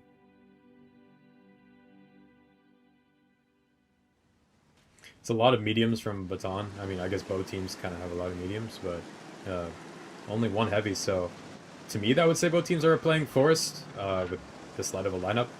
Good spot coming out from Ghost. He gets a replane. I don't think Caban used his plane, so he's holding it for the radar. Both teams are going to be fighting for the radar. However, it's just Baton sending someone in for the middle strike so far. Yes, Rubai going for the middle strike. He will be able to take it as well. Nicola playing towards the east. Triple tank from Banda going towards the forest. So there might be a plane from Cabanon towards Nicola to try and deny him. There goes the plane. Can they find the shot as well? They do immediately find the connections, even finding 2 penetrations and knocking out his driver. It's a good start there, Nicola taking some damage. And what is the next step now? They're gonna play for strikes for sure. Baton's just gonna try to take this middle strike. I think slow it down. This BZ's kind of locked into the middle, which is good for Baton. I think they could either choose to rotate everything. I mean, they can get a lot of tanks out. They can get the E50M out, 140, E50M, RHM, and they can just push one side. And I think they probably would push the one line, I would say, because they can pick this 140 and push the RHM off. They're trying to take the radar. But it looks like Palladium gets punished for trying to take that. Now he knows he probably cannot take that again. The RHM has a plane, a replane. They know that now. So they're going to have to try to make a decision without any information, really. Without this radar. Full information, I should say. Oh, they know the E50M. They know the 430U. So they have some information. Yeah, they know the 430U, RHM, E50, and BZ. So I guess they're missing probably like the Foch B, which they do see a 430 just now. So they're missing like the Foch B and K91. But they are rotating. They're doing a rotation to the north side. So it looks like they're probably going to try to push the forest. Might be the harder push for them to make. Danny Dan gets spotted actually running away, which is pretty bad for Baton. That means this RHM can take a lot of space. He's going to take this radar for free. Nicola getting peeked from Pirate. Might not be the decision that he wanted to here. Nicola going down a lot of health, but also Pirate going down very low. Is he going to be able to regenerate that back? One more shot and he goes down. He goes over one shot now. And he does go down. That's a big pickup. And Adamek with the bad peak as well now. Minus 1.5k. Hero arriving. Palladium arriving as well. Rubai starting to trade off against his BZ75 because he know he can. Takes the shot. Maybe not the greatest of trades though. Now Adamek will pull back around that church building. Hero coming in. He's a little bit forward compared to the rest of his teammates. Hell is stuck there in the E50M, but Hero went a little bit early. Still E50, 140. RHM coming to arrive. Rubai now in trouble as well in that 430U. Ends up taking a lot of damage. Might even end up dying against the RHM on the offside. Hell picks up Hero. That's a little bit disjointed. A good try coming in towards these two targets. So hitting home on two. Nicola dead as well in the 430U. Might even die against RHM, but no, Abios picks it up. He didn't get out of the position there either. And Baton, they found the first, but it looks like they're finding not much more than that because Hell is still fighting off against the 140 with 3 tanks left standing for Baton. They have something to play with. They still have the light. That's important. And of course, they have Mindwalker kind of soloed out in a bad position. Yeah, and it looks like they're going to try to chase him down. Danny Dan has enough HP to take this fight. Mindwalker knows he has to run away, but he is spotted from the plane. The plane maybe came out a little bit early because if he gets in these bushes, he's not going to be able to get lit anymore. But Danny Dan's going to commit to that push. Does have a replane, yeah. Ooh, Benzo pushing forward now in the 140. Not sure what the cause was of that. Finds himself dying now, getting focused out by Abius and by Kaban. Unnecessary push. Ghost does find Adamek. Dansov now in trouble against Danny Dan. It's still scrappy across the board, but it's Baton looking like they will edge forward. They find another kill. 2 on 3. Yeah, 2 on 3. And I don't think Bonda they don't have any strikes either, but Palladium is a 2-shot. They kind of need to push these two because Danny Dan's not there. If they're able, they would have to push these two and try to get these kills before Danny Dan's able to get into the fight. But Abu is taking a lot of damage, minus 1.1k, trying to take a peek. The RHM's hitting some really nice planes here. He's got a full level 3 plane. He just dropped it again, probably on Abu's.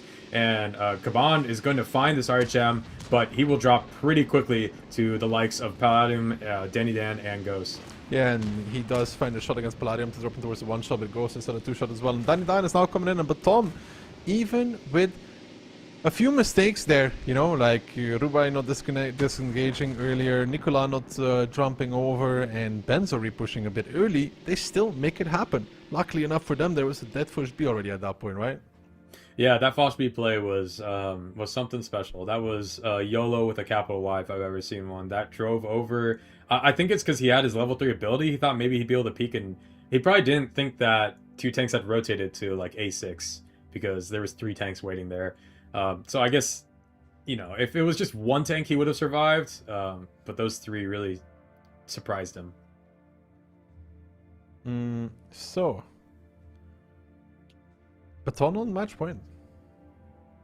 Good stuff from them. Yeah, match point, and going now into their map pick, which is Tundra, which is going to be our first time seeing it today. Yeah, it's going to be a quick one as well. Yeah, Tundra typically is pretty quick.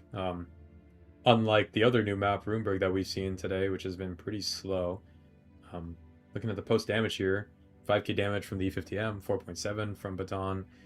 So E50M is able to put out a lot of damage, just have a good gun, good tank overall, especially in Onslaught with the ability. Nicola not able to do too much. Benzo also in that one peak when he drove over into the forest, seemed like he probably would have been able to do a lot more if he hadn't committed to that. And Banda, as we can see, their Foch B, the one that peeked over on that hill, really fluffed the play there, only doing 2 shots of damage, in return losing his full tank for that.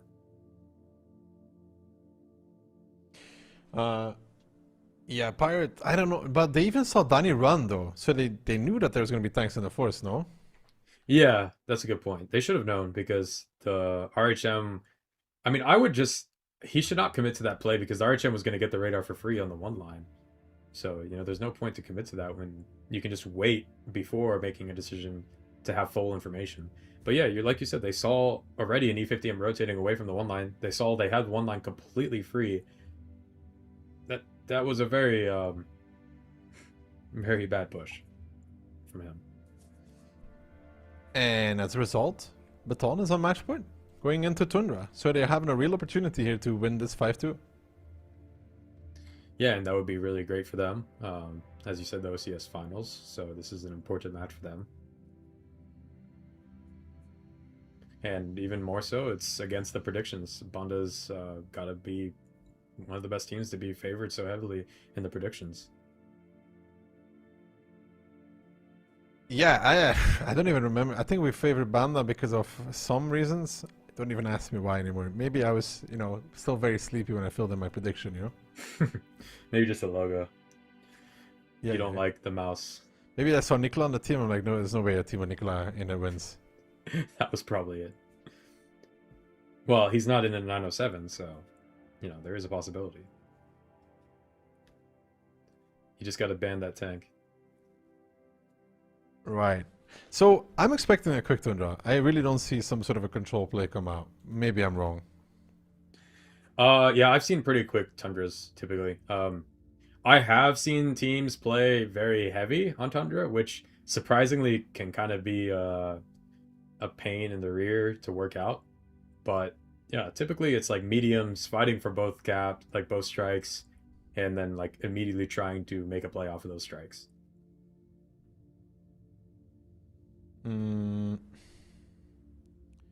Which team do you think has advantage on Tundra, if any?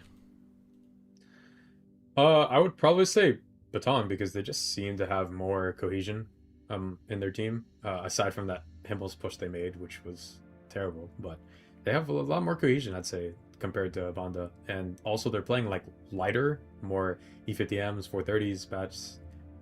So I think that, well, maybe they haven't played bats, but I think that a map like this might pay off better for them.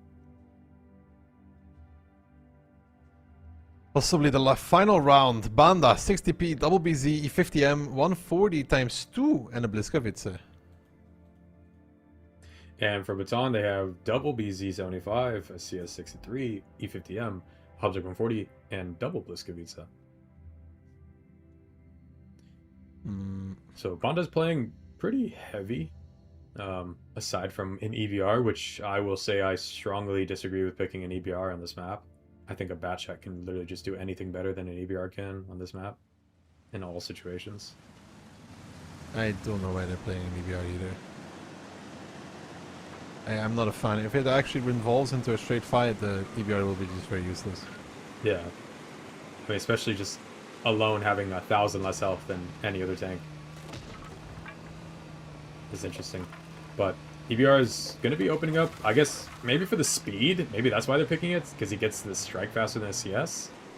But either way, Baton's not even going for the middle strike. They're going to be going for the more northern strike with their CS. Both teams opening up more towards the north, but Banda has a pretty heavy lineup. It looks like they're going to set up more for like a hold than a push. The 140 is going behind, as we can see on the G line from Banda. He does have an angle to shoot some tanks in the middle, but there's not a lot of shots he has. Baton is getting a lot of damage on this EBR, down to a one-shot just like that. And he's going to run out with a strike, but losing 1,600 health in return. Yeah, I don't think that was very worth it at all for that EBR. Like, he gets a strike, but now they have actually one tank, and they also know that there's an EBR. So I feel for Baton, it's about breaking the surround, right? Yeah, I mean, for me, that's literally just -1 tank. It's a 6v7. Honestly, I think if Baton takes everything and just push, they win the game. I think so too. Yeah, It doesn't really matter where, as long as it's like not disjointed. As long as like push into Pirate or Hell or Kaban, and it's over. Seriously. Yeah, I agree. I think it would be over if they just push. I mean, the 140 is out of the fight. EBRs doesn't exist in this game anymore, basically. It would be really hard for them. What they can do is they can gather up a few more strikes, though. This I can agree with. Yeah, and now that the EBR left the middle strike, I guess they have access to 2 strikes. EBR might try to take the hill, but because of the changes on this map for Onslaught, you know, the hill doesn't really have great shots into the northern side. It only has shots really in the southern side. Okay, so they took a little bit of damage to get towards the strikes. Well, not really. The scoping mechanism, Ghost and Benzo made bad peaks, but, you know, we can pretend, right? Hero is now taking a lot of damage, getting over-peaked as well. They'll take the second strike, but they're giving Banda an opportunity back in. Yeah, they are. I think, like you said, they need to make a push at some point. They're kind of grouping up for this, but they just keep making poor trades. Like, they keep peeking one shot for like 3 in return, but a big strike comes out. It looks like 3 connections there. 1 on the Tanzoff and 2 on the Adamek. And they might just still be playing slow for strikes. I mean, at this point, I don't think it's great for them if they just sit here and keep taking damage. No, it just feels like they're getting out-traded. That middle strike was not worth it, we can say that much. 60p is not pushing on it though, himself. He will take it back, so... Yeah, and again, honestly, it's kind of an opportunity for him to push, having a 60 TP close like that. Like, I was thinking as well, like the 60p is so close that he's honestly pushable. Yeah, it's a great opportunity if they wanted to push. I think Baton is overthinking this battle. Yeah, I mean, the trades are going into their favor now, at least. The 60 TP is not able to take the strike, so I suppose Baton does have strike advantage here.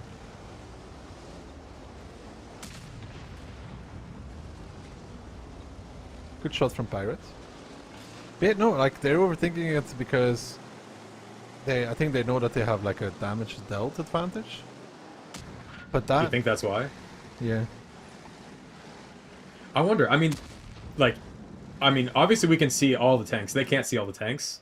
Banda did just get a radar, so they see everything. But Baton knows there's Tanzoff and Adamek up here, right? They know there's 2 tanks in the north, which can't support if they push over on a 60 speed. But yeah, I guess, like you said, they must be playing for damage or something for the slow game. Because it looks like they're pretty content just playing for the strike. But even the EBR is getting a little more like active, you know? Yeah, there's not going to be really much he can do, especially not from the hill. There's just no shots. But getting more active will give them more information. Maybe he'll find a few shots here and there. I mean, if he gets more active, maybe maybe they make a bad push instead, you know? They get a little anxious and pull the trigger early. But I honestly think that Baton right now is putting themselves in a position where they're allowing the 140 to go behind them, even at some point, or the EBR take the hill and be very annoying. Yeah, I guess they have confidence that there's no one that can shoot the BZs where they're at. Like, they would have to drive to, like, D7 to have shots onto these BZs, because the hill does not have shots. Yeah, it doesn't have shots on where the BZs are, that's true. Because of the, there's a lot of angles from the hill that have been closed off in this. Yeah.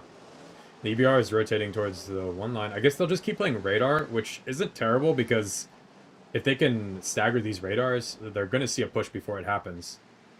But Baton's going to be collecting strikes, I suppose. They have 1 right now. They're getting a second. They would maybe have time for a 3rd strike, but it's going to be a little bit tight on time if they take it down to that. I mean, Pirate finds a good shot again on towards Ghost. playing the angles, Ghost now backing off, and if the 140, okay, if the 140 gets to A9, Oh no. which is going to happen soon.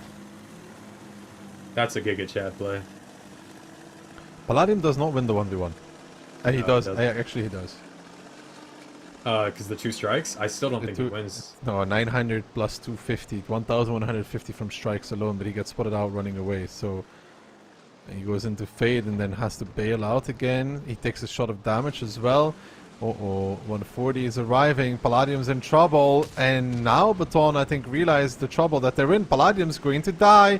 He takes one more, and Abios is going to find the kill. Benzo now spotted out as well. The mini strike comes out. The big strike comes out as well, but it's not enough. And Baton, what have you done? And now they pull the trigger. After all that, they finally realized now is the time to go. Well, the time to go was minutes ago. They do find a good double strike. Palladium is dead. Rubai is now kind of pushing in by himself. That's a danger. That's what we were talking about with that disjointed push that could come out because of the danger from behind. Hell is dead. Nicola now needs to push forward. Adamek pulling around the corner. They need that E50M to utilize its HP. Adamek finds the kill because Nicola is just not aggressive enough to keep his teammate alive. Rubai is dead as well, and now Nicola will find the 1v1 against Downsov and probably win it. The rest of the team is chasing down, and even with the mistakes that Baton have made, they have a real opportunity to win this game. They need to keep chasing these BZs as well now. The EBR is still a non-factor. Ghost alive on 400 HP, healing up as well. Kaban is in trouble, and Baton have made it so very difficult for themselves. But even with all the difficulty that they have created for themselves, the fact that Banda has the EBR, the non-contributing factor in this one, will drag Baton across the finish line. But it was very, very dangerous. Very dangerous. They made this game so much harder than it needed to be. And originally I thought the 140 play honestly looked great, but it kind of pressured Baton into making the play they needed to make minutes ago, as you said. So it almost worked out in Baton's favor having the 140 go behind like that. And there's the final kill going for Baton's favor, and that seals the deal. 5-3 match, Baton winning OCS Finals. They win the OCS Finals and the money that comes with it as well. So congratulations to Baton for the 5-2 victory. Well deserved. Of course, the last round is one that I would watch back a few times. I think we can all agree that when you let it go down to the, like, you cannot just sit there. You know, it gives too much space. Yeah, it gave way too much space. But I suppose on Tundra, at least, it's a really hard map to find angles on when a team's sitting there. But like we saw, their play that they made would have won if they did it even 5 minutes ago. So it's just a question of time. And not making that sooner just gives more risk for Banda to find an opening somewhere. But I did not like the EBR pick. I really disagree with that. I don't know how Hell was only able to have one connection in that game in the 60 TP. I saw him peeking frequently. So that's kind of amazing to me that he's only able to do one shot there. Hero in the Bliska was only able to do 623. I think he was the one who went onto that strike and took a lot of damage. Yep. True. Yeah. And Nicola, 5.8k. Top player. Top player, yeah, 100%, real and true. Nicola on top. No, but for Baton, like those kind of rounds, it's an easy trap to fall into the overthinking, like, oh, we're winning on damage dealt, so we don't have to do anything. But that opens you up to a kill from the enemy team, you know? Yeah, absolutely. And it looks like, honestly, this game was kind of just saved by Pirate. Pirate was able to do so much, 6k, I mean, double Kaban in a BZ. Doing 6k, it's kind of probably the only reason they were even close in this match for Banda was just because Pyro was able to do so much. Yeah, I think he was probably the one shooting the CS63 while he was backing off as well. So, you know, I'd say for Baton, they're very lucky that the 7 tank was an EBR and not like a combat tank, because a combat tank on low HP could have actually made a difference there. Yeah. Yeah, if it was anything else at all, it would have been able to make a big difference. Like, as we saw, the EBR was just not able to really, like, even late game, he couldn't get close because he's a one-shot to HE. So, I mean, if it was any other tank, like an E50M, at least you'd be able to get close and try to find angles. If Batchat, you'd be able to get your clip out somewhere. EBR, yeah, I mean, I suppose they might deserve to lose for that. But you know, it was a good play overall. I think Bonda had some good moments. Their Himmels looked pretty good overall, I'd say. And a lot of games were close. Their cliffs were really close. But going back to the standings for OLS, as we can see, we have W leading the scoreboard at the moment with 3 wins and 0 losses. Same with Mafia, 3 wins, 0 losses. These are both teams that have won OLS in the past. Yeah, but look at them. Look at this 5 teams with 7 points right now. Yeah, 5 teams. So I guess the question is just who's going to be the 6th team, right, to make it. Yeah, I mean, Lotus, Weekend, and Vulgus. The good thing is that all 3 of them so far are failing, right? Yeah, so that's all good. That's good for all of them. Yeah, which means that there's no gap that they need to overcome. Yeah, they just one of them just has to stand out and have like 2 good matches or something. I'm not confident to say it yet fully, but I'm like pretty convinced that the top 5 is locked into stage 2. It will not really change. And now we have to see, right? We're already starting to look well at the 6th position. Yeah, I think personally it's going to be Weekend, but what do you think? I think it's Weekend as well. I think they will come over their slump. Yeah, I think they've just had hard matches so far. I mean, playing like who are the teams? I mean, they've just played hard opponents. They might have easier matches coming up.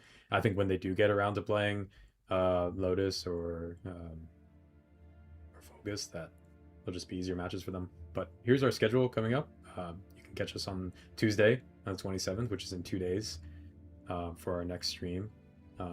Following that, we're going to be on Thursday, Sunday, and the finals, if you want to look out, maybe see me in the OLF finals or something, the 21st and 22nd of February. Indeed. So that was it for today. External, anything that stood out today? No, I'm always happy to be here. My 1 stream of the year I can make. So thank you for having me, and it's great casting with you.